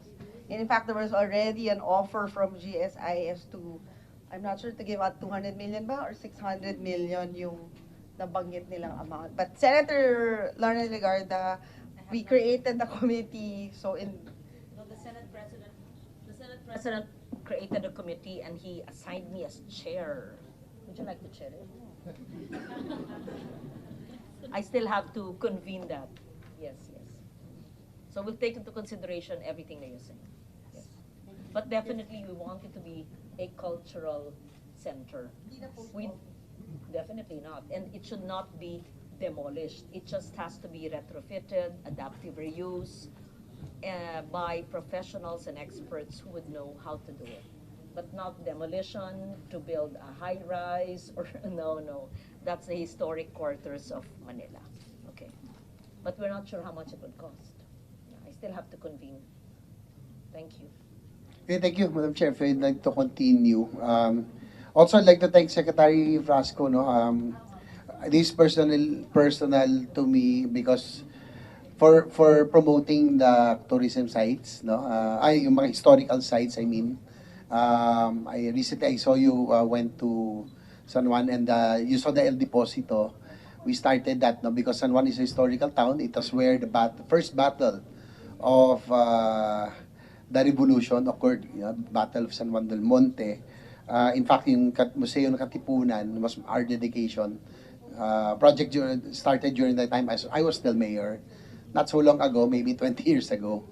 Yung El Deposito, continue by mother. So I'd like to thank you for putting these historical sites on the map, of the tourism map, because as I mentioned, it's very personal. Later I'll ask also Intramuros because this is the remaining largest artifact that we have right now. So thank you, Sec, for doing that, no, for promoting our historical sites. I'd like to go to Intramuros. Yes, Senator. I think the biggest challenge there is the informal settler families, no, residing within the walls. No? What's your estimate? How many families are still in the Intramuros area? Senator, there are about 2,000 informal settler families that are still living within the walls of Intramuros. Although we have an ongoing program for relocation, which is the Simple program, it will benefit around 470 informal settler families that will be relocated to Morong Rizal, hopefully within the year. So that's the latest survey estimate That figures, no? 2,000. That's times 5. That's about 10,000 people living in the Intramuros area. Yes, Senator. That's why security is also a priority in Intramuros. Because you mentioned earlier that's 1.8 million yung yes, that's the security only budget services. allocation, Senator, for... Before, it was 58 million. It's 1.5, since 2018, 1.5 yearly. And then for this, for 2024, 1.8. So what we do is to use our revolving fund To pay for the security pay for the services. securities. How many? How many security? 100 At any given time? security guards, Senator. Yeah, because yeah, we can just adjust. Thank And you very probably, much. Madam Chair, because we get to travel, no, on our parliamentary visits, yung mga walking tours, very important, no? Especially of the historical sites. And I can see that Intramuros is the best. Again, it's the largest remaining artifact that we have. Kaya kasi Manila was really destroyed during the time of the World War II. Yan na lang yung naiwan. So I'm hoping that we really can do something about it. And as chair of the Committee on Housing, Urban Development, I think we really have to, I hope that you can coordinate with they should, no? Well, we hit two birds with one stone. We give the families residing in the Intramuros, within the Intramuros compound, their own houses already. At the same time, we can free we can have a free hand of fixing it. Dapat yung may walking tours, establishment of shops, talagang make it a walk. Yung mga tourists, diba, lakad na lalakad, di ba? When we go in other areas, Spain, France, we just walk around. Intramuros has to be walkable. Dapat yun yung target natin. And I think we have to prioritize housing the 2,000 informal settler families. Yes, Madam Chair. In government properties or the others are in private land? Actually, 2,000 families in private properties here, Madam How Senator. can the government intervene in the informal settler families within private land? Through the Social Housing Finance Corporation, which is an attached agency of the Department of Human Settlements and Urban Development. But just to talk to the informal sectors, you'll have to go through the owners. Or does government actually intervene? Just for clarification, si SHAFC does not do relocation. In fact, si SHAFC is there to provide financing para yung kung saan sila nagsisettle, pwede na nilang bilhin yung property, which ayaw natin mangyari sa Intramuros na yung mga informal settlers natin would end up buying the property. Yeah. And that's my question. If the 2,000 families are residing in the private land, but there's government land also where there are informal settlers, right? Wala na. Wala na. No. That's all private? All private properties. So how can you as Intramuros administrator intervene and help the private landowners talk to the informal settler families and relocate them to another area, or do you intend to relocate them within the walls of Intramuros? The intention, Madam Senator, is to relocate them to another site. We have an ongoing project already, which is the Simple program. It's a relocation project for 470 informal settler families. Yes, Madam Senator, they are willing to. There are about 89 who have already signed lease purchase agreements for them to be relocated to that site in Morong, Rizal. Pero dapat yung private owner, dapat kapalit ng pag-alis, sa inyo na yung property. I mean, government is spending for something na ang magbe-benefit is private sector. Diba? So, baka dapat may use of rock agreement or, dapat may balik din sa government because that is private property. Madam Chair, there is a memorandum of agreement that was signed by the property owners, and their commitment is to build for productive use the lots that will be vacated by the informal settler families, and the use is for tourism purposes. So I think there's an intention to build boutique hotels and multi-purpose buildings within Intramuros to help also with our tourism promotions. The 2,000 informal settler families are in how many private lands? There are about 4 major lots. Only 4? 4, and there are smaller areas, Madam Senator, that are currently being occupied by I'll repeat my ISF. question. These are 2,000 informal settler families. How many parcels of private land? For 34, because that's 2,000 families. It is actually 4 big chunks of private lots, Madam Senator. So it's Balon Community, which is along General Luna, the one that is near NCCA. There is also Maisan and Plastican Community who are located beside each other along Cabildo. And there is a big banana community which is near Lyceum of the Philippines University. Those are the 4 big areas.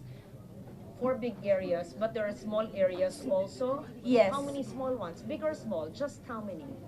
Around 5 smaller areas within... So only 9 private lands? Yes. Big or small? Yes. For 2,000 families, only 9? Really? Yes. And if you talk to the 9 owners, and you can intervene and help them with the legal help, you can actually clear Intramuros, and the families will be relocated to an area where they will have adequate housing and livelihood. And they've agreed to move to Morong Rizal? The 470 beneficiaries, we already have a target date for the General Assembly. We have 89 signed lease purchase agreements already. For the other remaining beneficiaries, we need to just check their identification because there's a problem with the energization of the area, which would require the Meralco to verify the identities of the beneficiaries. So what we did is to organize an assembly which will happen on October 15 of this year. With the indulgence of Senator Lagarde, I think we have to coordinate with DShoot, and probably NHA can really help in finding resettlement for those. Anyway, the target is really 1 million houses a year. It's an ambitious project, but I hope that we can prioritize because I think that Intramuros is really a jewel that we really have to work on. No, that's our target, no? Madam Secretary. I hope that be rest assured of our support that if we can make it a walkable tourism area, just like in other, nakakaingit every time we go around other countries, just walk around small shops, yung mga souvenir items. That's what I hope that you have in mind on the long-term plan of Intramuros. No? Again, it's our heritage. It's our last, as I mentioned, it's our last biggest remaining artifact. So I'm hoping that we can work on it. And thank you. Likewise, I worked with, of course, our COO, Marga Nograles, and I'd like to thank you for the support for Philippine motorcycle tourism, and be rest assured of my support also as my advocacy in promoting the hidden treasures of our country. And what do you think are other areas that we need to promote and probably visit and try to help advertise as a tourism area? First of all, Senator JB, thank you so much for your support really for the Philippine motorcycle tourism. My whole agency is a big fan of you because we have a big community who is really so very passionate about motorcycle riding and discovering our hidden gems. So as part of my report earlier on, I also wanted to share that in our agency, we had wanted, following the direction of our president and our secretary, we wanted to strengthen our MICE industry. For 3 things. So first, the business meetings industry and incentive travel groups have established itineraries already and big tourist arrivals already right away, from 200 to 5,000 arrivals into the Philippines already with a set itinerary.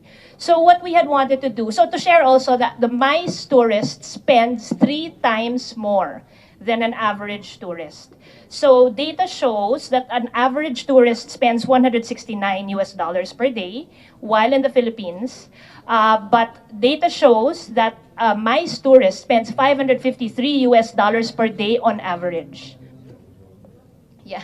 So, listening to the data, we in the Tourism Promotions Board created our Enhanced MICE Plus program. So, ang mangyayari dyan is when we have big tour groups coming into the Philippines, kahit hindi MICE or leisure, we would like to support. No, the Tourism Promotions Board would like to support these big groups that our tour operators bring into the country. May it be for airport welcome dinners, ganyan. So we have, I think, 15 million put into that program. Of course, so we had wanted to enhance that further moving forward, Senator. Okay, thank you. And then likewise, we commend you for the efforts of really of the TPB to promote well, our country as a whole. And also I'd like to thank I'd like to commend Secretary Frasco. I recently went to Tawi-Tawi. Indeed, it's really a beautiful place. I think we really have to promote it. No, it's dulo na ng Pilipinas, but it's so beautiful. It's just like Palawan, turquoise water. What's the, Tawi-Tawi is peaceful, no, compared to the other areas. I think it's really peaceful, and it's another gem that we can really help promote. And I've been there, and I can attest that and I'm sure you could attest that it's really a place worth promoting as well. And I think it's another gem that we can really look into as a destination. Okay, Madam Chair, I guess that's about it. Be rest assured of our support. I'd like to again commend the DOT and the attached agencies for your efforts. But again, Madam Chair, it's not, promotion is half of it. Yung half is other agencies. Again, with reiterate, convenience is utmost importance that we really have to help in promoting tourism. Thank you, Madam Chair. Thank you, Senator JV. We now call on Senator Robin Hood Padilla. Maraming salamat po, Madam Chairman. Ang atin pong anak ng masa din at anak tagapagtanggol ng masa. Senator J.B. Ejercito, maraming salamat po. A'udhu billahi minash shaitanir rajim. Bismillahirrahmanirrahim. Alhamdulillah rabbil alamin. Bismillahi wassalatu wassalamu ala rasulillahi. Assalamualaikum warahmatullah. Isang pagbati po ng kapayapaan at awa ng Panginoon Diyos sa ating lahat. Meron lang po akong ipakitang video. Ito po yung patungkol sa sinabi ni Senator JV, yung sa Sulu at Tawi-Tawi. Kasi yan po yung dalawang lugar na sinabi po ng ating Armed Forces of the Philippines na terrorist-free. Wala na po dyan mga magugulong mga tao. At ito po yung video, tingnan nyo po, napakaganda po ng Sulu. Paki-play. Maiksi lang po ito.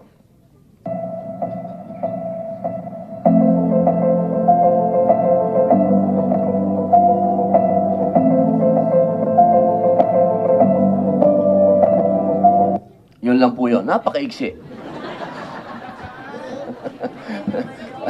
Sinadya ko pong ganun kaiksi para pumunta po tayo doon. Nakita nyo po kung gaano kaganda yung dagat. Opo, ito po yung sana ma-promote din natin. Alam nyo po yan yung last frontier. Maraming mga tinatawag natin yung mga turista po na pumupunta dito. Gusto nila yung mga beaches. Ito po talaga. Napakaganda po nito. Opo. At siyempre, bigay-pugay din po sa aking taga-tausog, taga-Sulu, ang kanyang mister. Alam niyo po, Madam Secretary, gusto ko po kayong i-congratulate sapagkat nandito po, noong 2022, 2.653 million ang turista natin. Ngayon, 2023, 4.8 million ang target nyo, pero nasa almost 4 million na po tayo. Ngayon, tama po ba itong figures na binigay sa amin? Senator Padilla, maraming salamat po. Lumampas na po tayo sa 4 million. Wow! Congratulations, ma'am. Napakalaking bagay po nito sapagkat alam niyo po, yung mga kapitbahay natin dito sa Southeast Asia, lahat po sila, ang puhunan nila ay nasa turismo. Nandiyan po ang Thailand, nandiyan po ang Korea, nandiyan ang Indonesia. Halos lahat po yan, tourism ang kanilang binibenta. Kahit nga po Japan Isa ngayon, napakaluwag ng Japan kasi yung kanilang turismo. Meron po akong, ito po ay hindi itanong kung hindi iminumungkahi. Sapagkat meron po akong nakausap ng mga Korean producers ng pelikula. Kasi sabi nga nila, if you cannot beat them, join them. So, nakikipag-coordinate po tayo sa kanila, nakikipag-usap tayo sa mga Korean producers. Gustong-gusto po nila na pumasok dito sa Pilipinas. Katunayan, hayaan niyo po akong basahin po sa inyo to, ano? Dalawa pong bansa ang may pinakamalaki na... Hello? Okay lang to. Dalawang bansa po ang talagang nakikinabang sa foreign films. Ano? Una po ang Bangkok. Ayon po sa impormasyon mula sa kanilang gobyerno, mahigit na 200 foreign films ang kinunan sa Thailand nitong unang kalahati ng taon. Ang halaga po ng kanilang kinita ay 1.84 billion baht. Sa Pilipinas po, ito ay 2.7 billion. Ilan po ang budget ng DOT ngayon? Nasa 2.9 po tayo. 2.9 lang ang budget nyo. My goodness gracious, very small. Including that. Halos, eto na po yung kinita ng Thailand, ano? Ang bilang ng film productions po ay tumaas ng 12 at ang income generated sa industriya ay tumaas ng 132 million kumpara noong 2022. Bakit po ganito kadami ang kinukunang pelikula sa Thailand? Kasi may government interventions po. Inaprubahan ng gobyerno nila ang proposal na taasan ang cash rebates para sa mga film producers na gagamitin ang Thailand bilang location shoot. Mula po 15% ay naging 20% at naging 30% po for 2 years. Tinaasan din nila ang ceiling ng rebates mula 75 million baht to 150 million baht. Ginawa po ito ng Thailand upang i-encourage ang mga filmmakers na magpunta sa Thailand at gamitin ng bansa bilang kanilang location shoot. Meron pong isang ganap po noon na pelikula ni Leonardo DiCaprio. Caprio ba? Caprio, sorry. Sorry po. Yung The Beach. Yung pong nagsulat noon, na-inspire siya dahil matagal siyang tumira sa Palawan. Pero dahil wala po tayong ino-offer na ganitong klase, nag-shoot na lang po sila sa Thailand. At nagbigay po yun ng napakaraming turismo. Dahil naging kasikatan po yun ni Titanic nung panahon na yun. Kaya yung mga tao nagpupunta doon kung saan shooting yung The Beach. Ito naman po sa Korea. Tulad ng Thailand ay meron ding location incentive for foreign audiovisual works ang Korea. Layunin nito ang mga sumusunod, attraction of location shooting at Korea to encourage tourism, enhance economic effects by hiring local staff and actors. Attraction of foreign audiovisual works for globalization of Korean film production system and establishment of film production network. Meron din po silang rebates sa Korea bilang suporta ng gobyerno. 25 rebates kung ang film ay kinunan sa Korea sa loob ng Korea ng higit ng 10 araw. At kung ang film production ay gumastos hindi bababa ng 800 million Korean money, at ito po ay binabalik nila, 20% rebates. Kung ang film ay kinunan sa Korea sa loob ng Korea ng kulang sa 10 araw, ito po ay binibigyan ng rebate ng 800 million Korean money. Yun po yung ganung klase, ano? Alam naman po natin na sa panahon nito, sikat na sikat ang mga Korean movies, Korean teleserye. Katunayan, yung akin pong chismis na lang ito, no? Yung aking asawa, kami pumunta ng Korea para puntahan namin yung mga pinagsushootingan ng mga teleserye. Kung sa mga lugar po na yun na pinuntahan namin, ang dami pong turistang pumupunta at yun ang pinupuntahan, yung mga location kung saan nag-shooting. Ngayon po, meron po tayong kausap na Korean production na pupunta po dito. Pwede ba natin makita sa video? Tingnan lang po natin ito. No? Kausap po namin sila. Nag-meeting na po kami. Ito po ay isushoot nila sana sa Pilipinas. At ang mga bida po nila ay mga sikat na aktor. Ito po, yung bida sa Jurassic Park, Guardians of the Galaxy, na si Chris Pratt. At si Ken Jeong, yung sa Hangover. Si Jimmy Young ng Silicon Valley. At si Gemma Chan ng Crazy Rich Asians. Ito po yan, pupunta po sila dito.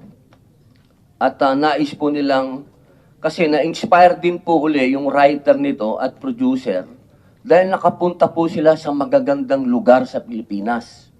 Ang nais po nila ay makapag-shooting dito at ipakita yung magagandang lugar na nakita nila.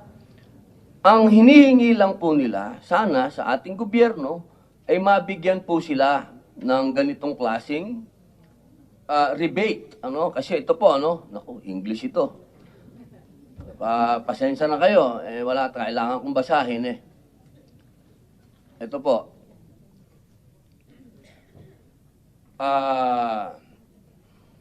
Epic proposal, the Philippines. Yan. Since his first visit, 1997, Kevin Kwan has been in love with the Philippines. During a visit to Palawan in 2017, Kevin and co-writer Aaron Goldberg thought, how can we set a story here and show the world this amazing paradise? They dreamed up a movie idea that would be the ultimate Valentine to Palawan and wrote a script that would capture the warmth and indomitable spirit of the Filipino people. With a $40 million budget, Epic Proposal will be the biggest movie production ever to shoot in the Philippines. Filming will boost the revenues of every province and town where the movie shoots. Many local workers will be hired. Millions worth of supplies and materials will be bought for set construction, while hotels, restaurants, entertainment, and services will be patronized by the hundreds of crew members. The movie stars flying in for filming will attract worldwide media attention, and the actors themselves will variably share photos on social media, promoting wherever they are and whatever they do. Ito na po yun, Ma'am Secretary. Many nations globally provide a rebate of 25% or more of the film budget to incentivize filming in their countries because they have seen how every film production always benefits their local and national economy. We hope to receive a similar rebate from the Philippines as we feel the shooting Epic Proposal will open the floodgates and attract more big-budget movies from Hollywood and other countries to film in the Philippines. Yun po, ma'am, ang aking pong dinudulog sa inyong ahensya. Baka po pwede natin pong makausap din sila. Handa po akong i-present sila sa inyo upang magkaroon po tayo ng panibagong ekonomiya sa larangan po ng film production. At naniniwala po ako na napakalaking po nito, hudyat, pagtulak sa ating turismo na mabuksan po uli. Dahil sa ngayon po, sa akin pong palagay, ang pinaka malaking medium natin ay yung mga artista na magsushooting dito. At yung mga sikat na mga artista na yan, tama naman po yun. Kapag sila ay nag-post, sila ay nagsabi, sila ay pumunta rito, at kapag ito pong pelikulang Korean na to, ay lumabas din sa market at napanood din sa buong mundo. Alam naman po natin ang mga pelikulang Koreano, sila ay nananalo na rin sa Oscars. 2 pelikula na po nila ang nanalo sa Oscars, yung Parasite ba yun? At yung isa, nakakalimutan ko. Pero yung asawa ko, sigurado ko, alam niya yun. Pero ang akin lang pong pinupunto, tutukan po natin itong ekonomiya na ito sa film production. At alam naman po natin na ang puhunan natin Pilipinas, yung ganda ng lugar natin.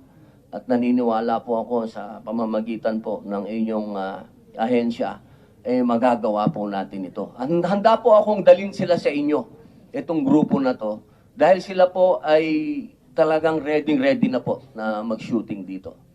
Yun po, may any comment, ma'am?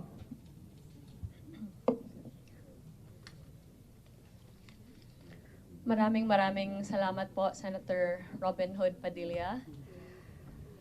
Assalamualaikum warahmatullahi wabarakatuh. I learned that in Tawi-Tawi, where I was recently.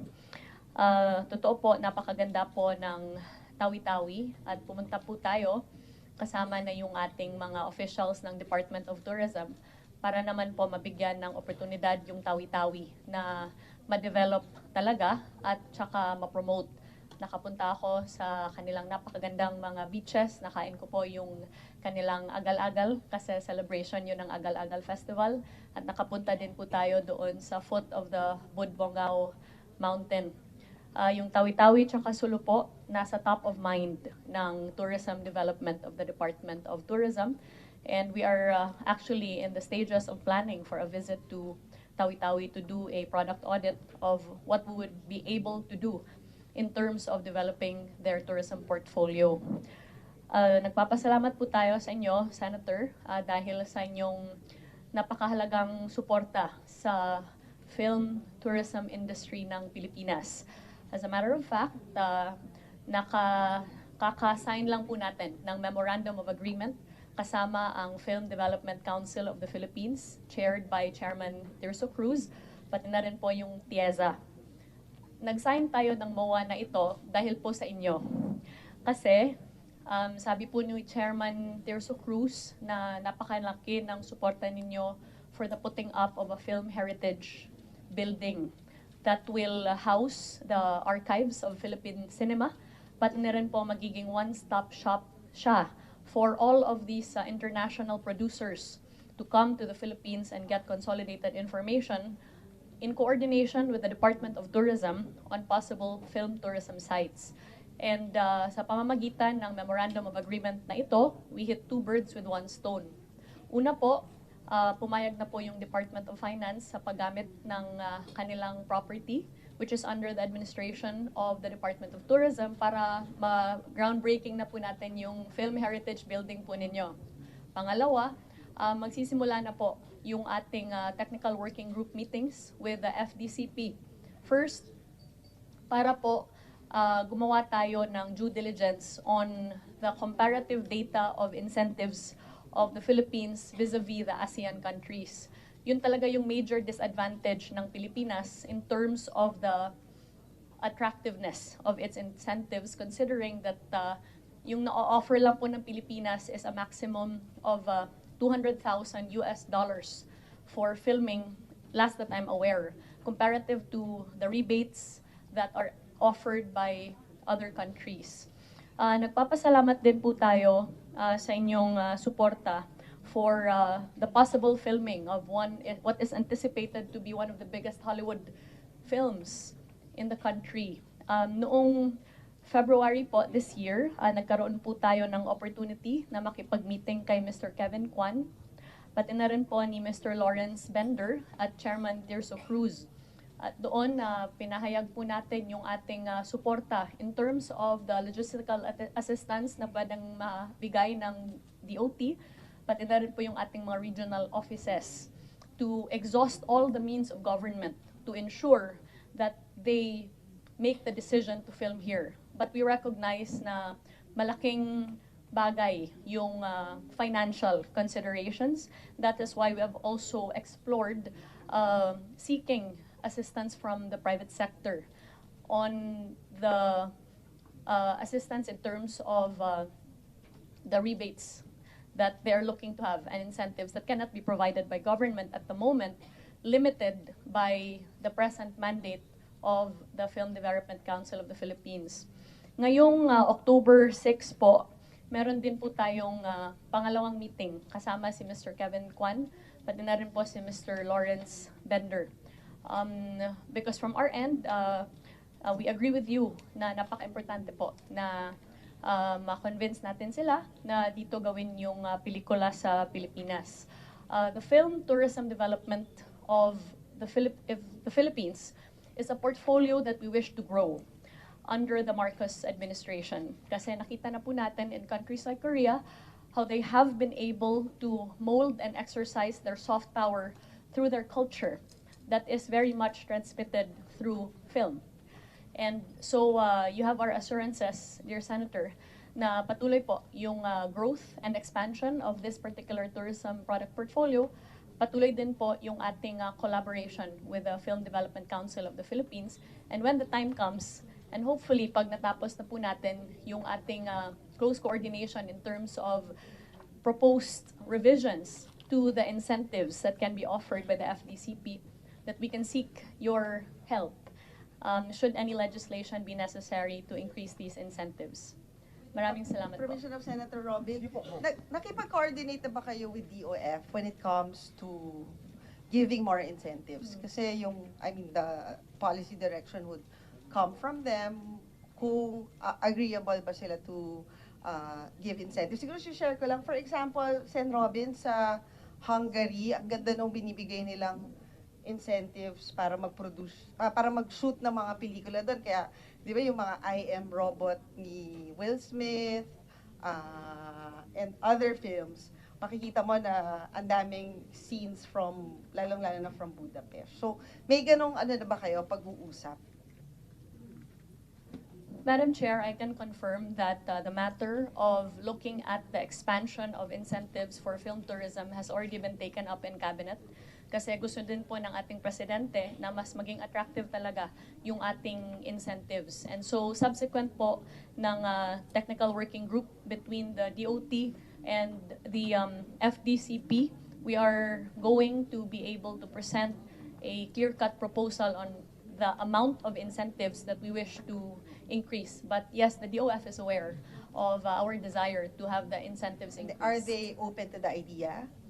Kasi at the moment, binupush nga nila for us dito sa Senate na wala na exemptions from VAT. So if we will give an incentive dun sa mga film producers na VAT exempt sila, parang it contradicts the ongoing policy of DOF. Yes.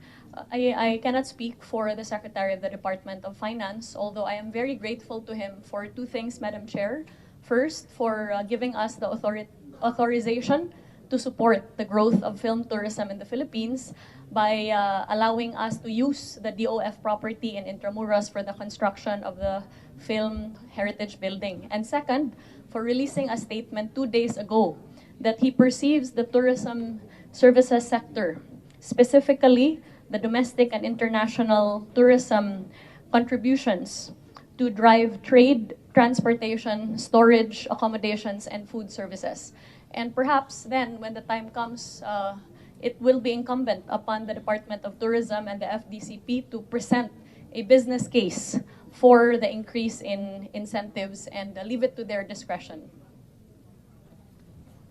Thank you, Senator Robin. Maraming salamat po, Madam Chair. Yung binanggit niyo po kanina, maganda din po yun kung makapag-usap po tayo. Kasi nakikita ko po na si Madam Chair ay nakasuporta sa atin dito. Baka nga po siguro, i-legislate po natin ito para tingnan natin kung paano natin po. Kasi para sa akin talaga, big break po ito para sa Pilipinas. Lamang na lamang tayo kung sa pagandahan lang po ng lugar at sa pagandahan ng mga Pilipino, lahat na po. Lamang na lamang tayo dito. Isa na lang pong tanong. Opo, ito lang po kasi good news. Kasi ito medyo malungkot lang ito. Tanong ko lang po doon sa duty free, Mr. Nang, Sir Nang. Totoo po ba itong meron to po kayong tinanggalan ng trabaho 500 tao? Totoo po ba ito? Mr. Senator, actually we're just following the instructions of the GCG. And, okay. Regarding the restructuring program. And actually hindi ho 500 from yung original pong old OSSP no 1,180 plantilla possession, ni-reduce po nila to 345. So ilan po mas nadagdagan pa? Bumabaho. Bumabaho. So, ganun. Ano pong plano nyo po ron sa matatanggal? Well, may incentive program, kaya po up to this year and next year, may medyo wala pa po kaming kikitain because yun pong incentive program, ibibigay po namin sa empleyado, yung mga separation nila. Wala po silang natatanggap pa sa ngayon? Meron na ho. Nagsimula na po kami mag-release ng mga separation pay. Opo. Hindi ko po masyado pang nabasa ito, pero binigay lang po sa akin. Alagaan po natin yung mga tao natin, boss. Oo, medyo lalo po sa panahon ngayon, ang tataas ng bilihin, magpapasko pa. Kung ano po yung pwede niyong maibigay siguro insentibo. Opo. Kung ano ho pang approve lang ho ng gobyerno, yun lang po ang aming based on the package of the government. Yung po bang ibang tatanggalin nyo, hindi pa naman po siguro ngayon magpapasko, no? Well, totoo po yun. Kalahati lang kasi wala na po kaming budget for this year. At yung iba ho next year. So that's about 385 million po ang total budget. So yung kalahati po by next year na. So hindi po. Opo. Para yung kalahati na muna, yun na muna po ang alagaan nyo. Yung kalahati, medyo makakapagpasko pa ng maayos. Yes, opo. Opo. Salamat po, Mr. Nang. Yun lamang po, Madam Chair. Thank you, Sen. Robin Hood. Siguro, since duty-free na rin yung napag-uusapan, parang just the other week, parang kinandado ng Subic Bay yung, yung tindahan nyo kasi for non-payment? Madam Chair, hindi po sa amin yun. That's a privately run duty-free. So mali yung kasi dun sa news report, nakasulat duty-free Philippines eh. Yes, opo. So sino yung... It's privately owned. So parang kapangalan nyo? Well, yung mga operators po sa Subic yun. Sa Subic po. May operators po doon. But they are close. So operator nyo yung... Hindi po. Sa Freeport po, there's operators before na nag-ooperate ng duty-free. And I think... And not duty-free Philippines? Not duty-free Philippines po. Wala po kaming utang at where. So hindi kayo yon. I think baka you have to issue a statement that that yung pinadlock na yon is not the same duty-free Philippines. Yes, we will do that. Kasi ganun yung, ganun daw, the article was written in a way na parang duty-free. And parang nabanggit niya na may restructuring na binigay sa inyo si GCG. What was the rationale for the restructuring? Well, it's long overdue, Madam Chair. And because of the business model that duty-free has, it only requires about 385 or 300 plus people to run it, actually. Marami ho masyado yung empleyado namin. And the suppliers are, actually providing some additional help when it comes to, monitoring their goods already. So marami na ho talagang taon walang... Hindi naman magsasara yung duty free? Or hindi po. May policy direction ba kayo to privatize? Or may ganong pag-aaral ba to privatize duty free? Kasi parang I think yung NAIA 3 nyo ata, parang may sinaran kayo pwesto, di ba? Or hindi natuloy? Well, for NAIA 3, the land side, we have to close it. It's too big, but that was the decision of my predecessor. And I have to close it po kasi it was not making money. So, yun lang po. But for the others, during the pandemic, we have to close down some small stores. Like but yung now, Lux? Lux is still open.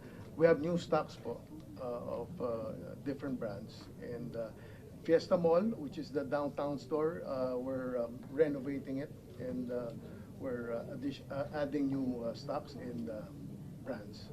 Actually, yun na nga. Kasi, for example, ako, parang pag bumibili ako ng pasalubong sa SNR na lang, tsaka sa Landers, or, di ba? Kasi parang, effort for me to go to your space dun sa malapit sa airport. Hindi katulad dati, di ba, na parang automatic, talagang mag-e-effort ka na within 2 days, kailangan bit-bit mo lahat kasi doon ka nabibili ng pasalubong. But apparently, nabago na yung ganong, I don't know, nabago na ba yung ganong kultura na pag dumadating ka, ang next day gimmick niya with the family is to go to duty free. Parang at the moment, are you still occupying the same space at the back of Ninoy Aquino 1?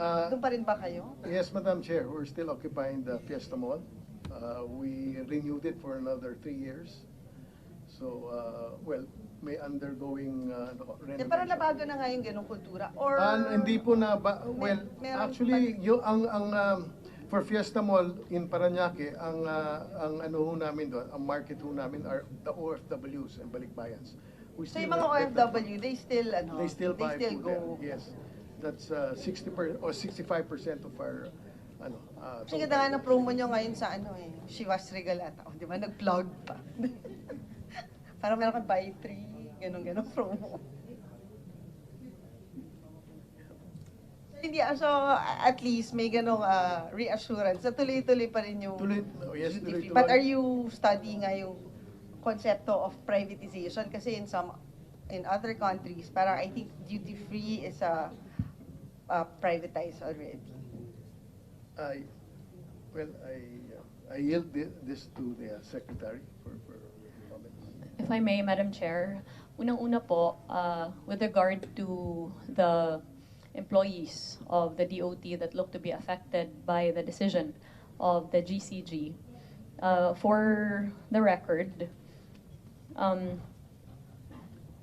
September 23, 2022, my office received a notice from the GCG that they would be implementing their order, GCG Memorandum Order 2022-08, approving the restructuring plan of Duty Free Philippines to take effect in January 2023. What I did subsequent to receipt of this letter was to actually have a meeting with the union of Duty Free, subsequent to my meeting with the management of Duty Free, just to get all sides. And as I heard them out, I completely understood their concerns of losing employment, especially towards the Christmas season. So yung ginawa ko po, sumulat po ako sa GCG to request an extension of time for the implementation of their order. And the effect of that was for the GCG to extend the implementation from January until March 2023. So March came, and then in March, I again wrote to the GCG to request an additional extension of time in behalf of the employees in order to implement the IRR for the order of the GCG. The letter has been duly acknowledged, and in May, the GCG decided that the implementation could no longer wait, and they did carry out the same. But from our end in the DOT, we completely understand the concerns of these employees, which is exactly why we requested for an extension of time. As far as the Duty Free Philippines is concerned, there have been initial talks on opening up opportunities for the private sector to be able to offer incentives similar to duty free, to be able to make the Philippines more competitive in terms of shopping tourism. However, this requires a revision in legislation, considering that the privilege of extending duty-free exemptions are purely lodged within duty-free. So should we pursue privatization, it would require legislation. Meanwhile, we are pleased to note that as a result of the desire and directive of our President to increase shopping tourism in the Philippines, a bill has been passed by the House to extend a VAT refund mechanism for tourists, and the same is now before the Senate. Siguro baka maganda din tignan, baka yung, because I think wala na talaga tayo magagawa because duty free has to follow the instructions of GCG. Baka siguro maganda lang tignan, baka pwedeng hanapan sila ng pwedeng lipatan, or maybe we can train them for upskilling so they can also work for other industries within the tourism sector. May ganong effort? Yes, Madam Chair. There is a host of trainings that we can provide in order to upskill and increase the capabilities of the workers affected by the GCG-ordered restructuring. And from our end in the DOT, we will ensure that we're able to assist in the smooth transition by providing such trainings. Ano yung constraints nyo dun sa separation pay? Why you can't pay We're still, Madam Chair, we're still settling the portion ng BIR tax exemption, but for the separations. At sinisigil kayo ng BIR? Yes. For Well, we requested for their opinion kung it can be VAT exempted. Yung separation Separation pay, yes. Oh, so para you can give more. More, yes, we can give more. Sige, maybe we can help you with that. During, we can ask BIR kung ano na ba talaga yung... We wrote they them a can, letter already. decide Madam favorably with your request to exempt na yung VAT. Yes. It's with their legal office, Madam Chair. They're evaluating it. Okay. Okay. Sige. Madam Chair, sorry po, i-follow up ko lang yung Mr. Nang. Pasensya na po kasi sabay-sabay kaming nakatanggap ng text dito. Na 3 months na daw nagugutom yung mga tinanggal sa trabaho at wala pati daw yung matatanda, wala nang pambiling gamot.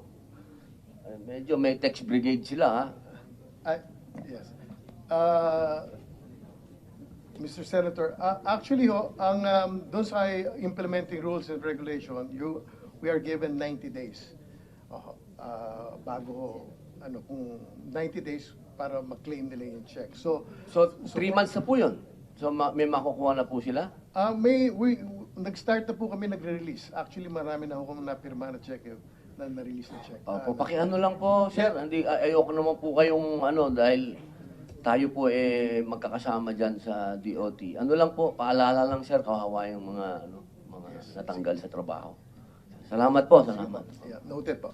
Hindi, pero knowing BIR, parang hindi naman nila ibibigay sa inyo yung VAT exemption. I mean, we have to be realistic, di ba? Kasi the more you prolong it, na alam naman natin sa bandang dulo, hindi pa rin naman sa inyo ibibigay ng BIR yan, hindi ba baka nga mas maigi? Bigay na lang natin. And then kung mag-grant naman, dito follow na lang yung additional amount. Kasi may narinig na ho ba kayong ahensya na pinayagan ng BIR na i-VAT exempt yung separation pay? Yeah, sige po. May ganong Madam ahensya Chair, we po will ba? look into that. In fact, just to share, during the bayanihan, I had to insert that provision na yung malilay off during that period, exempted na. Yes. Sige po. Pero syempre, nag-lapse na yun. So I doubt kung papayag pa ulit si BIR. Kasi 3 months, di ba? Yung 3 months na walang trabaho, walang pera. Mahirap po yun. Lalo na ngayon, ang hirap ng buhay. Sige po, Madam Chair, we will look into that. Yeah, maybe before we go dun sa plenary, we would get an update already na baka pwede na nga maumpisahan. Sige po. Separation pay, no? Separation pay lang ba yung Separation pay, that includes also yung mga leaves po. Leave credits.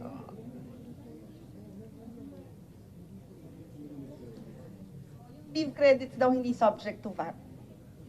At to ano ba yan? Income tax. Nag-partial na po kami ito. Nagbigay na po kami.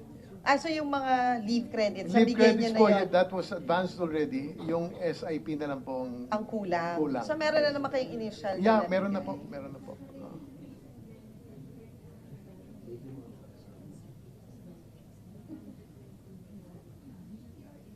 PRA pa pala. Sorry, nakalimutan na kita. Tapos na siya. On this, tatanong, hindi, question lang sa PRA, di ba, yung, well, meron pa ba kayong mga retirees na 35 years old? Suspended na po yung from 35 to 49 years old. We have suspended. Kasi, syempre may existing na eh. Yes, apo. Did you rescind? Kasi di ba, nire-renew naman yan. So yung mga naka-avail na ng 35, nagtuloy-tuloy ba sila? Or you had to tell them na parang hindi na kayo pwede? Yes, Madam Chair. Actually, our members for 35 to 49 that we accepted before the new policy, we are still renewing their membership because the issued policy of limiting the age requirement to 50 and above is we are implementing it po prospectively po. So Pero I suggest na you study para ma-cover yung nabigyan na ng 35 years old. Yes po. And ano yan? 35 to 49, di ba? Kasi unang-una, napaka-bata para mag-retire at 35 years old. And then, na-vet nyo na ba ito mga 35 years old? Kasi most of them are Chinese, tama ba? Correct? Actually, distributed around 33% po are from mainland China and the other percentage po nakadistribute for different nationalities. Hindi kaya nga, na-vet nyo ba itong mga to na talagang of good moral character, hindi sila bahagi ng isang sindikato, or ito yung way nila to stay longer in the country kasi meron pa silang other activities in the country, sa bansa natin.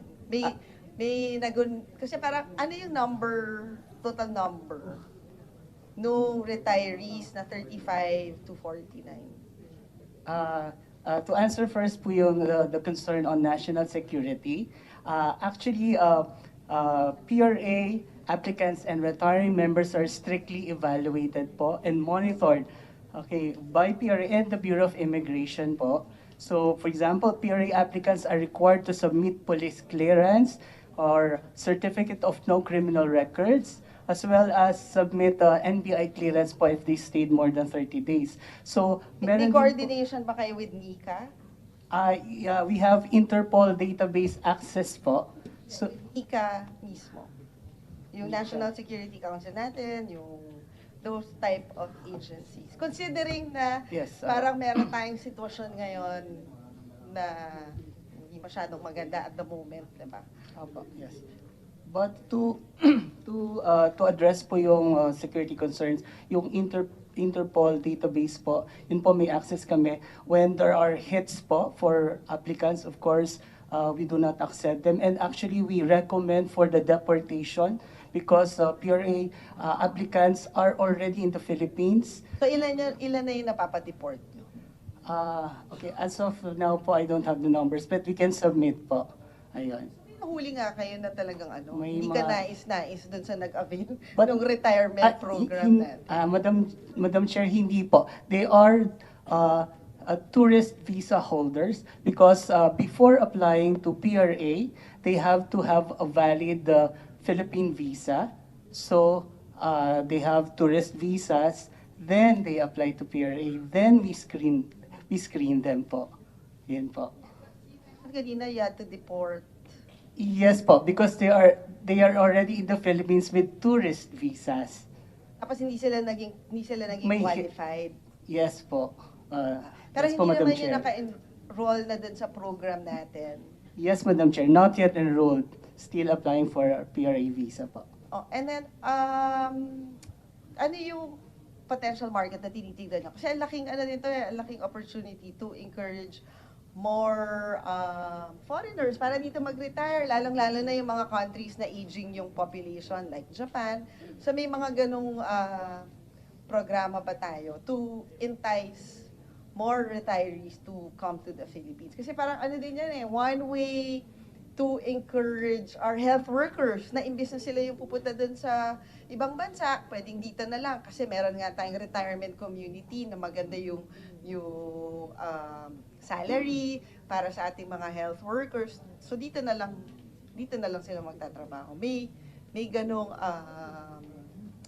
ano ba, programa and convergence with DOH or with private health facilities. Kasi parang yun ata yung concern ng mga retirees, yung access sila to health care dahil usually medyo may mga edad na yung mga yan. Yes, Madam Chair. With regards to market po, with the suspension of accepting members from 35 to 49, for example, the percentage of European and American retirees increased, and for example, for the Chinese retirees that we are concerned of actually decreased in terms of percentage for annual membership po. Okay po. So, and we participate with the Department of Tourism, and we join the tourism campaigns po of DOT. And with regards to healthcare services po, we do accredit merchant partners like medical service providers, caregiving providers, retirement facilities. So, to address the concerns of the aging retired members. But actually, their main concern is the portability of their foreign insurance po, yun. So, Concern. yes po. So, Kasi hindi ino-honor ng local hospital setting yung insurance nila abroad. yes, Madam Chair. Opo, lalo na po yung government-funded nila na insurance coverage po. Yun. So, even though in previous years, some Filipinos, for example, in America, they were trying to lobby the U.S. government or for laws that will extend the portability of their insurance to the Philippines, but to no avail po. Okay, in the Philippines, I was given the card. So in 2007, PRA had a memorandum of understanding with PhilHealth po for the coverage of PRA members. So they are paying 15,000 annual premium contribution po. Ayun, so they are part of our PhilHealth system po, but they are paying more po. Okay. Thank you po, Madam Chair. Yes, Sen. Robin Hood. Sir Philip. Opo, kasi napag-usapan yung retirement. Opo, hindi po ako mag-retire, bata pa ako, boss. Ano lang po, kasi alam na naman po siguro yung tinatawag natin na medical tourism, no? Opo, at siyempre, kapabilang po dyan, yung mga matatanda na nasa abroad na gusto ngang mag-retire sa Pilipinas. Paano po kaya yan? Ang madalas na sinasabi na ang gamot na binibigay doon sa mga matatanda. Kasi nagpunta po ako ng Israel, at doon nakita ko yung kanilang mga nursing homes, yung mga matatanda na may dementia. Ang binibigay nila ay medical cannabis. Medical cannabis. Paano po kaya yan? Ipopromote natin halimbawa ang retirement dito sa Pilipinas. Yung mga matatanda, ang gamot ay medical cannabis. Hanggang ngayon, hindi pa rin po yan legal sa atin. Hindi po parang Thailand na recreational. Bagamat tumaas ang tourism nila dahil sa recreational cannabis. Pero yung medical cannabis, sa tingin niyo po ba makakatulong yan sa ating medical tourism o sa mga retirement, sa mga nursing homes? Thank you po, Honorable Senator.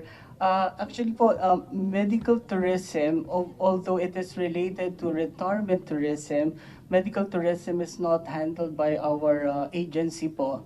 So actually, we will cooperate with the responsible unit po for medical tourism, but as of now po, sorry po, we don't have a position on that issue po. Pero Sorry connected po, po kasi yun Connected yun.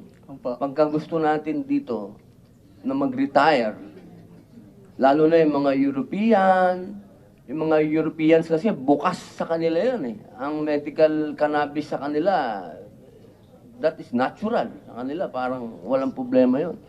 So, paano po kaya yun? Paano nyo po yung ipaliliwanag? Halimbawa, meron isang tiga-Netherlands o isang tiga-Australia na lang. Ang Australia, ang lapit na sa atin yan, 7 hours away. Bukas na ang medical cannabis sa kanila. Gustong mag-retire sa Pilipinas. Paano po kaya yun? Sa tingin niyo po ba makakatulong ang legalization ng medical cannabis dito sa retirement industry? Okay. Thank you po ulit, Honorable Senator. Looking forward po, actually, PRA can be part of a group that will discuss these issues. And for example, there needs to be a participation of the Department of Health, for example po. But looking forward, if PRA will be targeting, for example, the senior category of retirees we're in. For example, there is much pain, that they are suffering pain in their, sabihin natin, on what their medical conditions, and maybe your suggested po na medical treatment or therapy, a medical therapy will be useful for them practically po. Possible po na, of course, we to support the needed medical and medical services to cater for this special segment that needs this kind of therapy. I think actually it will be for our management to decide, but it appears that it is practical for PRA to support, but of course under certain conditions, and there must be controls that should be put in place. Thank you po, Senator. Maraming salamat po, Sir. Tama po pala kayo na dyan, kayo nakaupo dyan, Mr. Philip. Salamat po. Salamat po, Madam Chair. Thank you po. Thank you. Thank you. Sige. Let's go back to DOT proper. For 2022, you had an unutilized appropriation for branding amounting to 296 million plus. What is the current status of the fund? Madam Chair, with your indulgence, I'd like to yield the floor to Undersecretary Elaine Batan. Good afternoon, Madam Chair. Good afternoon, Senator Padilla. With regards to the 2022 continuing budget of the Department of Tourism, particularly for the branding, we are already currently doing the direct placements and its utilizations for us to be able to target full utilization by end of December. Pero yung balance nyo ng 2022 na 296, na gastos nyo na ba ito? As of the moment, it has not been fully expended as of yet, Madam Chair, but we are already in the process. How much is the balance? The balance as of the moment, Madam Chair, is that we have a total obligated appropriation of 141,797,877.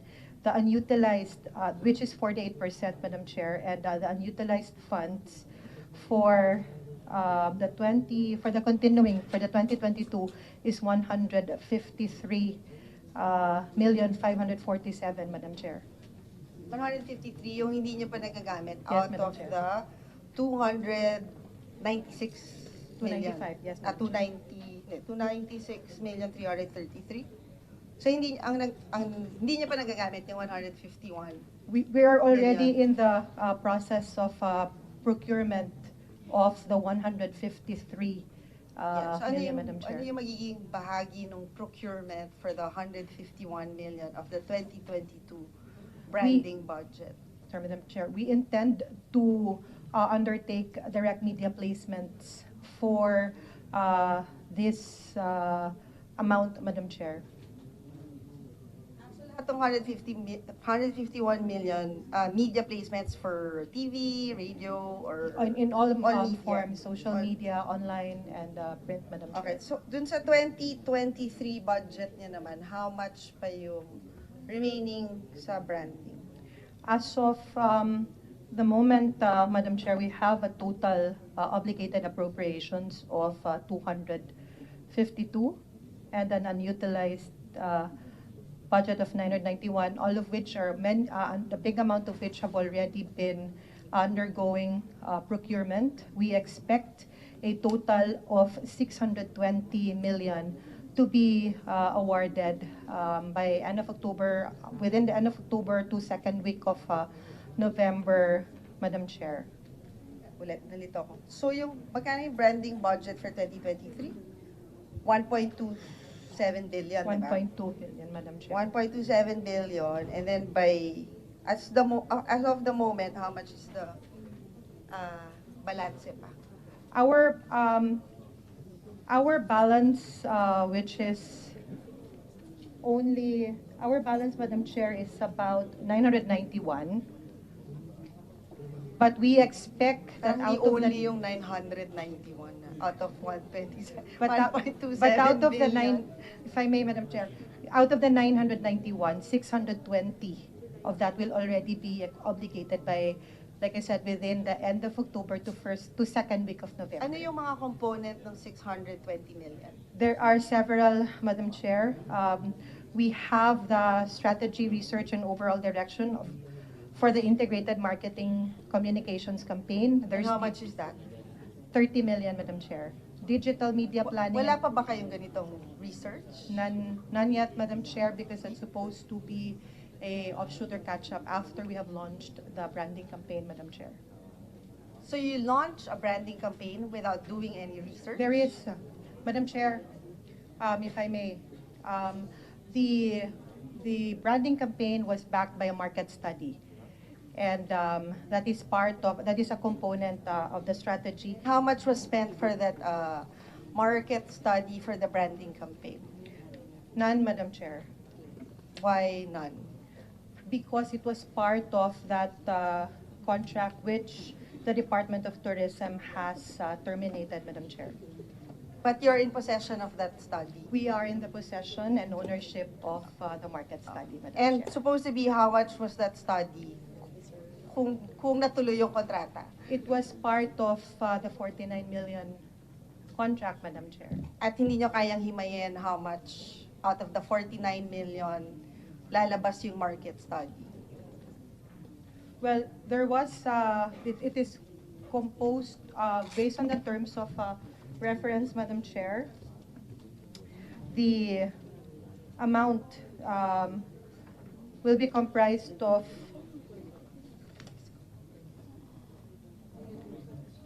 20% of the total project cost, Madam Chair.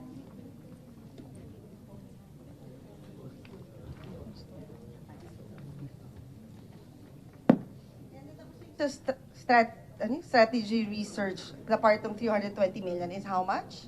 30 million, Madam Chair. So anong pagkakaiba nung strategy research dun sa marketing study that was part of the 49 million?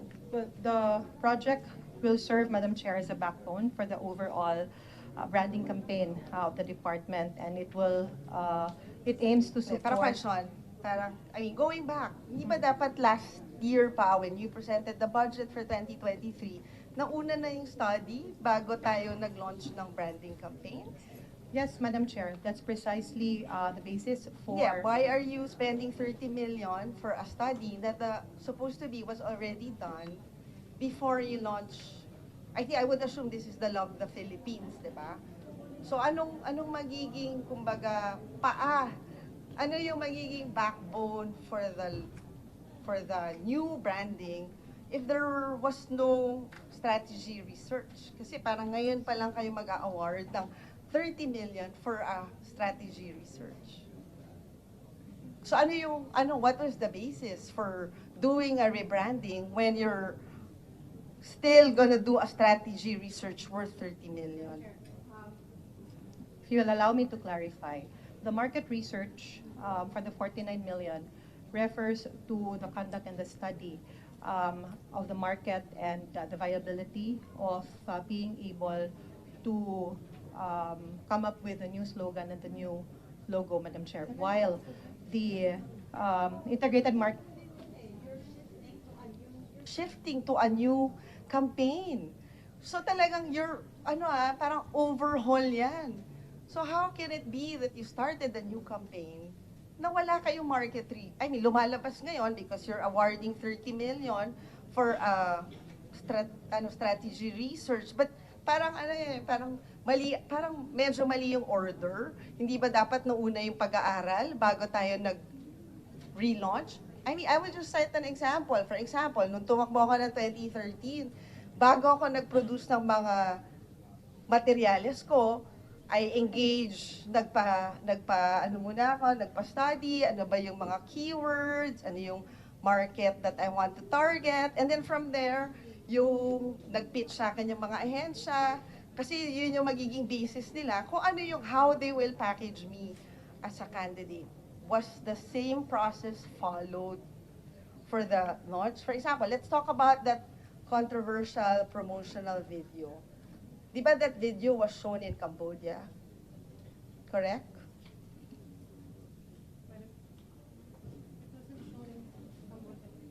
Yung sa UNWTO? Hindi ba siya pinalabas? So, saan galing yung statement nung Indonesian tourism officer na parang when he was watching it in Cambodia, parang nasabi niya that rice fields, parang sa Indonesia yan and then true enough, nung pumutok na nga, sabi niya parang na-validate yung suspension niya nung pinapanood niya yung video. Tapos, in fact, may statement pa siya na nagpapasalamat siya na we are promoting Indonesia. Are you not aware of that statement of the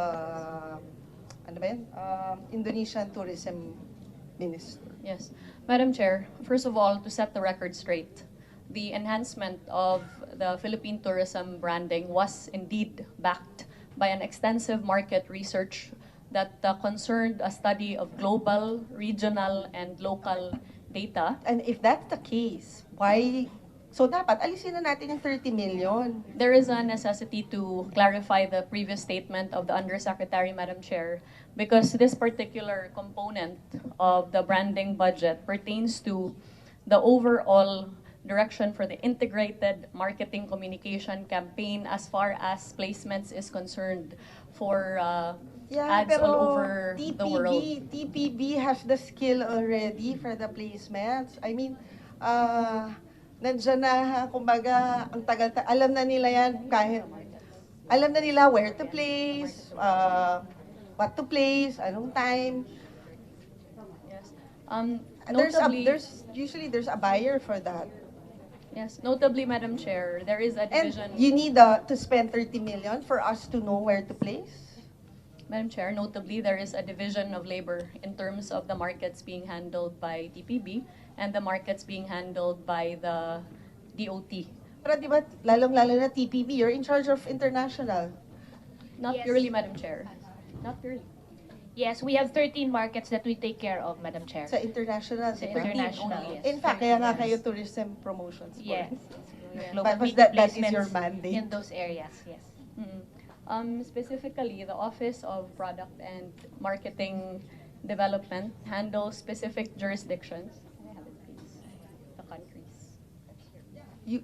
So let's go back to the 30 million study that, malaki-laki rin yan kung instead of a study, placement na because that's additional airtime. Kung hindi naman kailangan, kasi you've mentioned that as part of the 49 million, meron ng submission yung ahensya ng study. Correct? Pertaining to the viability of enhancing the tourism branding campaign and not pertaining to the placements for where How these long, marketing how campaigns long will be had. yung sinubmit nilang study? How many pages? We will be submitting a copy. Sorry. We will Kasi if it's just the testing of the I mean, madali lang yon kasi keywords lang yung itetest eh. So, 5 pages lang usually yung submission niya ng ano ba tawag doon? Yung survey firm. Kasi ganyan yung nangyari sa akin eh. Like, tinest nila keywords. And then from the keywords, dun sila labas ng slogan for me. Ganun lang ba yung output na binigay sa inyo as part of the 49 million? No, Madam Chair. The output actually consists of several pages, more than 20 pages as a matter of fact. So it's comprehensive? It is a comprehensive study on the viability of changing the logo and the slogan, Madam Chair. So ang study lang is the viability? Wala pang study, wala pa kayong pinangahawakan ng study on the slogan itself? That is, Madam Chair, if I may. The study presented to us by the contracted agency also involved studying customer behavior, trends in travel and tourism, post-pandemic, as well as attitudes to travel all over the world, including tourism spending on what specific activities they spend. It's not just viability, it's much more than that. In fact, meron na siyang market segment study eh. Diba? Although, yes, Madam Chair, that is true. And it was only what? How much? Magkano dati ba sa 5 million? Huh? 10 million. Mga 10 million. And then parang may research tayo na 30 million. Na parang nakakailang research na tayo sa for strategies. Madam Chair, I think there needs to be a delineation made between the study that was conducted to enhance the tourism. In fact, I mean, di ba, during the last budget hearing, yun nga yung concern ko eh. When we change the branding, isipin mo, we're spending 30 million for a strategy research. Wala pa yung placement. And in terms of tourist arrivals, hindi pa, I mean, compared to our ASEAN neighbors, na hindi nagpapalit ng slogan, pero ang taas-taas ng tourist arrivals nila. Malaysia, 10 million. Vietnam, well, mas mataas na tayo ata sa Vietnam ngayon. Hindi, pero 2022 pa to eh. What was our arrivals nung end of 2022? 2.65 million, Madam Chair. Yeah, so mas mataas pa rin ang Vietnam. Ka-level lang natin ang Cambodia. So, going back dun sa kay Tourism Minister, dun sa kanyang comment. So, to clarify, Madam Chair, the UNWTO the UNWTO conference, which I attended, happened prior to the launch of the video in question. And the video that was shown during the dinner hosted by the Philippine government in UNWTO was a video that was made in-house and did not use any of the footages that were used in the video launched to support the tourism how come he brand. made that statement na the rice paddies that he saw during that event was the same rice paddies that was shown during your launch?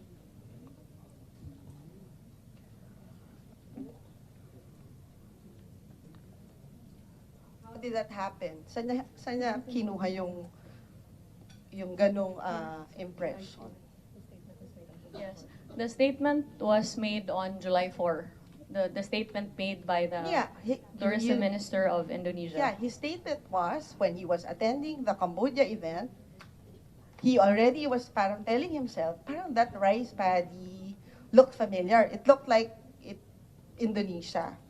Tapos parang sabi niya, parang next statement niya was parang mukhang hindi naman, or baka hindi naman kasi sa Philippines, baka pareho lang. And then pumutok na nga yung nangyari dun sa launch, and then he issued that statement na parang totoo naman pala yung ano ba yan, yung haka-haka niya na it was indeed in Indonesia. In fact, yung huling statement niya was parang hindi naman siya na-offend na ginamit ng Philippines yung photo ng Indonesia. In fact, ang statement niya was, we should thank the Philippines because they promoted Indonesia. We categorically deny showing the Wait, so video in hindi nyo question nabasa during yung the ganong, UNWTO hindi nyo dinner, nabasa Madam yung Chair. ganong statement nung foreign tourism officer of, tourism minister of Indonesia, kalat na kalat siya sa social media. It was brought to our attention, Madam Chair, and he did in fact attend the dinner hosted by the Philippine government, and the video that was shown there was made in-house, sourcing... Wait, so your in-house used photos from Bali? No, Madam Chair. We deny showing any photos using images of Bali during the dinner Yeah, hosted so by parang the Philippine government. how come saan nanggaling yung ganong statement that when he was attending that event, he saw the same I think we're talking about the same photo. I cannot speak to that, Madam Chair, but what I am aware of is that he did attend the dinner and that the video that we showed was a video that And we you've made never in-house. made an effort to correct the statement? Kasi parang for me, mas nakakahiya yung statement ni Tourism Minister na nagpapasalamat pa siya na ginamit natin yung pictures nila na nakita niya during the Cambodia event. Was there, and you knew he had that statement. Was there an effort on your part to correct his statement? And for him to correct himself?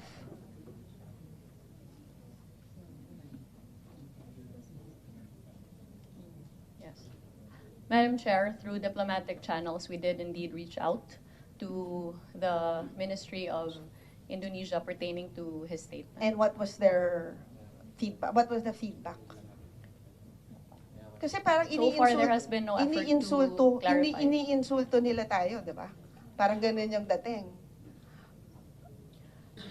Madam Chair, we have not yet received. You wrote, you asked, did you write the DFA to write, hindi ko alam, diplomatic protest ba yan, or to call out the attention of the Indonesian ambassador, or was there that type of effort?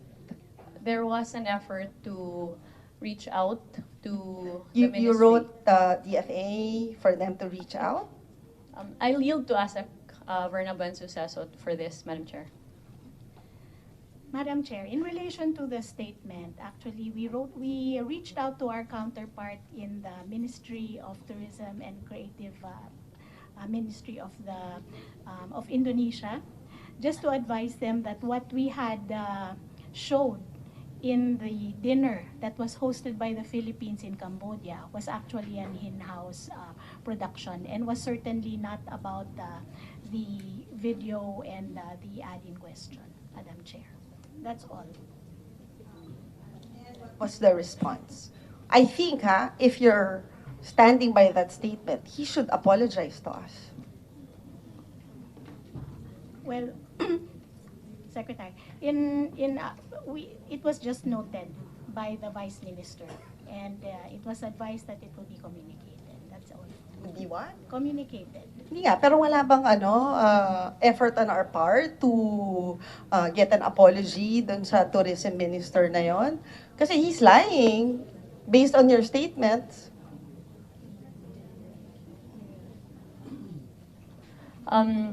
Madam Chair, since we're talking about the video that was shown during the dinner, the purpose of the dinner was actually to introduce Cebu as the host for the Joint Commission meetings for UNWTO next year.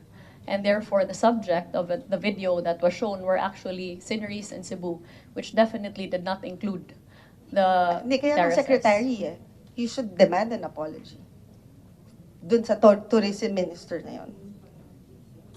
Because it was carried out by different newspapers and different media outlets. Tapos he was lying, I mean, based on your statements, na you've never shown that video in question during the launch was not shown in Cambodia. So anong rice paddies yung pinagsasabi niya na while he was watching during the event dun sa UNWTO, naisip na niya na rice paddies yun ng Indonesia. May rice paddies ba dun sa video na ginawa niyo about Cebu? No, Madam Chair. If there was none, so saan kinuha ni Indonesian Tourism Minister yung statement niya na there was? We really cannot speak to the mind of the Indonesian Tourism Minister, but But we can demand an apology because he was lying to us. Sinisira na yung tourism campaign. Diba? We have already communicated to the Ministry of Indonesia our concerns, Madam Chair, and as have you reached out? Do you know the Indonesian ambassador? Yes, Courtesy call. Have we were you just made an together, effort Madam on Chair. your part? Yung backdoor policy, backdoor communication na parang Your Excellency, bakit naman ganun yung tourism minister nyo? Wala namang ganung video na pinalabas sa Cambodia. Was there an effort on your part?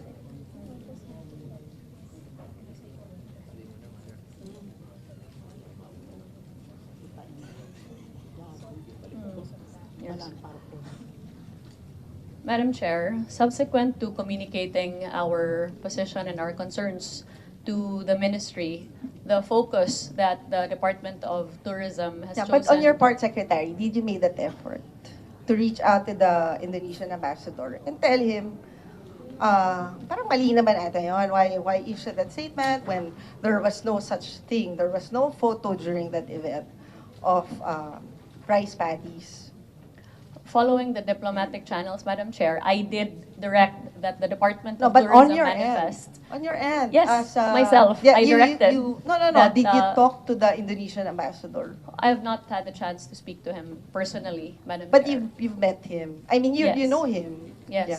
I And have. parang there was no, kasi di ba usually sa mga diplomat, mga ganyan, there's always that backdoor channel that we can use, di ba, aside from yung formal. Was there an effort na through backdoor channel? Kasi, I mean, you're always together sa mga UNWTO and other international events. So, was there parang an effort? Pero kilala mo naman tong si tourism minister. I have met him in the international events, Madam Chair, and the last After time... that event, did you see him again? No. O hindi pa kayo nagkikita? Not yet. So walang ganong on your end, personally, kasi like, for example, kunyari, I'm friend, or parang kakilala ko naman usually nagbibigay sila ng calling card para mas direct yung communication with each other. Walang ganong effort on your part to clear things and then for that tourism minister to retract his statement. Or even on your part, I've never ako nakakita ng press statement on your end denying or saying na hindi totoo yung sinasabi ni Indonesian Tourism Minister. Was there a PR effort on your end to deny his statements? Madam Chair, the focus of the Department of Tourism subsequent to the video showed by the DDB was to ensure that... No. I'm talking about itong kasi kumalat yung statement ni Indonesian Tourism Minister when you said you read his statement, right? Yes, Madam Chair. Was there an effort on your PR team to issue a PR statement categorical and saying na during that event in Cambodia there was no such video na may rice paddies, which means na hindi mo alam kung saan kinuha ni Indonesian Tourism Minister yung statement niya saying that while he was watching that the video na Indonesia yung pinapakita. Was there a PR effort on the part of DOT? To publicly rebuke the Minister of Tourism of Indonesia, which is our partner in the ASEAN, none, Madam Chair. Why not? The focus of the Department of Tourism at the time, subsequent to the DOT, But if I may, remember, Madam Chair, parang bahagi yun nung di ba? Parang nagpatong-patong na yung negative publicity for the new branding campaign. Parang for me naging bahagi itong si tourism minister dun sa and very, very, for me, very damaging yung naging statement niya kasi hindi naman siya ordinary Indonesian. He's the Indonesian tourism minister.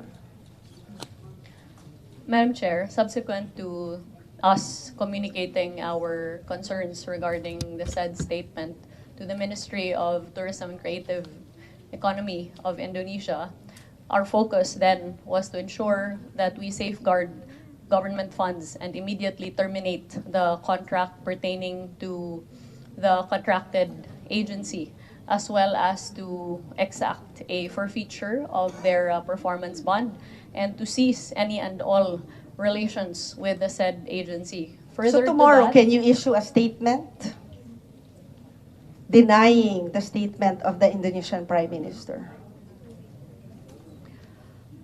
First of all, Madam Chair,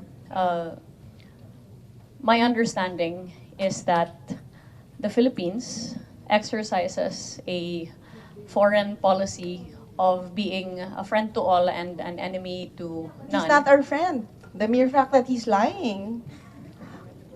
I mean, I'm talking about the tourism minister, hindi yung Indonesian country.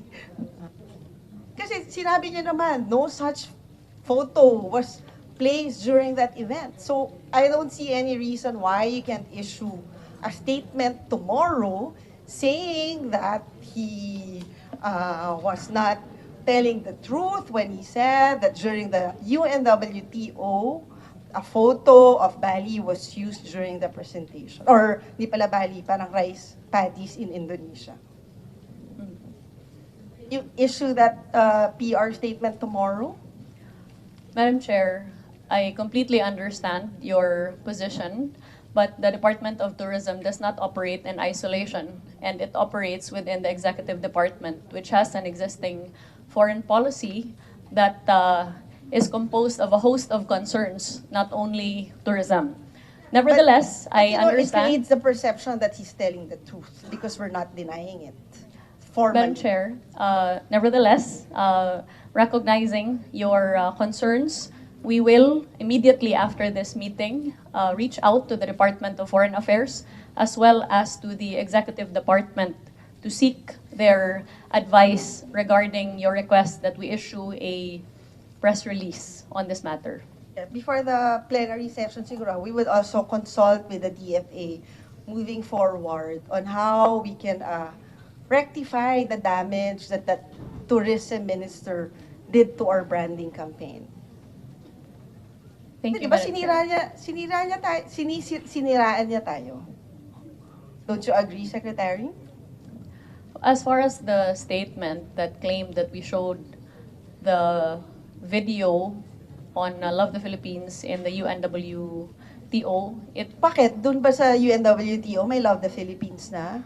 Wala pa, Madam Chair. Kaya nga, so bakit, why you said na Love the Philippines when during the UNWTO there was no... As I said, as far as his statement.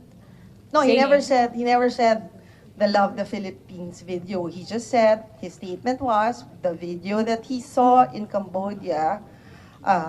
When he was watching the video in Cambodia, he thought na, oh, that rice paddies parang looks familiar. It looks like it's in Indonesia. He never mentioned any Love the Philippines video.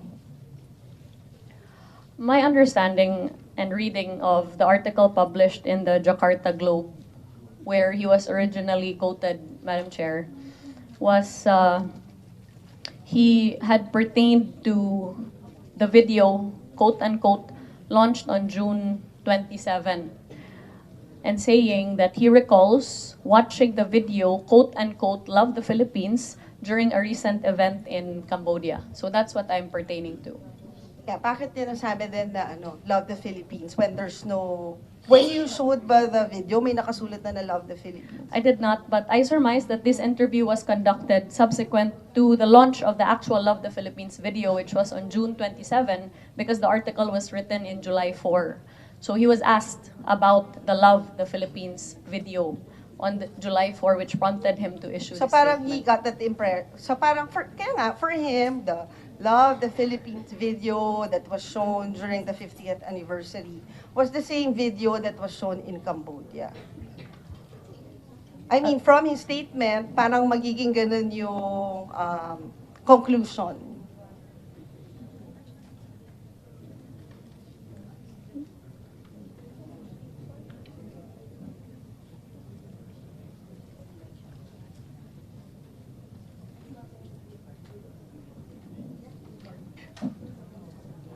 I really cannot speak for the tourism minister, Madam Chair. All I can say is that during the UNWTO dinner that the Philippine government hosted, the video pertained so parang to ngayon, Cebu. nagtataka ako kung saan hinugot ni tourism minister yung sinasabi niya na it was the same. When you're telling me now that during the dinner, walang rice paddies dun sa pinresent niyang video.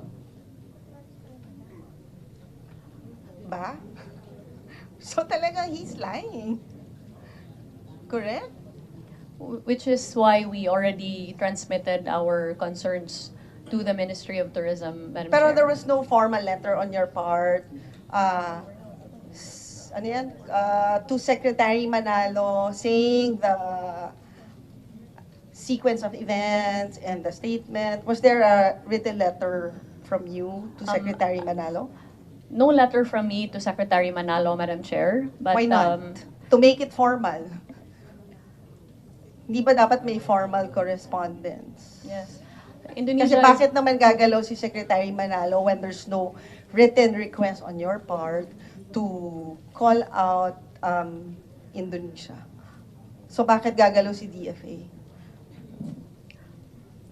With all due respect, Madam Chair, I think that we find ourselves in the unique situation of existing within the realm of the ASEAN, which promotes the concept of centrality, goodwill, and good relations among our fellow tourism nations, which is exactly why instead of taking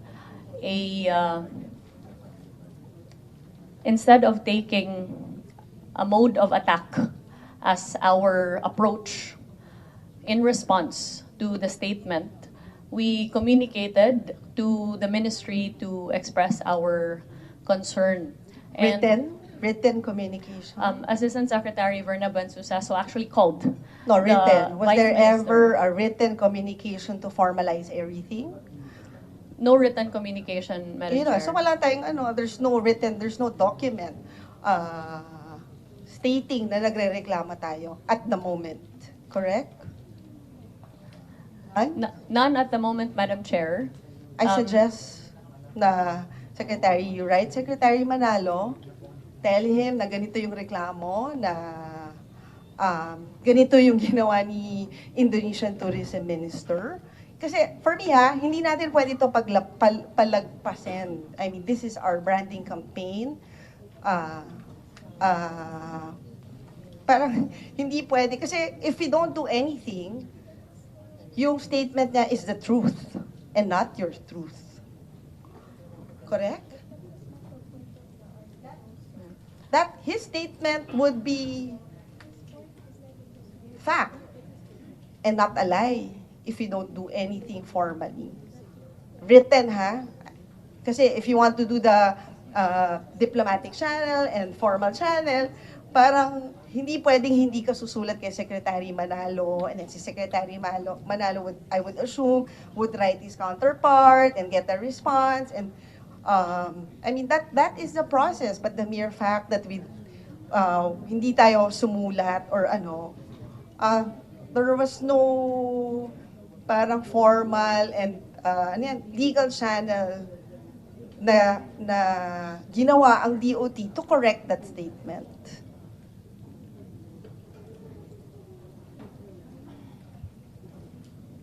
Madam Chair, the totality of the article, from my understanding, was actually subsequent to this statement in question to express support for the country.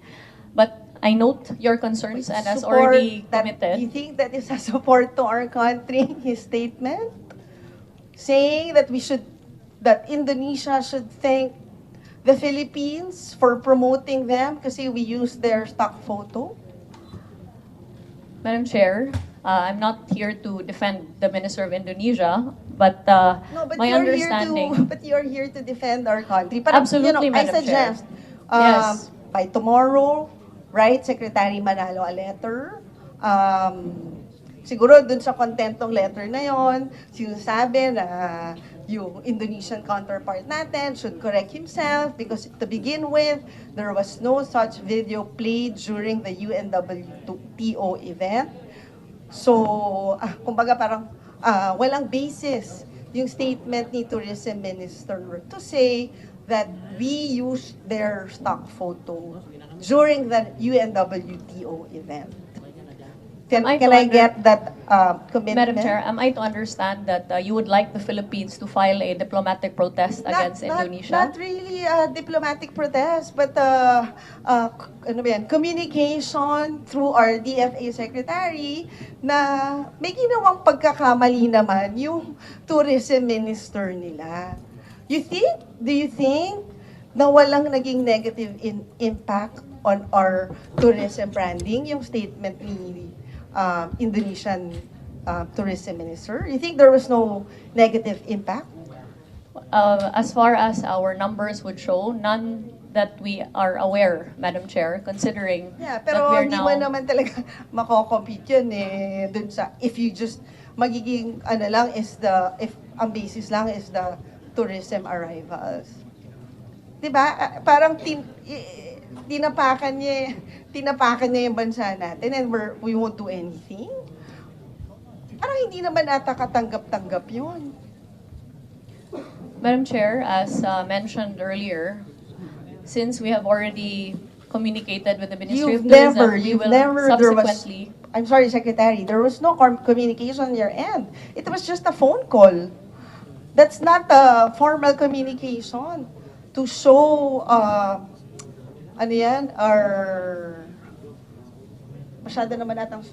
to show our displeasure for those statements.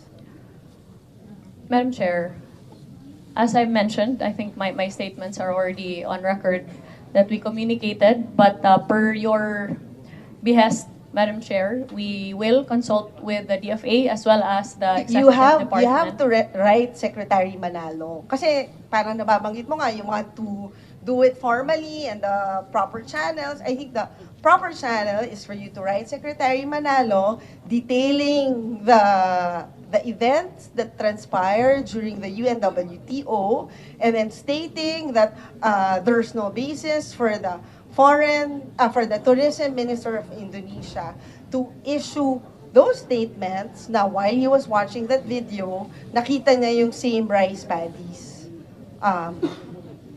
that was used dun sa stock photo during your event. Can you CC me with your letter? Your request is noted, Madam Chair.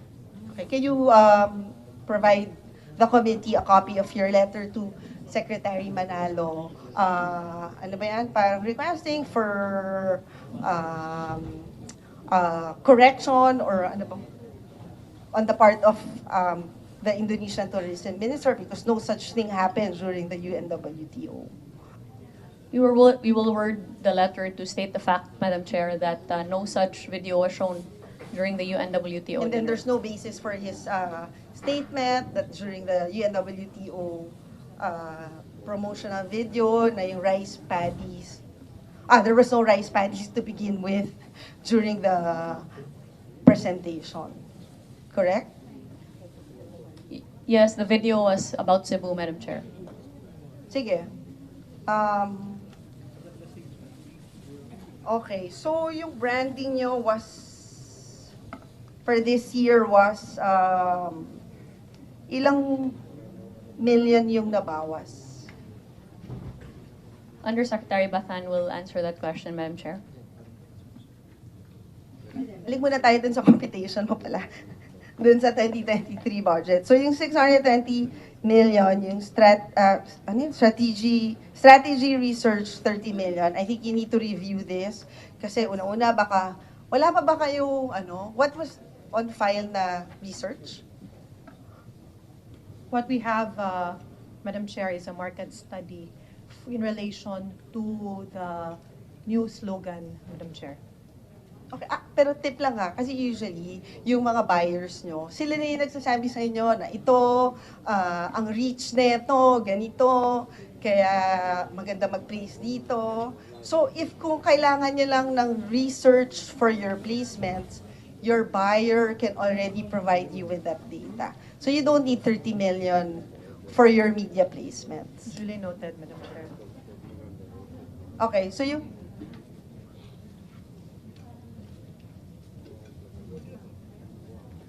Wait, so for next year pala, may 30 million na naman kayo?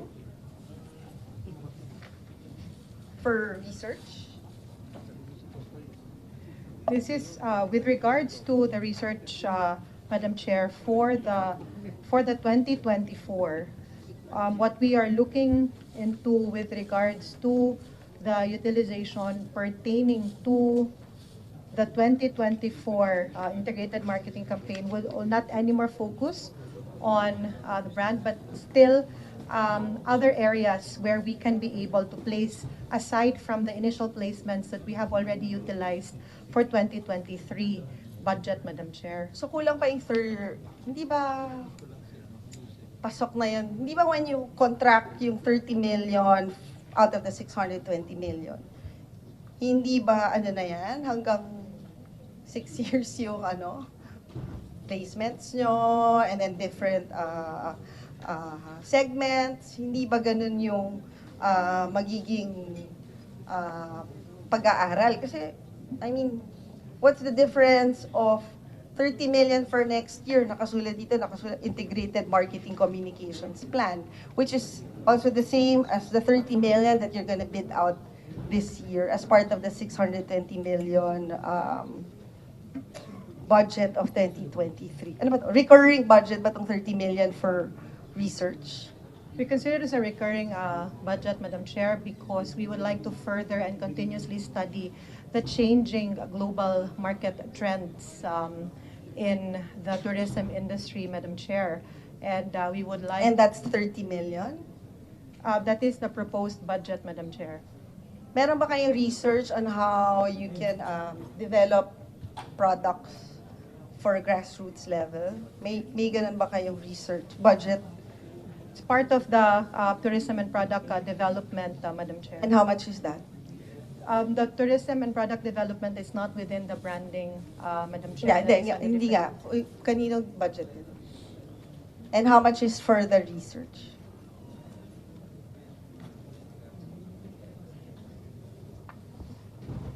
Madam Chair, for the Office of Product and Market Development, our budget for 2023 is 342 million. And for 2024, it's 107 million. Yung 340 million, research lang yan? It's basically for product development. Yeah. So how much? For product development, the budget is about 141 million. And for market development, the budget is about 182 million. May research component yan? It includes strategic market development activities. So basically, it includes, for example, of course, there's market intelligence, but it also includes strategic activities like conduct of fam trips, participation in travel fairs in the opportunity market. Viability of a destination. Kaninong research? Kaninong ano yun? Anong budget would that fall? Viability of a tourism destination. Yes. Basically, kasi di ba parang yung product nyo naman yung product development nyo would depend on the viability of a destination. Yung sa amin po is actually thematic.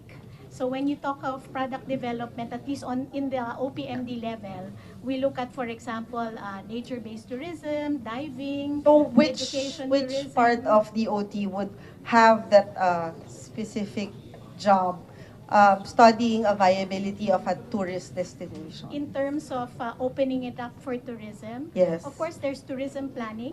So there is a, under our office, there's an Office of Tourism Development Planning that does that.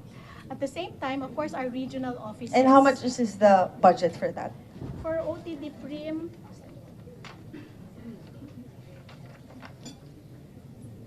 For tourism development planning, we have a budget of about 15 million, Your Honor. So we have about 15 million? So anong coverage yung 15 million? Magkano? So this is for 1.5? 2023. 15. 1.5 lang po. 1.5? Yes. So ito yung, that's the office that studies yung viability of Normally, what we do is for tourism planning kasi this is one of the local planning. What we do is we conduct workshops and assist local communities in preparing their tourism pero plans. yung DOT itself doing Yes, DOT does that. So we do tourism So planning out of 15 workshops. million, ilan lang nagagawa niya ng ano? Okay. So, Ang isang LGU, we allocate 5,200,000. okay. How many LGUs? In a year. Tapos din sa regional ba, meron silang budget for this? In a year?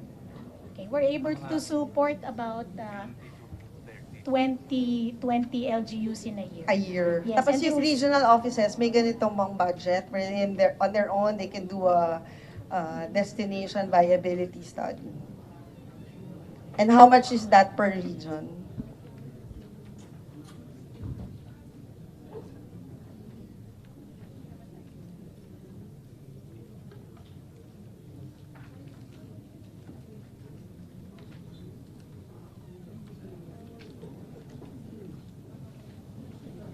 Wait, isi-share ko lang katulad ngayon, no, yung committee ko, medyo na mga problema. Kasi parang isang katutak na yung naipasa sa House declaring this waterfalls, this, may mga lugar nga, buong probinsya pa yung pinapa-declare as a tourism destination, di ba? So parang,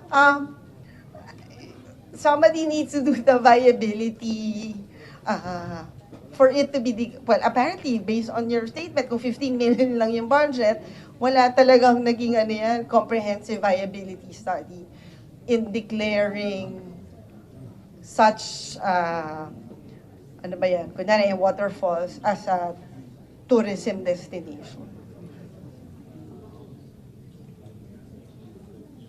Diba? Kung 15 million lang and then 20 a year. So for this year, ano yung mga LGUs na nagkaroon kayo ng viability study? Actually, Madam Chair, it's not a viability study. It's more of a tourism planning workshops that we do based on the recommendations of our regional offices on LGUs that have requested for And then, tourism tapos ano, planning. yung output niyan? Then they create their own tourism development plan. Basically, ganun And then, siya. anong support yung pinoprovide nyo? Yun nga, yung sa training. After, kunyari, nakakreate na sila ng tourism development plan, what follows next? On the end of, on the part of DOT.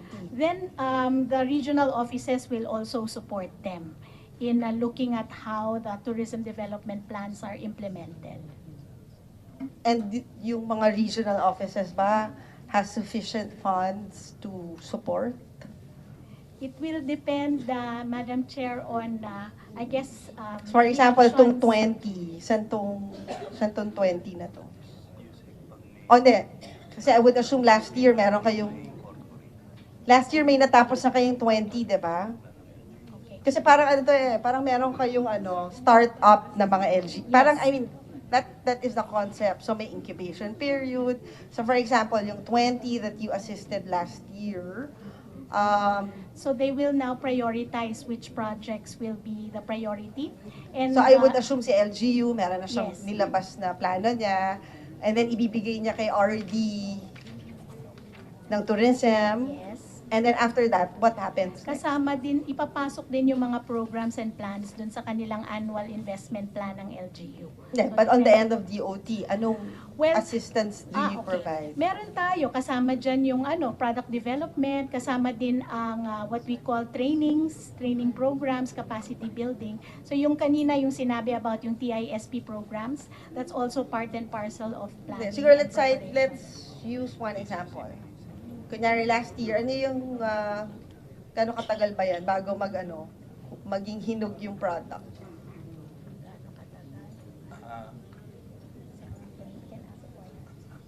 Yes, please proceed. Thank you, Madam Chair. Usually, Madam Chair,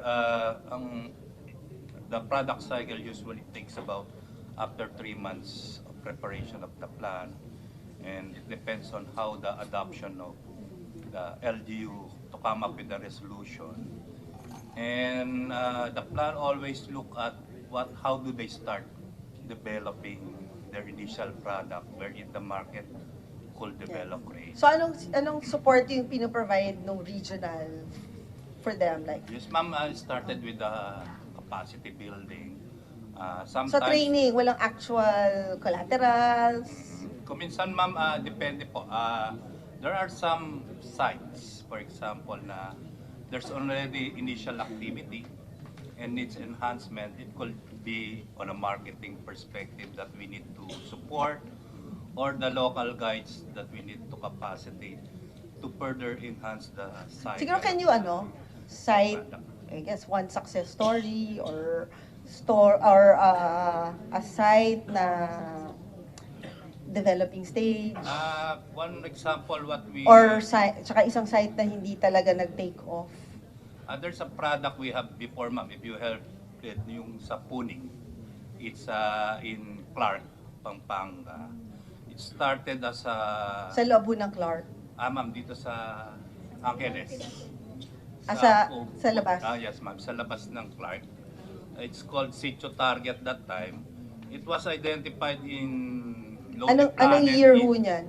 It's a ecotourism project started in 2001. Ang tagal na, wala ho bang medyo bago-bago? Bago-bago, ma'am. Matagal na pula ako sa product development. Wala ho medyo bago-bago ng konti. Planning, ma'am. I think yung surfing, ma'am. Surfing... Anong year ho niyan? 30 years na po. Hindi, anong year tong surfing? Baka naman, hindi naman ba kayong Aurora pa yan? Na-declare na namin ng birth of surfing. Yeah, ma'am. I think marami. Hindi, ngayon lately, I don't know, 2 years before. Meron dito pa, ma'am, yung sa we started. Baka may mga regional ba kayo dyan that can share? I think, ma'am, the reader and more. Oo nga. Kasi sila yung mas sila yung nandun sa baba eh. Meron bang from regional representative can share the incubation of a destination? Good afternoon. Parang di ka counted, develop na yung area mo eh. Well, Madam Chair, to continue, Madam Chair, an example may be ESL. ESL. Ano yun? English as a second language. No, I'm talking about the destination. Okay. Kunyari si LGU, meron siyang waterfalls. Yes. An example, na gusto niyang i-develop. Yes, ma'am. Yes, How would the DOT operate na para eventually yung mga foreigners would visit that destination? Yes. Well, it will be a case-to-case basis, Madam Chair, because it will depend on the priority of the local chief executive.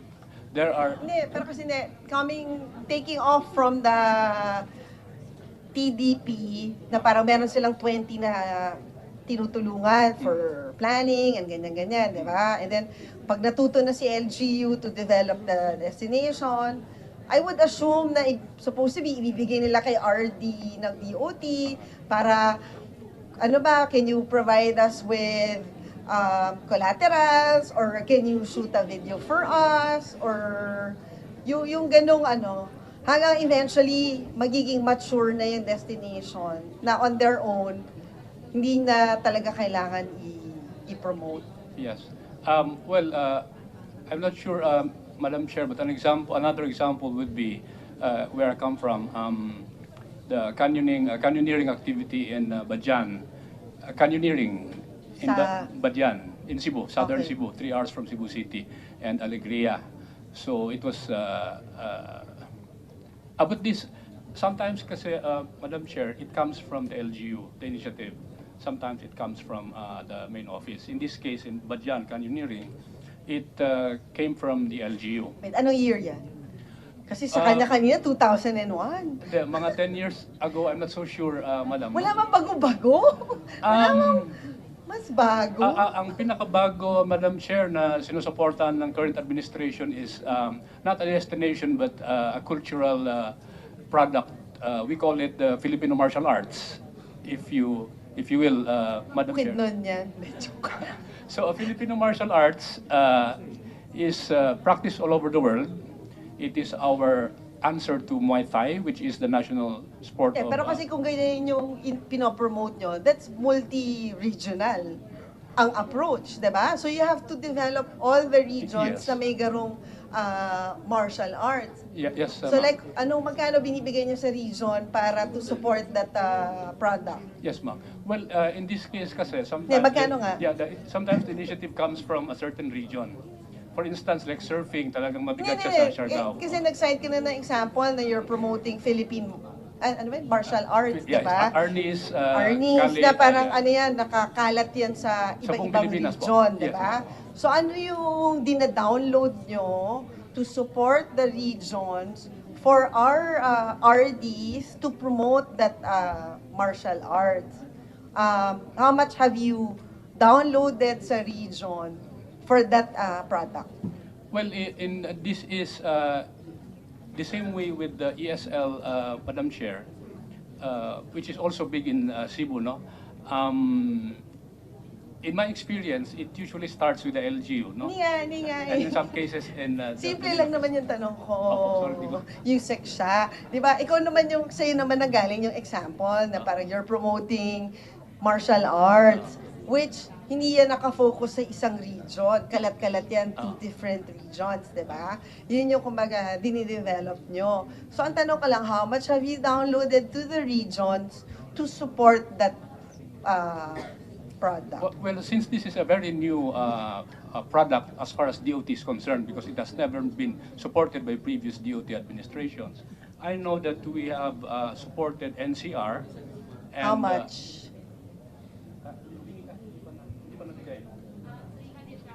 Yeah, 300,000. We have conducted meetings with the NCR. So for this year, nag-download ng 300,000 kay NCR. Okay. Yes. So kaninong next region naman yung magda-download? We also have, in Central Visayas, we have already spent, yes. In Central Visayas, we have spent a bigger amount, Madam Chair, because it's quite successful there. And it took us Kano ba yung 3 years. total budget for this product? Hindi pa, it's very new, Madam Chair. So really, right now, coordinating with the... And do you have a study or research for this product? We have in fact, Madam Chair. Sige, can you... And it is Central Visayas based, and we are spreading it all over Okay, pero syempre, dapat meron ka na idea on how much we're willing to spend. Hindi naman pwedeng parang, sige, 300 dito, try natin. Parang yes. try, di ba? Yeah. I mean, dapat may plan na parang, okay, for Philippine martial arts, we'll spend 50 million. Tapos, si region ganito, si NCR will get 1 million. Tapos, ito yung mga program of events na kailangan niyang Wala kayong ganon? We are still in the process of, this is very new, Madam Chair. Yeah, for next year. Yes, we will do that, Madam Chair, and we will provide. Hindi, pero wala pa nga. We're still in the process, Madam Chair, also benchmarking in Thailand. These are our plans. No? Okay, so ano yung ganong product na more or less alam niyo na kung magkano yung pwede niyong i-download dun sa region to promote? Kasi sabi mo, bago pa tong martial arts. Probably, Madam Chair, dental tourism. Although I'm not sure if this is... Ano yun? Dental? Oo, kasi under medical tourism, Madam Chair. So dito sila magpapapunta sa dentist, gano'n? Oo, kasi ang dati nagpapadentista sa Tripon, for instance, tapos lilipad ng Boracay or Cebu, babalik after 1 week, ikakabit yung ngipin, uwi ng Samoa. So yun, katulad na, how much have you downloaded dun sa region? Maybe Dr. Pao can... Madam Chair, we yield to ASEC Vernaban Suceso as the details on this. Madam Chair, I would like to share a specific example with regard, for example, to cruise tourism. So at the moment, because of the popularity and interest of many cruise lines to come into the country, they're actually looking for new destinations for them to visit and to feature in the cruises that are coming up. So this year, what we've done is to, of course, work with our regional offices and determine possible destinations. Pero of hindi the naman, future. hindi bago tong cruise tourism na to. Pero In bago fact, po yung destinations that we're looking at because they need to expand the offerings. So ano much nakikita so- niyang destination? So yun. Hindi, pero kasi remember, di ba, during the pandemic, I would assume before the pandemic, meron na kayong identified destinations na hinug na for cruise. Diba? Meron sila. Like for example, Manila, of course, will be your main. Palawan would be another. Boracay, Zamboanga. During that time, doon na parang yun na yung segment na talagang tinututukan itong cruise tourism na it's not just Manila, it's not just Boracay, but in Yes. fact during that time nga sa Tacloban meron eh. Yes. Meron dyan. But there are other areas like for example, Zamboanga, Surigao.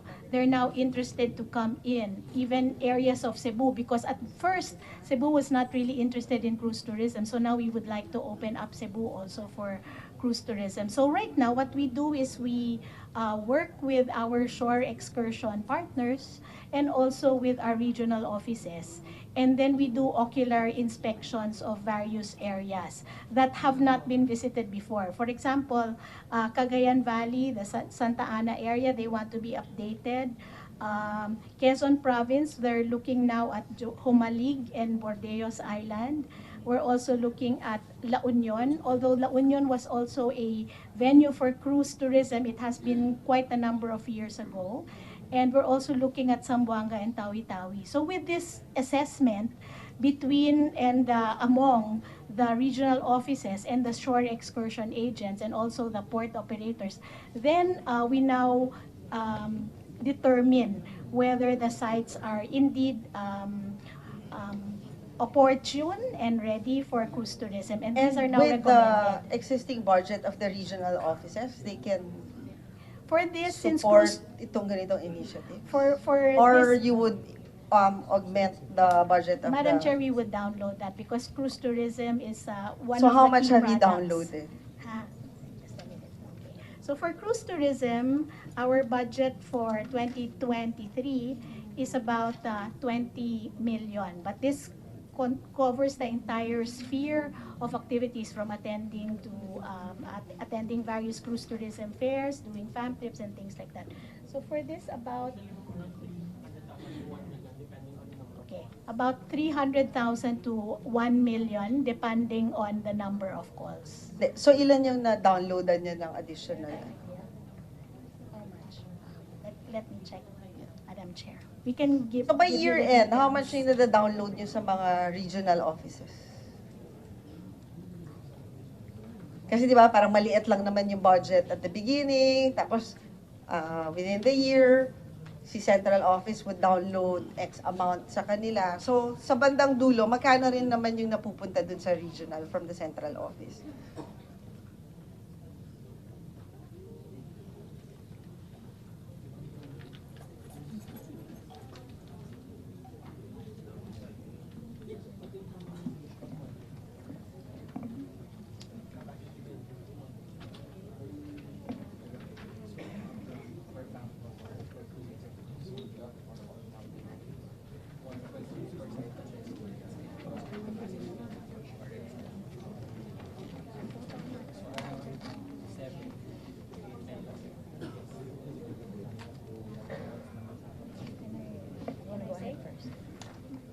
Madam Chair, in the case of cruise tourism for this year, out of the 20 million budget, about 7 million was spent for downloading to the regions. Yeah. For Sino yung sinuwerte at nakakuha out of that 7 million? well, Kung talang dito naman yung mga niya, di ba? So please raise your hands kung sino nakakuha. So NCR ka, no? NCR na naman. Region 1, and wala na. Region 8. Region 4B. Region 8. So how much yung Region 2? 2 million sa'yo. This year. But for next year, how much do you plan to download sa kanila? Or ibang probinsya naman? Actually, with the limited budget, Madam Chair. Question, is that enough? Yung nakuha nyo? So far, ma'am, sorry po, I'm answering. Madam Chair, so far po, yes. Pag naman po may additional cruise calls, pinakaslating po sa amin ng Seljan, and if our funds are not enough, they would download. Okay. And Region 1?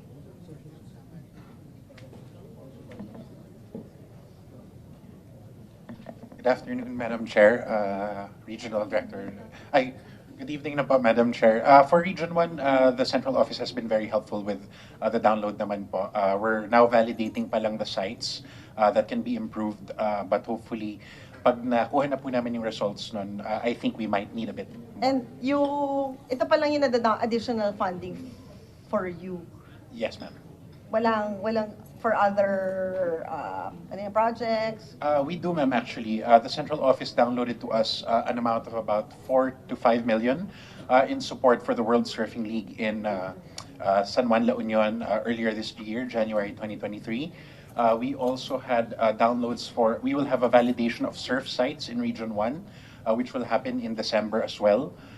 So that's alongside the cruise tourism na ginagawa po ni central office as well. Thank you, ma'am. For next year? Actually, ma'am, yung World, World Surfing, yearly Yes, ma'am. event ba yan? Actually, ma'am, it was the first time that it was held in the province of La Union. It's usually held sa Siargao. Pero natuwa po yung WSL. They wanted to expand further. So La Union provided them an easier and cheaper way from abroad, ma'am. Kasi sa Manila po sila naglalakad. So is it safe to assume na next year baka sa La Union ulit?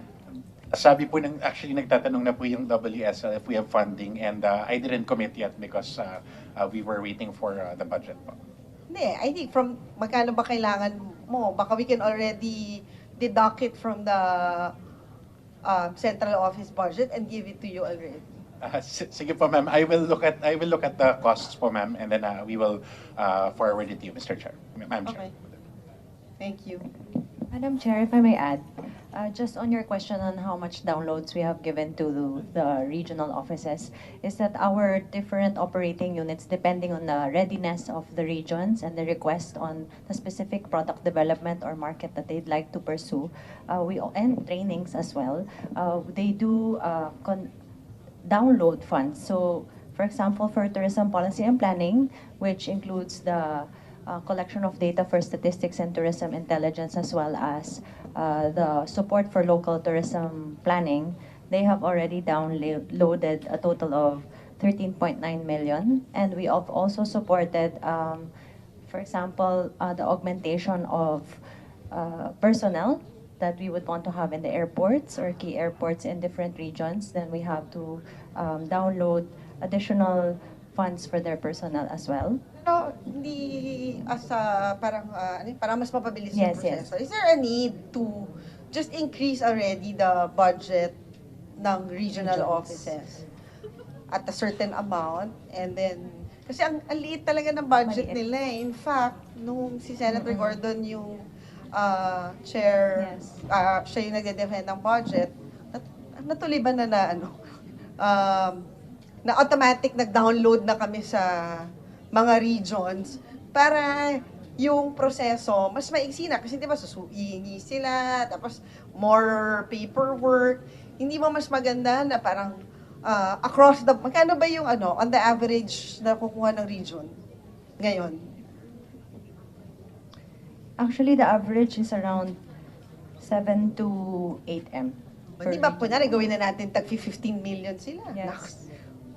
And if I may add also, Madam Chair, because the amounts that the budgets of the regions are also based on the budget ceilings that are provided by the DBM. We have actually requested for Wait, so si augmentation. DBM, naglalagay siya ng budget ceiling dun sa pwede niya lang i-download sa No, the region? budget of the regions. The So anong regional cap nila offices for the themselves. region?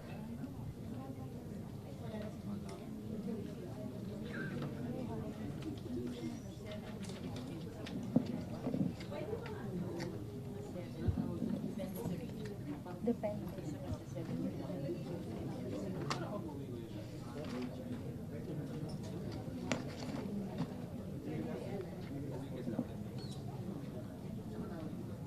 Ano, ka-efficient ba yung region sa utilization nila?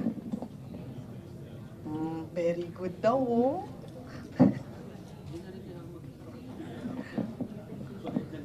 Madam Chair, it really depends on the size of the the coverage of the region, the regional office. Kasi 'di ba, kahit naman may cap, pwede pa rin kayo mag-augment ng mag-augment, 'di ba? Na I would assume baka may mga regions na nag-exceed din kayo dun sa cap ng DBM.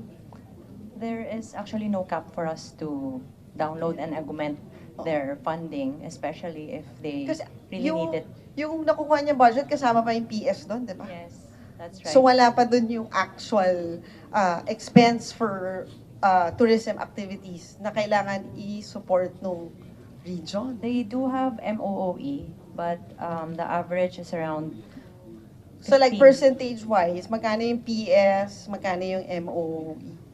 Let's say with a 7 million budget, magkano dun yung PS? For example, for NCR. Di, ayoko ng NCR. Ayaw mo?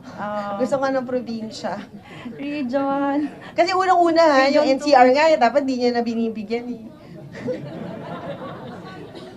Kasi, di ba, hello, mayayaman na yung mga LGU dito. Afford na nila. For example, Madam Chair, for Region 2, the total budget is at 18. The PS is already 10. 18.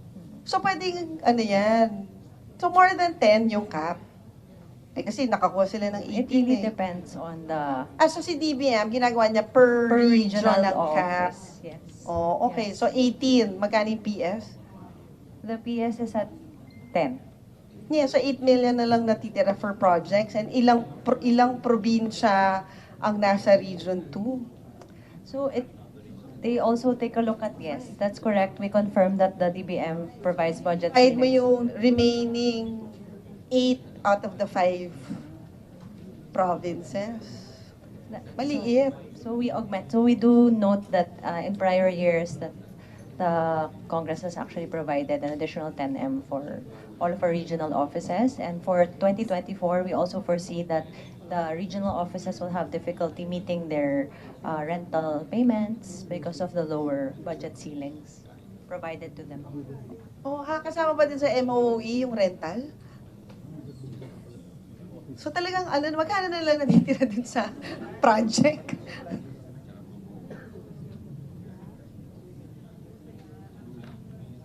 Sobrang liit. Madam Chair, may I just state that as a matter of policy under the Marcos administration, and I myself, having come from the region, and more specifically from the province of Cebu, I do recognize the necessity of empowering the regions in terms of capacitating them with more budget.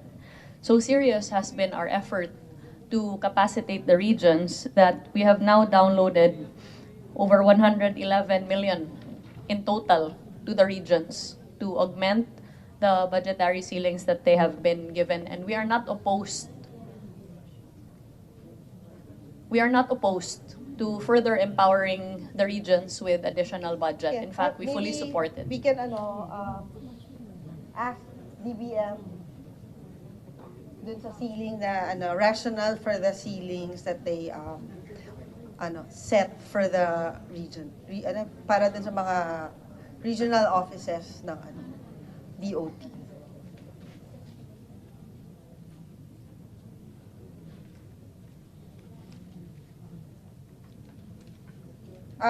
Siguro last na lang. Di ba you've implemented this e-visa and yung pilot niya was China, correct? the DFA and the DICT have implemented the e-visa, Madam Chair. Was there a coordination? Anong security measures yung na-introduce considering our current situation? Meron bang involvement yung NICA when it comes to background check and Madam Chair, and why China? subsequent to the directive of the President and as pleaded also by the private sector to implement an e-visa system for the Philippines, we engaged in a visa convergence coordination with the DFA, the Bureau of Immigration, the DOJ, as well as in the technical working group, the NICA sits, as well as the DICT. And in the course How of... about the National Security Council? Was he part? Not the... Only the NICA, Madam Chair. Yes. To continue, in the course of these visa reform convergence discussions, discussions were had as far as global tourism data, what that would establish that in 2019, China was the biggest supplier of outbound travel at over 160 million Chinese traveling globally, as well as studies published by the UNWTO still that they foresee that the current 53% recovery rate of the ASEAN can be improved by tapping the Chinese market. This is further supported by statements and studies published by the World Travel and Tourism Council that states that China accounts for 15% of the global spending on tourism. Now, as far as the Philippines is concerned, in 2019, while over 37 million Chinese came into the ASEAN, 10 million of those went to Thailand, while only less than 2 million went to the Philippines. And out of the 2 million, ilan dun yung of not good standing? Kasi di ba parang marami rin nakapasok sa atin na Chinese using tourist visas, tapos nag-overstay na sila, and then some of them na involved into yung mga illegal activities. How would we prevent that? Considering during the time, kumukuha pa sila ng visa sa embassies natin. If we do implement this e-visa, ano yung security measures that would be implemented to prevent yung mga mistakes that was committed when we were trying to get the Chinese market? So we're going back to the Chinese market. That would be the priority, not the Korean, not the Japanese. Would that be the direction that DOT would be doing? Madam Chair, the top source market for the Philippines is South Korea, and they have reached the 1 million mark in terms of international arrivals, and they will continue to be a priority for the Philippines. Tapos di ba parang based din dun sa experience, na parang when we try to get the Chinese market, may certain market segment na nawawala eh. Parang may ganong effect yung Chinese market. To continue, Madam Chair, apart from South Korea, we are also focusing on the United States, Japan, Canada, and other top source markets. The reason why China has been included in the sphere of priorities is because precisely of these global studies that would indicate that the tourism dollars that can be brought in by the Chinese market globally are of such a staggering amount that it can assist in the recovery of economies, including that of the Philippines. But with the current undertones that is happening between China and our country, is it prudent for us to get that market? Hindi ba magiging success? I mean, we've survived this year without the Chinese market.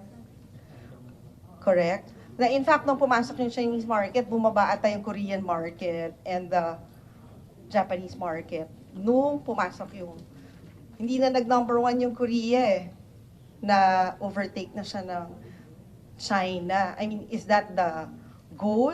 Kasi considering na meron tayong ganitong issues at the moment, wouldn't it be more prudent to just concentrate dun sa nabanggit mo nga, like Korea,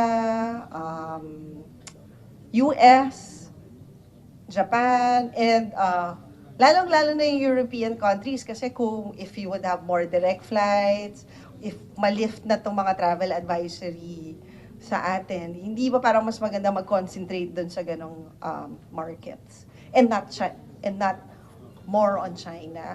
Kasi di ba that time you were also considering India, which is also a good market. So why not India instead of China? We are concentrating on both India and China, Madam Chair, but for the record, China visitors have not overtaken South Korean visitors, and there's no data to support that the arrival of the Chinese in the Philippines has led to the reduction of South Korean visitors. As a matter of fact, as of October 2, 2023, there have been 1,061,000. No, previous years, nung, before the pandemic. Hindi ba Chinese market na yung number 1? O hindi pa din? No, Madam Chair, the number 1 source market for the Philippines, even prior to the pandemic, was still South Korea. So during like mga 2016, 17, 18, may data ba kayo? Our data shows that in 2019, Korea recorded 1.9 million arrivals, while China recorded 1.7 million arrivals. And at the moment, China ranks number 4 in international arrivals into the Philippines, numbering over 200,000. The focus of the Department of Tourism in trying to tap the Chinese market, apart from the global data that I have already cited, which urges tourism countries around the world to focus on the Chinese market, is also derived from the implementing program on the Memorandum of Cooperation on Tourism that was signed in January of this year during the successful state visit of the President to China, at which I personally signed the agreement.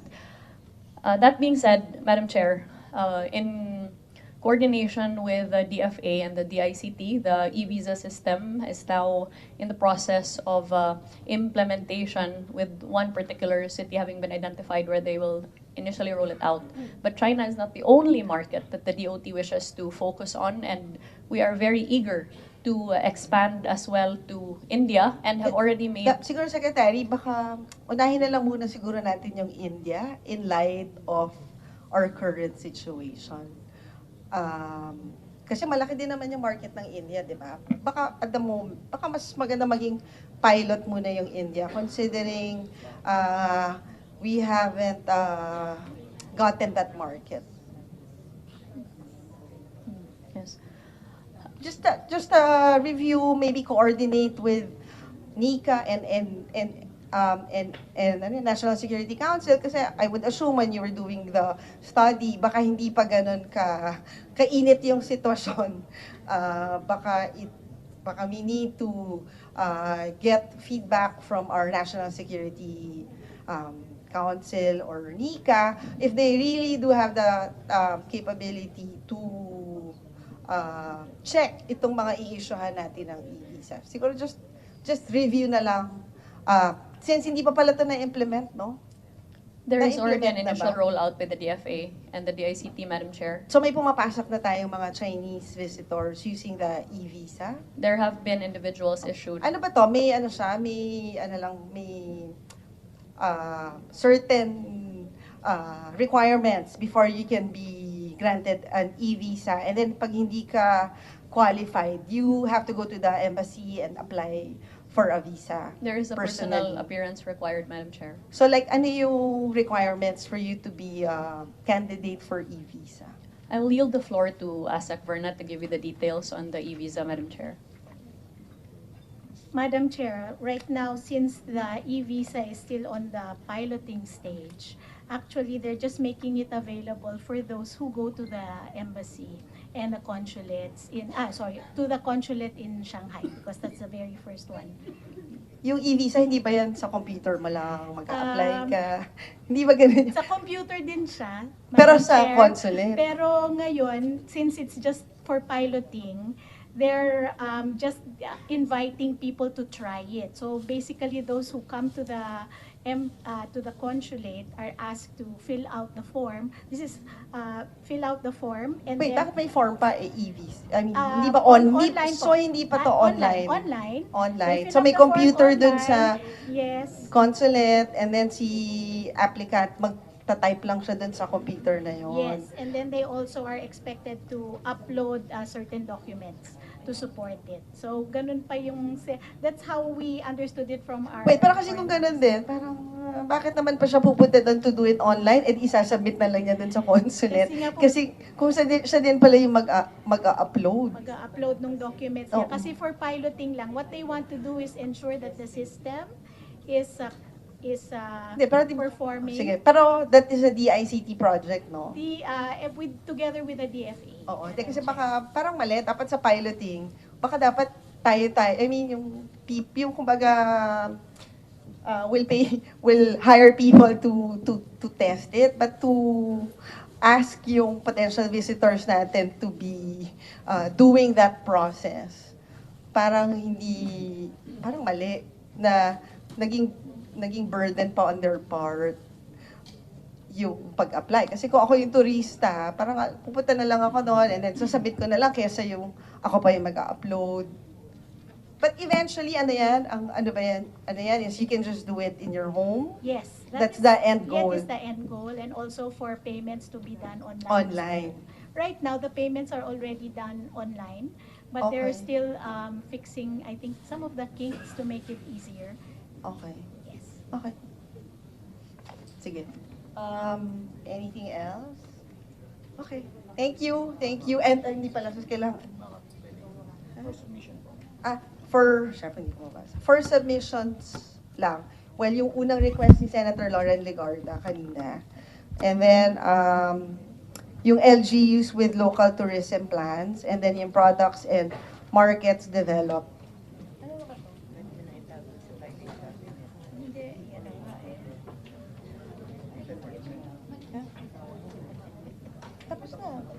So the budget of Department of Tourism, Intramuros Administration, NPDC, PCSSD, TIEZA, TPB, deemed submitted for plenary consideration. Congratulations. We will now suspend this subcommittee meeting.